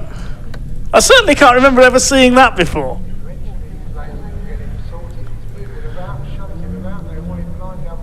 Or is he being sent into the pit lane now? Can't quite see down the back of the grid. They're going to the rest of the field are now going to do another green flag lap because of that delay. Now on the back row of the grid. Remember, the man alongside him on the front row of the grid was only a couple of So we now do a further green flag lap to compensate for the delay. another green flag lap in here. Is that because of the delay for the cars? Just get them back up to work. Thank you, Darren Holmes, one of our officials here who confirms that. Will be another green flag lap. Well, that's one of the more bizarre things I have seen in my time covering club racing.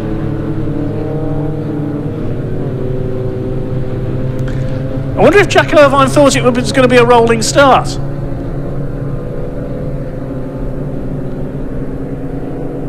Maybe that's what he thought.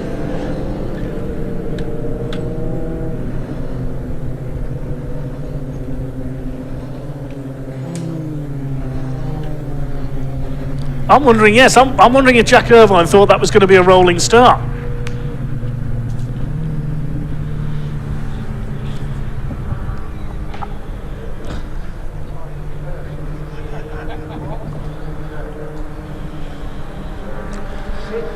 But whatever, he's back to the back of the grid.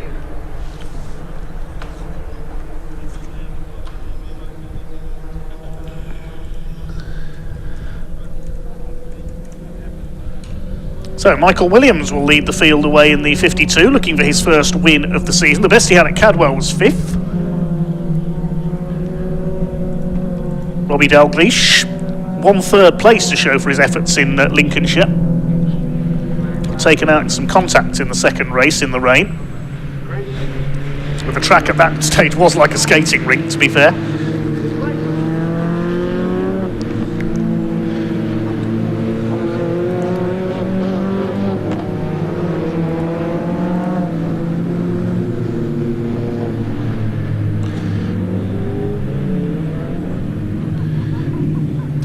Chris Hosey, who's a regular at Knock Hill, has been in touch. He Jack Irvine may have thought there was a second green flag lap. They tend to get 2 green flag laps there because it's a shorter circuit, so perhaps that's what Jack Irvine was thinking. Well, we'll maybe find out from him with Ian post-race. So, Michael Williams on his own on the front row. Robbie Dalgleish, the former champion, with a free run on the inside, with Chad Little, the reigning champion, behind him. Here we go then, the first race of the weekend for the Scottish Mini Cooper Cup, administered by the Scottish Motor Racing Club. Red lights are on, the revs are up, and away they go. Good start by the number 17 of Chris Coburn from the second row of the grid, trying to get across there. Watch for Robbie Dalgleish in the red car down the inside. Jack Irvine's already made up a couple of spots from the back of the field, but it is Michael Williams who leads into that first corner at Clervaux. A couple of cars bouncing over the curb on the inside. Dalgleish in second. Bit of push and shove there. That's Irvine trying to make his way through. Takes the 47 of Presley Barrett out wide in the David Slay racing car there. David Slayer multiple former champion in this division, now running a number of the cars on this grid, including Chad Little, the reigning champion. So Williams leads from Dalgleish. Now, a few of these drivers will have never raced at Croft before, so it's a new experience for them. Chad Little leaning on James Hitchin there as they get round Tower. They've all made their way round this first lap okay so far in this 15-minute race for the Scottish Mini Cooper Cup. Up towards the Jim Clark S's for the first time. Quite fitting they're racing on this circuit with a corner named after one of Scotland's greatest ever racing drivers. Robbie Dalgleish has taken the lead from Michael Williams, who's holding off Chris Coburn for that second place. Martin Viertunga is up into fourth, and James Hitchin runs a bit wide at sunny outs. Jack Irvine is already up into sixth position in the 65. Great run through the field after that initial confusion. It's Robbie Dalgleish into the complex for this time. Michael Williams diving up the inside, bash, they go out wide, goodness me. Well, that was never really on there for Michael Williams. They've both gone out wide. They're still going, but they've lost the advantage to Chris Coburn as a result. That's caused a bottleneck in the field as well. Pushing, shoving all over the place. There's Irvine up behind them. He could be leading this by the end of the second lap, the way he's carving through the field.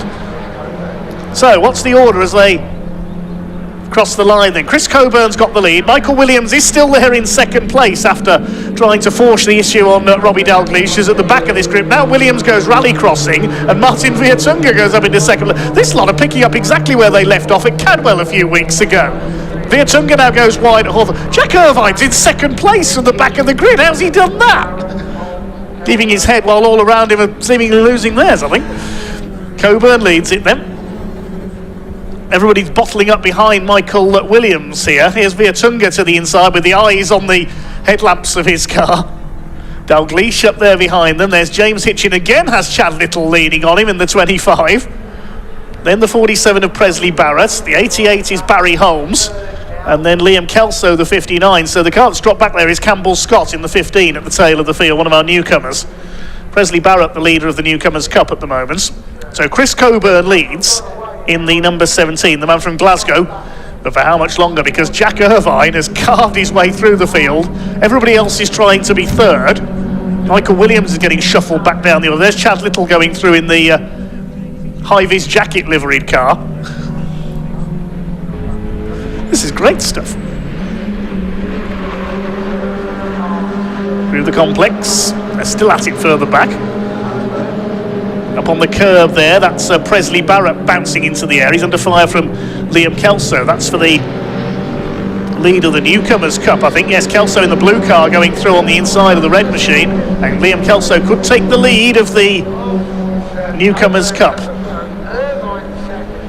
Jack Irvine, not surprisingly, has done the fastest lap of the race, 1:42.059. Chasing Chris Coburn for the lead. Those two go a couple of seconds clear of Martin Viertunga in third. Robbie Dalgleish is back up into fourth place. They spray a bit more gravel onto the tarmac at Clervaux. There's Presley Barrett attacking Michael Williams. And here comes Liam Kelso. You can't go side by side through there. That was close. I thought Kelso was going to smash into the tyres.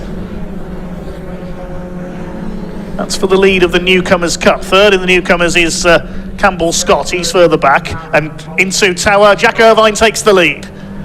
So Jack Irvine now takes it up. It's only a matter of time before he dove past Coburn into the lead.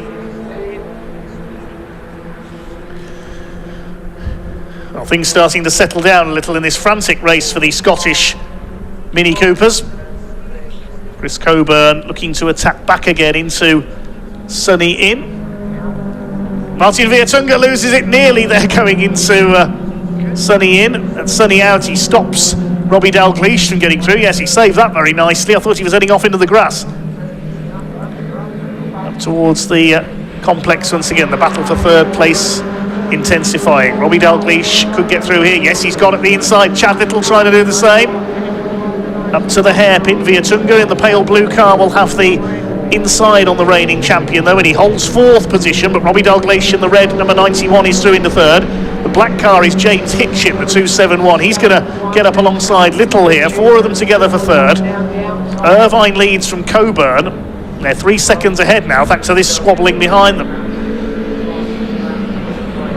James Hitchin looking to be later on the brakes for Clervo. There's contact between Chad Little and James Hitchin. I thought they were going to go charging off into the gravel, but they somehow keep it on the island. And behind them, Michael Williams recovering after dropping back early on from the front row of the grid.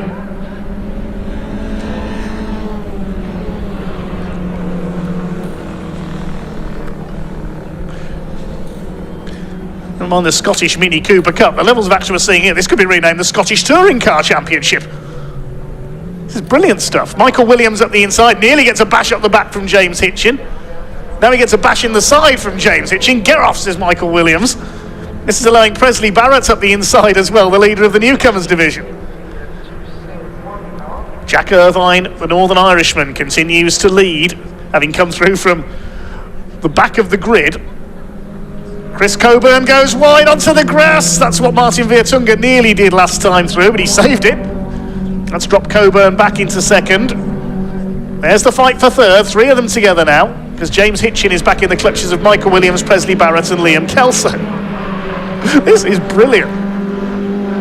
Lifting the wheels as they come on the inside as they come into the left-hander at the convex. You can see how close to the edge of adhesion they are. Now Chad Little's going to maybe try a dive up the inside. No, Martin Viertunga tries a dive up the inside of Robbie Dalgleish. He's going off. Off goes Viertunga. He's on the rallycross course. Chad Little's tangled with Dalgleish. He goes off as well. Oh my goodness. Now they've got it going again. Viertunga trailing some bodywork. Chad Little's near the back of the field. Well, Viertunga went for the inside there into the hairpin on Chad Little. On Robbie Dalgleish rather, but then Chad Little went for the inside as well and didn't realise that Viertunga was going to turn across him. Look at the rear bumper hanging off. He'll get the black and orange flag for that, I would think. The technical disqualification flag, and have to call into the pits. Talking of into the pits, Barry Holmes has pulled in the 88. Take a look at that again if we can, into the hairpin. I couldn't keep up with that. Michael Williams battling with Presley Barrett and Liam Kelso. These drivers must be loving this. Jack Irvine missing all the fun. He carved through the field in the first two laps. Chris Coburn keeps it on the tarmac this time through Sunny Inn. Now who's in third place? It's remarkably, it's still Robbie Dalgleish after all that mayhem at the hairpin. James Hitchin is fourth, and then behind it's Williams and the rest of them. Now here's what happened at the hairpin. Chad Little went for the inside on Viertunga, who didn't realise he was there and went for an attack on Dalgleish. That was the cause of the contact. And then as Dalgleish tried to keep it off the grass, he didn't realise Little was going past him. Nearly into the marshal's post there, Chad Little. Dear oh dear. There goes Viertunga, he's heading for Darlington Town Centre. And then Chad Little gets spun aside as well. Chaos.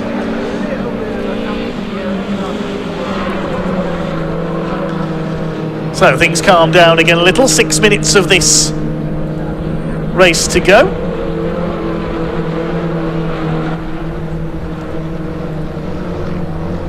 Instead your leader is Jack Irvine. 2.2 seconds up on Chris Coburn now as they head up towards Tower. Robbie Dalgleish still third, then James Hitchin. Williams is fifth in the 52. There he is, the two-tone blue car, ahead of Liam Kelso, who's now got ahead of Presley Barrett, and that's for the lead of the Newcomers Cup. 6th and 7th. Viertunga is still going, I think, for the light blue car. Yes, there he is, so he's still in there. Chad Little's down to 9th, and Campbell Scott rounding out the top 10. Barry Holmes has rejoined from the pits in the 88's car. He made a stop earlier on.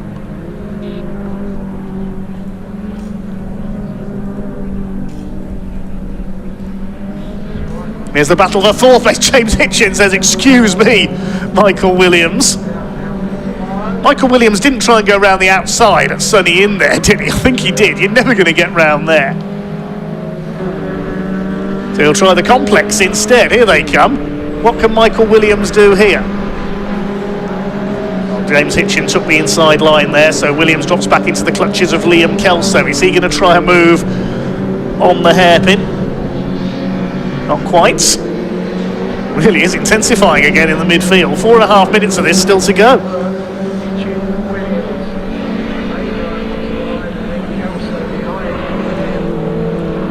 271 James Hitchin, the only English-based driver in this Scottish Championship, based up near Carlisle, so probably closer to Knockhill than most of the UK circuits, except for England circuits, sorry, except for Croft. And there's Martin Vertunga. He shed that bit of bodywork. He didn't need to be flagged into the pits, and he's still going. Chasing now Presley Barrett as he tries to recover up the order. Chad Little must be quite a way further back. Yes, he's 4.5 seconds back on this lot. There's the yellow machine. Michael Williams up the inside on Liam Kelso, trying to attack James Hitchin. The fight for fourth really intensifying now. Up towards the Jim Clark S's. Careful through here, you can't go side by side through there. There's our leader. Still Jack Irvine ahead of Chris Coburn. It'll be Dalgleish through next. He's been able to pull away in third place. And here comes the fight for fourth. What's happened to Michael Williams? Williams has dropped back. Where is he? Because Vertunga's fifth. Barrett sixth. There's Kelso. We've lost Williams.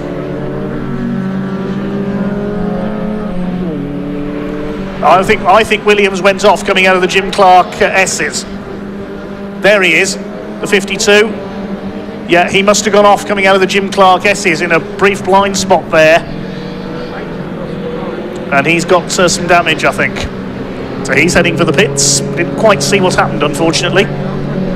Still Jack Irvine sliding through into Clervaux. Yep, you can see the telltale mark on the side of the car there. He's rubbed door handles and wheels with, I would imagine, this man, James Hitchin, because they were battling into the Jim Clark S's. They just disappeared from our sight briefly. Michael Williams has got some damage as a result of that, and he comes into the pits.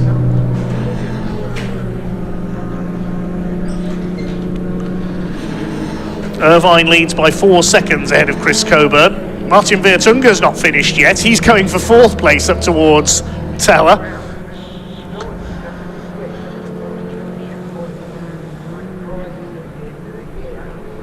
What a crazy race this has been.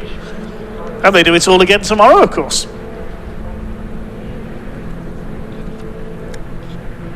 Here's our leader. He has just lapped, I think that's Barry Holmes, the 88, who has rejoined from the pits. There he is. It's Coburn second.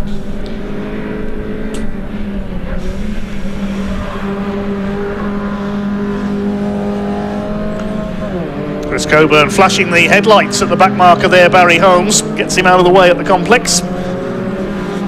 Dalgleish still third, and then this fight for fourth. James Hitchin must feel like he has a magnet in his car. There's always somebody stuck to the back or the side of him. Presley Barrett up there in sixth behind them. He's back in the lead of the Newcomers' Cup ahead of Liam Kelso. Over the line they go to start their last lap. Barry Holmes slows up and pulls over to let the quicker runners through. And here comes Martin Vertunga up the inside into Clervaux. Will he get the car stopped in time? James Hitchin back up the inside. He's got him. Good move, Martin Vertunga. But James Hitchin back up to the inside at Hawthorne. They can't go side by side through the chicane. Vertunga has got that fourth place away. Good recovery after he was involved in that incident at the hairpin earlier on that saw him disappearing off into the infield. It does show what a crazy race this has been for the Scottish Mini Cooper Cup.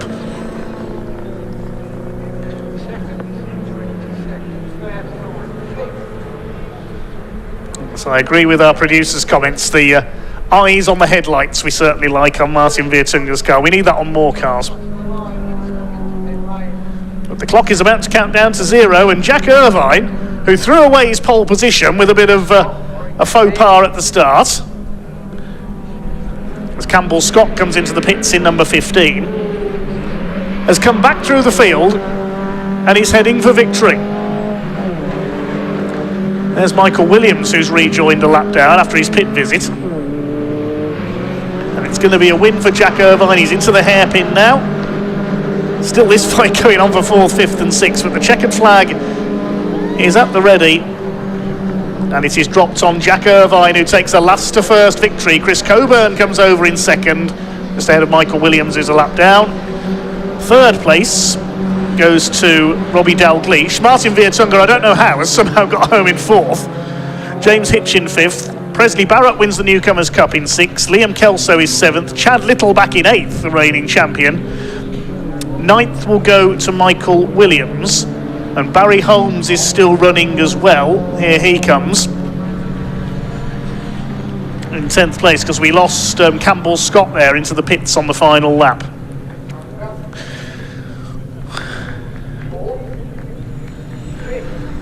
How do you sum up a race like that? That was absolute madness.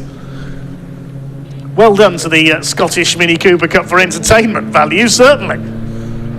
Provisional result then as follows. Jack Irvine coming through the field to take the win ahead of Chris Coburn by just over 4.5 seconds. Robbie Dalgleish and Martin Viertunga, they may have been involved in that tangle at the hairpin, but they still finished 3rd and 4th. James Hitchin takes 5th. Presley Barrett 6th, wins the Newcomers Cup ahead of Liam Kelso. Good scrap between those two further back. Chad Little, after being spun out, and ended up down in 8th place.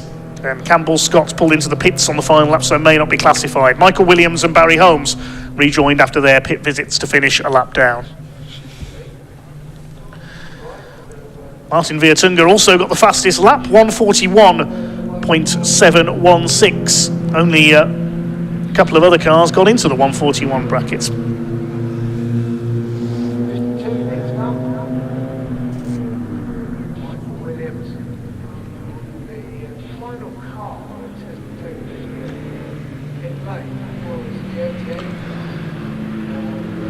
Waiting for the cars to make their way into Parc Fermé. We have one race to go today here at Croft. It is the Track Action Racing Club. We hope that full complement of cars makes it back out for that one. Started from the back of the grid. To 5th place at the end of lap 1. We know we won't have the pole sitter because that was Chris Coomer. He set the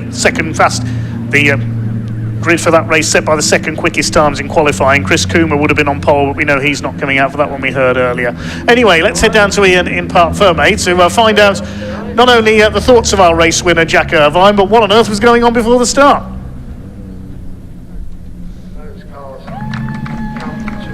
Well, here we are down in Parc Fermé, and Jack Irvine, well, shaking her head there. Talk about doing things the hard way. Well, grab a word of him as soon as he gets his head up. Congratulations to Chris Coburn, and of course Robbie Dalgleish coming home in P3. Jack, don't like making things easy for yourself, do you? What happened at the start there? Oh, I don't know, I got mixed up. I thought we maybe had another lap, but all the hard work we've done in qualifying was sort of a waste of time. We got a good start and out through them there and seemed to get away. So I bet it was quite good fun though in the end, wasn't it? Now we can look back and smile at it. Yeah, I had to win the race for. I couldn't have went home to Kyle with that result, or front station for that matter. Look, no, happy with the one. Well done, congratulations, Jack. Really happy for you. We've got Chris Coburn over here as well. Yes, Chris, come on. Are you happy with that? Oh, that was so much fun. You're very red in the face. I thought it might be, yeah. What is it about these Scottish minis that are so entertaining for us? I can't even imagine what it's like behind the wheel. We're just all so closely matched, and we put on a good show. We raced respectfully, and it was just so cool to just come through and get gifted a place at the start was a help. So yeah, it was great. How hot are you, by the way, I'm very hot. right now? If I shot you in the face with that. There you go. That's better, isn't it? Well done, mate. Well done. Good luck tomorrow as well. Let's go grab Robbie over here as well. Have a quick chat. Very eventful race, wasn't it, Robbie? Eventful, huh? Stock car racing, I think. Just some of the driving standards is appalling. People just crash into you for the fun of it. That seems to be the main target every time. Hey ho, must be the red car, red for danger. I think. That's it, red for danger. So yeah, driving like that for half the race, but managed to bring it home in third. So yeah, you got a little pot, and look, more racing tomorrow. That's it. Yeah, good luck. Thanks for talking to us, Robbie. Do appreciate it. There we go. More cars coming. Let's just quickly grab a quick chat, shall we? Let's go have a quick chat with Presley. How we going, my friend? Are you all right? How was that out there? You all right? I'm absolutely wrecked after that one. Are you? It was just, everyone was trying so hard, and then eventually I think I bumped into someone, as you can see, and before I knew it, my steering's not quite right, and it can mess stuff up when I've been practicing all day on Friday, and happens. I mean, I'm happy I got the result I did. I suppose I am. I just wanted to get more on myself, but unfortunately. You look a bit red in the face. Are you hot? Are you really hot? Really hot. Are you? Before I felt like there we go. There you go. Just doing my bit to help. Well done, mate. Right, track action are heading out on circuit already, so let's get going for our final race of the day. Dave Goddard, over to you. Is that right?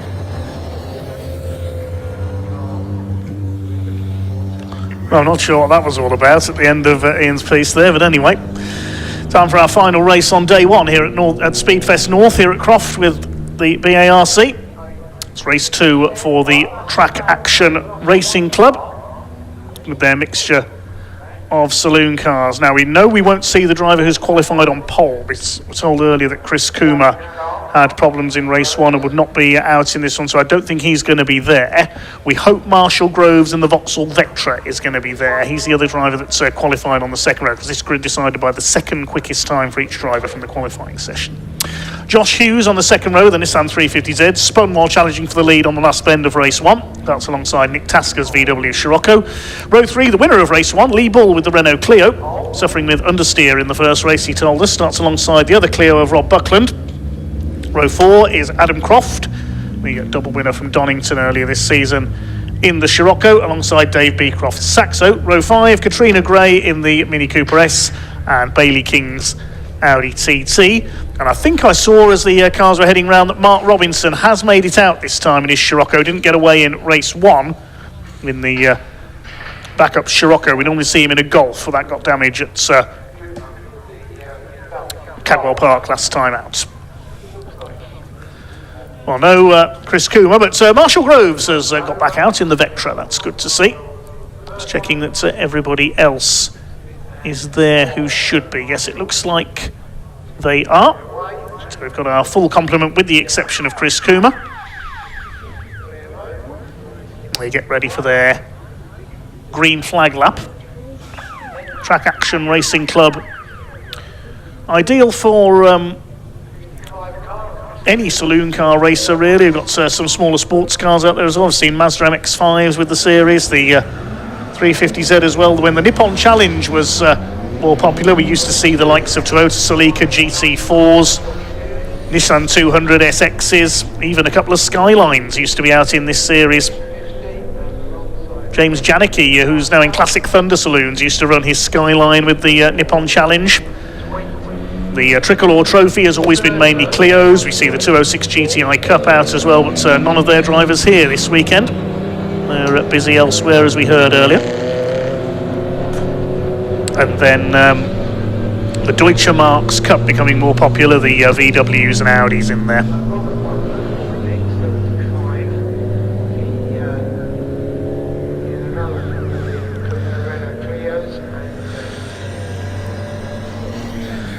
I love this from J2K7 in our comments, said it's a mini adventure. It certainly was a mini adventure for quite a few drivers, that race earlier. We've got a mini out in this one as well. Katrina Gray, let's see how she gets on from towards the back of this grid.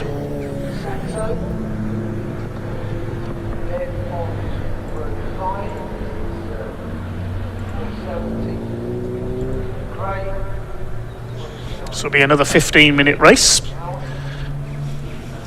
Thanks again for all your comments today. We haven't been able to bring you quite as many as we used to.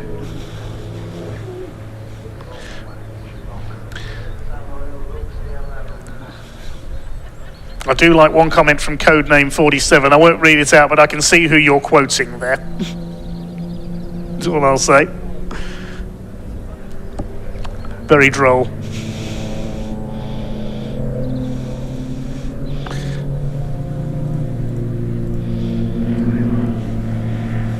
There's Mark Robinson towards the back in the Scirocco. Marshall Groves in the white Vectra. Had to pull up at the complex while leading in race 1. He's got the bronze and black 350Z of Josh Hughes. Nick Tasker in the black Scirocco with the orange bonnet.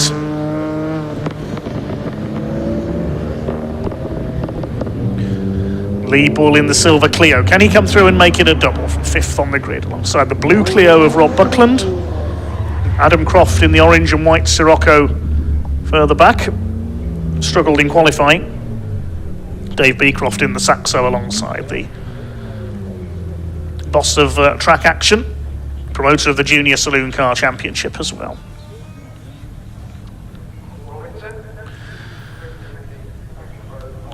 Green flag waves at the back. It's time for our final race on day one here at Speedfest North. A Track Action Racing Club race number 2 over 15 minutes. Marshall Groves alone on the front row in the Vectra will lead them away. Off they go. Not the best of starts by Josh Hughes in the Nissan. Good start by Mark Robinson in the white Scirocco from the back of the grid, but it is Groves who leads from Nick Tasker in the Scirocco up in a second. 3 wide further back. Adam Croft coming up on the outside. Something's got to give here. Nick Tasker goes through the gravel. Goodness me, that was a bit leery. They've made it round though, and it's Groves who leads. Lee Bull up into second place. He profited from all of that. He's charged through from 5th to 2nd in the Clio. 3rd place Nick Tasker, despite having done a bit of rally crossing there, ahead of Josh Hughes in the 350Z. Then it's the blue Clio of Rob Buckland. Adam Croft up the inside. Puff of smoke there. I think that was Mark Robinson locking up in the 3rd of the VW Scirocco's. He's ahead of Dave Beecroft, Katrina Gray and Bailey King at the back of the field there in the Mini and the Audi TT. But it's Groves who leads the way in the Vauxhall Vectra Challenge car. Up towards Sunny Inn for the first time. See the CNC Head sticker on the windscreen of that car. Competes with the CNC Heads Northwest Sports and Saloons as well. A championship where you really can use anything you like. The field heads through into the complex, and Lee Bull, a much quicker start from the Clio this time, is right up with the Vectra already. Has he cured that understeer problem from earlier on? Lee Bull, the man from near Manchester, right on the tail of Marshall Groves. They head out of the hairpin to complete lap number 1. Josh Hughes in 3rd place. It's Buckland's Clio up into 4th ahead of Adam Croft, I think. Correction, Nick Tasker is there in 3rd. His transponder isn't working. Apologies there. There's Adam Croft on the tail of the Clio. As a look to the inside at Hawthorne, the 2 leaders are pulled clear of Tasker in P3 with his VW. Puts a wheel onto the grass as Josh Hughes tries to close up, but Lee Bull, is he thinking about a move for the lead there? Maybe, but not close enough as they go into Tower Bend. Round the right-hander, there's Hughes up into 3rd place. He's got ahead of Nick Tasker. Nissan against Volkswagen for 3rd. It's Renault against Volkswagen for 5th. Adam Croft all over the back of Rob Buckland. And Volkswagen against Citroën further back with Robinson ahead of Beecroft. It's Vauxhall that leads the way. Here's the fight for 3rd. Rob Buckland closing up on these 2 as well now. Bruce Sunny out for the 2nd time. Bailey King has pulled into the pits, I can tell you. Problems with the Audi TT. 4 cars together as they head through the complex. Josh Hughes trying to move into a podium position. He's got to be wary that Buckland, the runner-up in race 1, is behind him. In turn behind him as Tasker runs a bit wide there is Adam Croft in the 2nd of the VWs. Rob Buckland's got the Clio well wound up here, trying to move up on Josh Hughes, trying to go around the outside as they head down towards Clervaux. But the 350Z better on the brakes. Oh, he hits the curb and slides out wide. He's fishtailing one way, then the other. That slowed Buckland down, who now gets up the inside into Hawthorne. What a save by Josh Hughes. He was sliding about all over the place there. He's lost another place because Adam Croft has come through. Goodness me. How Josh Hughes did not spin into the gravel there, I do not know. Towards Tower they come, so that's left Tasker in 3rd, Buckland 4th, and Croft in 5th place with Josh Hughes down into 6th. But here's our leader. Marshall Groves missing all the fun out in front as he looks for his 3rd Track Action win of the season. He scored a double at Cadwell. He's pulled away a bit from Lee Bull in the Clio. Now it's a three-way fight for third until Josh Hughes, and I'm sure he will, catches back up again.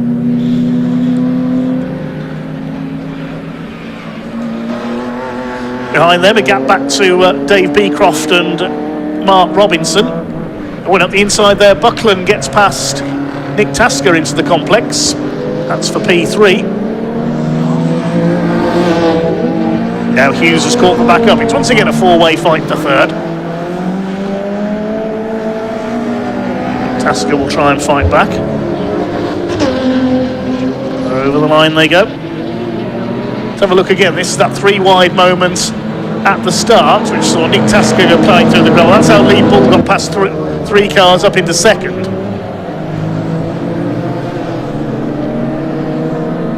When Tasker ran wide on the hairpin, which effectively backed the other cars up slightly behind him. Josh Hughes trying to defend from Rob Buckland, but he bounced over the curb and then went one way, then the other. Then the other, continued sliding about all over the place. Managed to gather up the fishtail, but he lost a couple of spots as a result. Can he win them back again? Well, he's on the tail of the two Scirocco's here.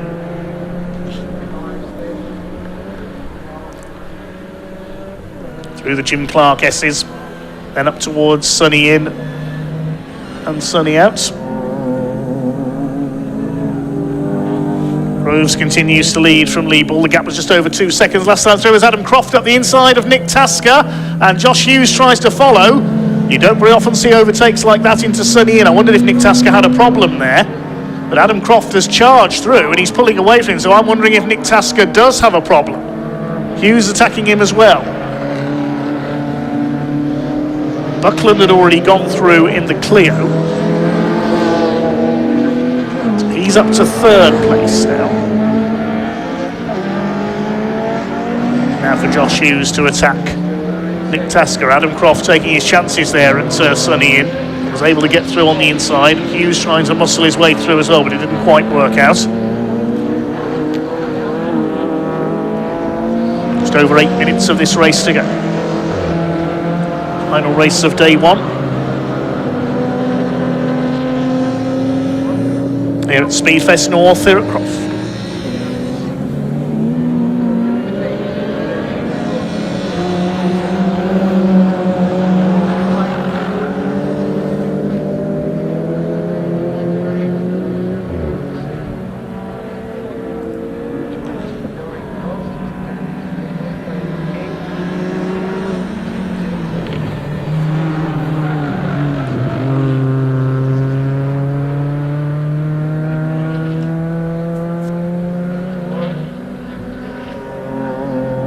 So we reach half distance in this second and final race of the weekend from the Track Action Racing Club. They're not in action tomorrow.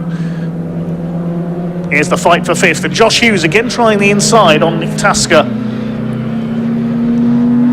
for fifth position. Up over the little rise there towards the complex. Adam Croft's pulled away from them now in his Scirocco.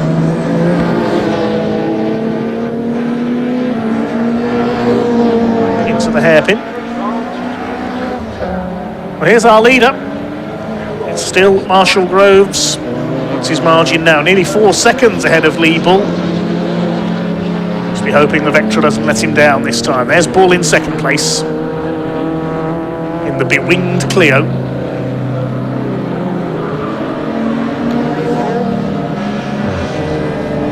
Pings it through the chicane.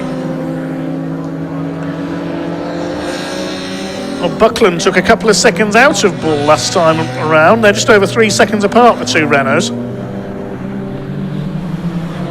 Then Croft, Tasker and Hughes. Hughes getting a bit frustrated here, I think, behind Nick Tasker. He has a look on the inside. No, you don't, says the VW pilot. Further back behind them, Beecroft is over 10 seconds back in 7th place. And Robinson and Gray round out the field.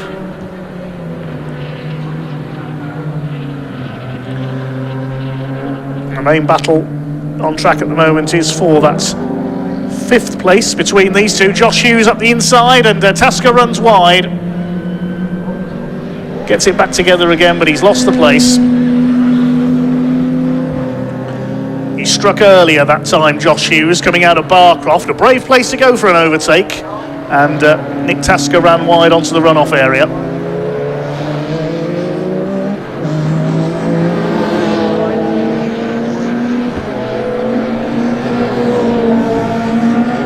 Now Hughes will set his sights on another Scirocco, that of Adam Croft. We'll see what the gap is as they come across the line between those two as they complete 6 laps in this Track Action Racing Club event.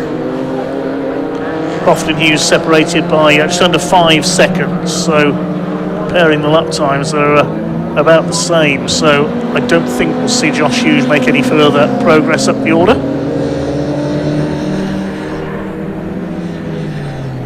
There's Katrina Gray in her Mini, running at the tail of the field. A bit of a slow opening lap, I think, for the 470.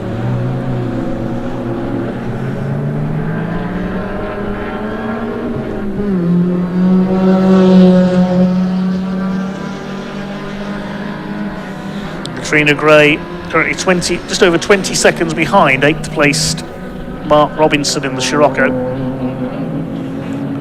Meanwhile, 75 of Buckland is slowly but surely reeling in Lee Bull for 2nd place. And Adam Croft is slowly but surely reeling in the Clios as well. He's just on a personal best, 1:35.1, over a second quicker than Lee Bull on that last lap. Just under 4 minutes of the race to go. Marshall Groves continues to set the pace. Across the line he goes. What's the gap going to be between the 2nd and 3rd place? Well, Rob Buckland does the fastest lap of the race, 1:34.324. And he's less than a second behind Lee Bull now. We're having a battle joined for 2nd place now. We saw the Clios 1st and 2nd in race 1. They're 2nd and 3rd in race 2. Rob Buckland is after the winged version of Lee Bull ahead of him. And Adam Croft's not far away either. His last lap was a 1:34.6. So personal bests for all 3 of them. And for Josh Hughes. A little bit of smoke there from Lee Bull. Did he lock up there? Or is he developing a problem? Further back in the order, here's another battle. Dave Beecroft in the Saxo being reeled in by Mark Robinson, who started at the back in his Scirocco. Didn't make it out in race 1. Problems in qualifying. This is for 7th place. And here comes the VW. But the tenacious little Citroen holds him off. Comes out a bit wide over the curb. Here come the Clios into the complex meanwhile, and Rob Buckland is ready to make his move. He'll have the inside line if he keeps his foot in here into the hairpin. No, Lee Bull cuts across and takes the line and holds P2. Adam Croft's closing up as well. The gap to Croft was 2.3 seconds. It's less than that now, 1.8 seconds. He's gained half a second on these two. Lee Bull defending. Buckland, he's never going to go around the outside at Clervaux, surely. No, he won't get through there. It's a Hawthorne. Just under 4 seconds down on Marshall Groves. I can see him ahead. There's the Vectra. Vauxhall, Renault, Volkswagen, your top 4. 90 seconds left on the clock. Through tower go the 2nd and 3rd place cars. Still that little bit of smoke trailing from Lee Bull's machine.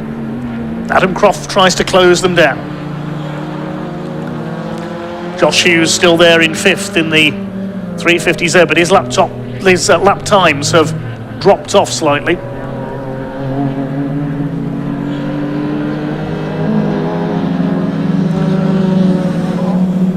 Out of Sunny out.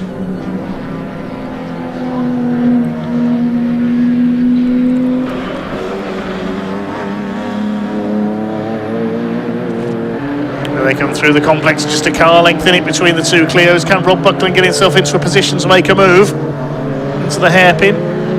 He won't get past there. They're coming up to start the final lap. Last lap of day one here at Speedfest North.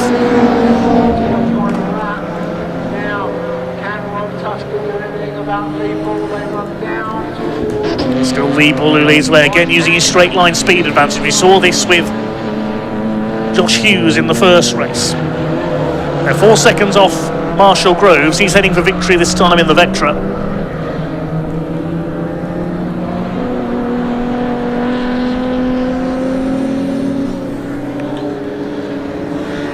Still Buckland's got the fastest lap of the race, 1:34.324 from a few laps ago. Croft still 2 seconds back on this pairing. Buckland trying his hardest to close up on Lee Bull.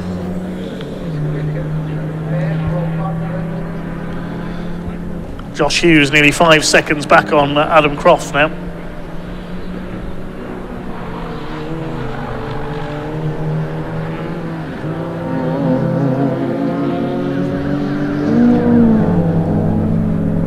Just heard the pit lane hooter go off as well. Somebody has pulled in. It's Dave Beecroft. The Saxo has pulled off, unfortunately. As we concentrate on our second and third place battle, here comes Buckland looking determined in the final couple of corners. It's going to be a win for Marshall Groves, but who is going to be second? Here they come into the hairpin for the last time. Croft's up with them as well. Out of the hairpin. I think Lee Bull has just about done enough. As Marshall Groves comes over to take the checkered flag, flashes his lights. Lee Bull will hang on for second ahead of Buckland. Adam Croft in fourth. Josh Hughes further back in fifth in the Nissan, seeming a little bit off the boil in that one. Marshall Groves certainly wasn't though. His repairs justified as he takes the win. Nick Tasker dropping back to sixth in the end. And the other finishers should be Mark Robinson in his Scirocco and Katrina Gray in her Mini. Here comes Robinson through the complex. Quiet weekend for him. At least he gets one race finish.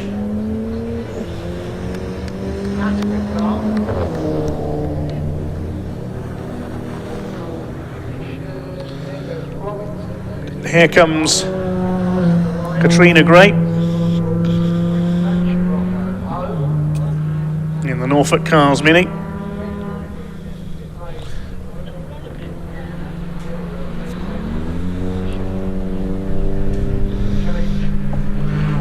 Into the complex, our last race finisher of the day.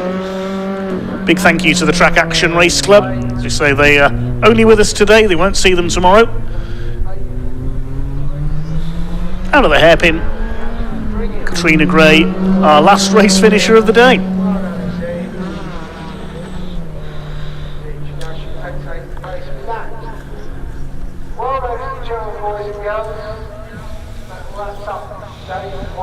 Provisional results then as follows. Marshall Groves takes the win by 3.7 seconds in the Vectra. Lee Bull holding off Rob Buckland in the Battle of the Clios for second. Adam Croft not far behind them in fourth. And a gap back to Josh Hughes ahead of Nick Tasker in his Scirocco, Mark Robinson's Scirocco and Katrina Gray in the Mini. We lost Dave Beecroft and Bailey King into the pits. And of course, Chris Coomer's Golf didn't take the start. That wraps up day one then here at Speedfest North.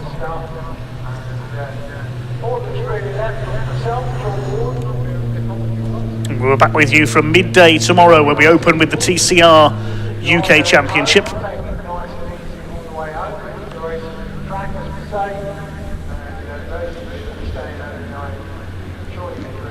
And we can shortly hand down to Parc Fermé. We see the cars coming in on their slow down lap, waving to our marshalling team. Big thanks, as always, to the Orange family, to all our other staff and officials here at Croft today for their services. Big thanks to our camera crews as well for capturing the action.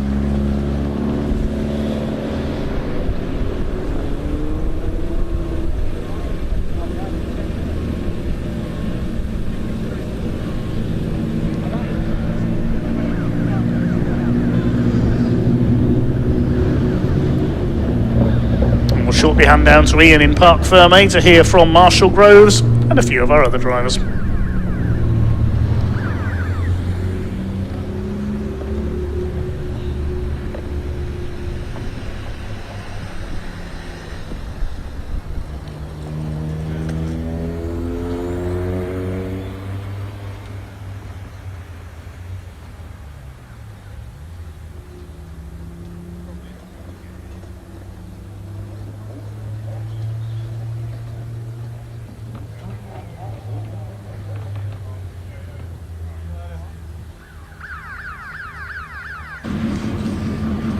Well, we spoke to Marshall Groves before, didn't we? A little bit unsure as to whether the car might finish, but it has, and in P1 as well. That's what we like. Yes, Marshall Groves taking the win. Lee Ball in second place and Rob Buckland in third. It's a pair of podiums for the Clios today, and this is actually it for track action this weekend. Just like that, we'll let Marshall get out of the car. We'll have a quick chat with him as well.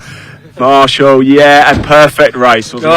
Yeah, I had braking problems all the way around. Oh no. My rotor and caliper are a bit second-hand from what happened earlier. There's metal and things everywhere, and I just got the angle grinders cleaned up. I was like, that'll be all right. And went out on the grid, and I thought, well, my brakes were rather long here, so it's sort of 2 or 3 pumps for every braking zone. It's a bit exciting down the bottom of the tower, but discovered some novel lines, but yeah, kept it on the black stuff. So that's 3 wins for you this season. That's more than anybody else. Yeah, it's been a long time coming. I was quite upset about the miss earlier, but the master was like, well, I'm sure you can sort that out. I was looking at the damage thinking there's no way that's going to get out, but like I say, thanks to all the guys in the paddock, thanks to Lee, he's got his gear oil in my gearbox, and the lads in the paddock, one of the Scottish lads who jumped straight on it and helped me out. Amazing. And the guy in the machine shop round the corner who just dropped what he was doing and pressed my bearing in for me, and yeah, all the lads who helped me out in the paddock, because that's what it's about really, club racing, so we all come here for a good time. Well, don't drink too much of the champagne, it's got to go round.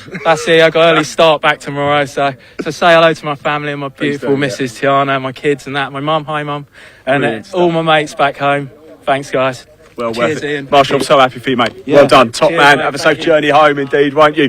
Yeah, here we go. Lee and Rob again. Let's grab them both together, shall we? Psych about these Clios, isn't there? Oh, they're just fantastic to drive. Just so much fun. As I say, what a race, what a race. A couple more laps, I think I would have had him. I was going to say, you're right there. You're right. That first race took it out of me, to be fair. But no, it's good. I had braking issues in the first race, and I thought it was a master cylinder issue. But I had some wafer thin old pads, and I thought I'm just going to stick them in and see. Yeah. And they were incredible. Nice. But they got hot too fast. So yeah, tailed onto Marsh and pulled the biggest gap that I think I've had round here. Yeah. And then 3 laps later, Bob's there in the mirror, just gaining and gaining and gaining. Lights on and flashed him as well. I know. Every tactic, isn't it? Yeah. But really good. Managed to keep him behind me just.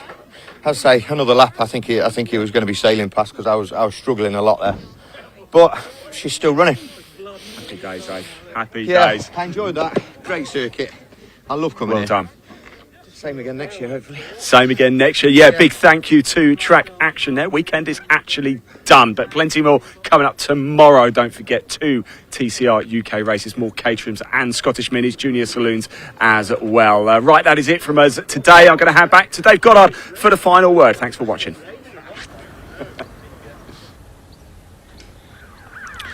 Thanks very much indeed to Ian and Sam down in Parc Ferme today and in the assembly area.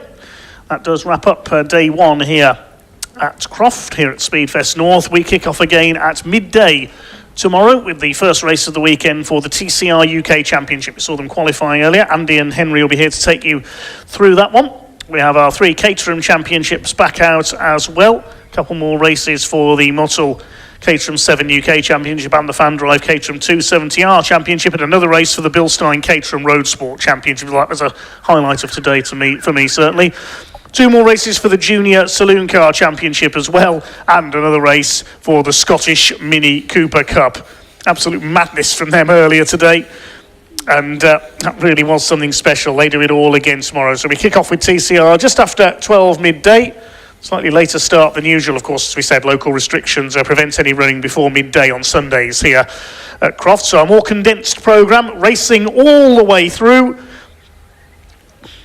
right up to 10 past 5. The last race is due off, which is the Motul Caterham 7 UK Championship. But thank you to everyone here at Croft, particularly our volunteer marshals, the medical staff, recovery crews and so on for their service this day. They do it all again tomorrow, as do our camera crews and our producers behind the scenes. So a big thank you to them for their hard work. So we'll see you tomorrow at midday then. But now time for some dinner up here in the northeast of England. That's day 1 of Speedfest North done. We'll see you for day 2 at midday tomorrow. Goodbye till then.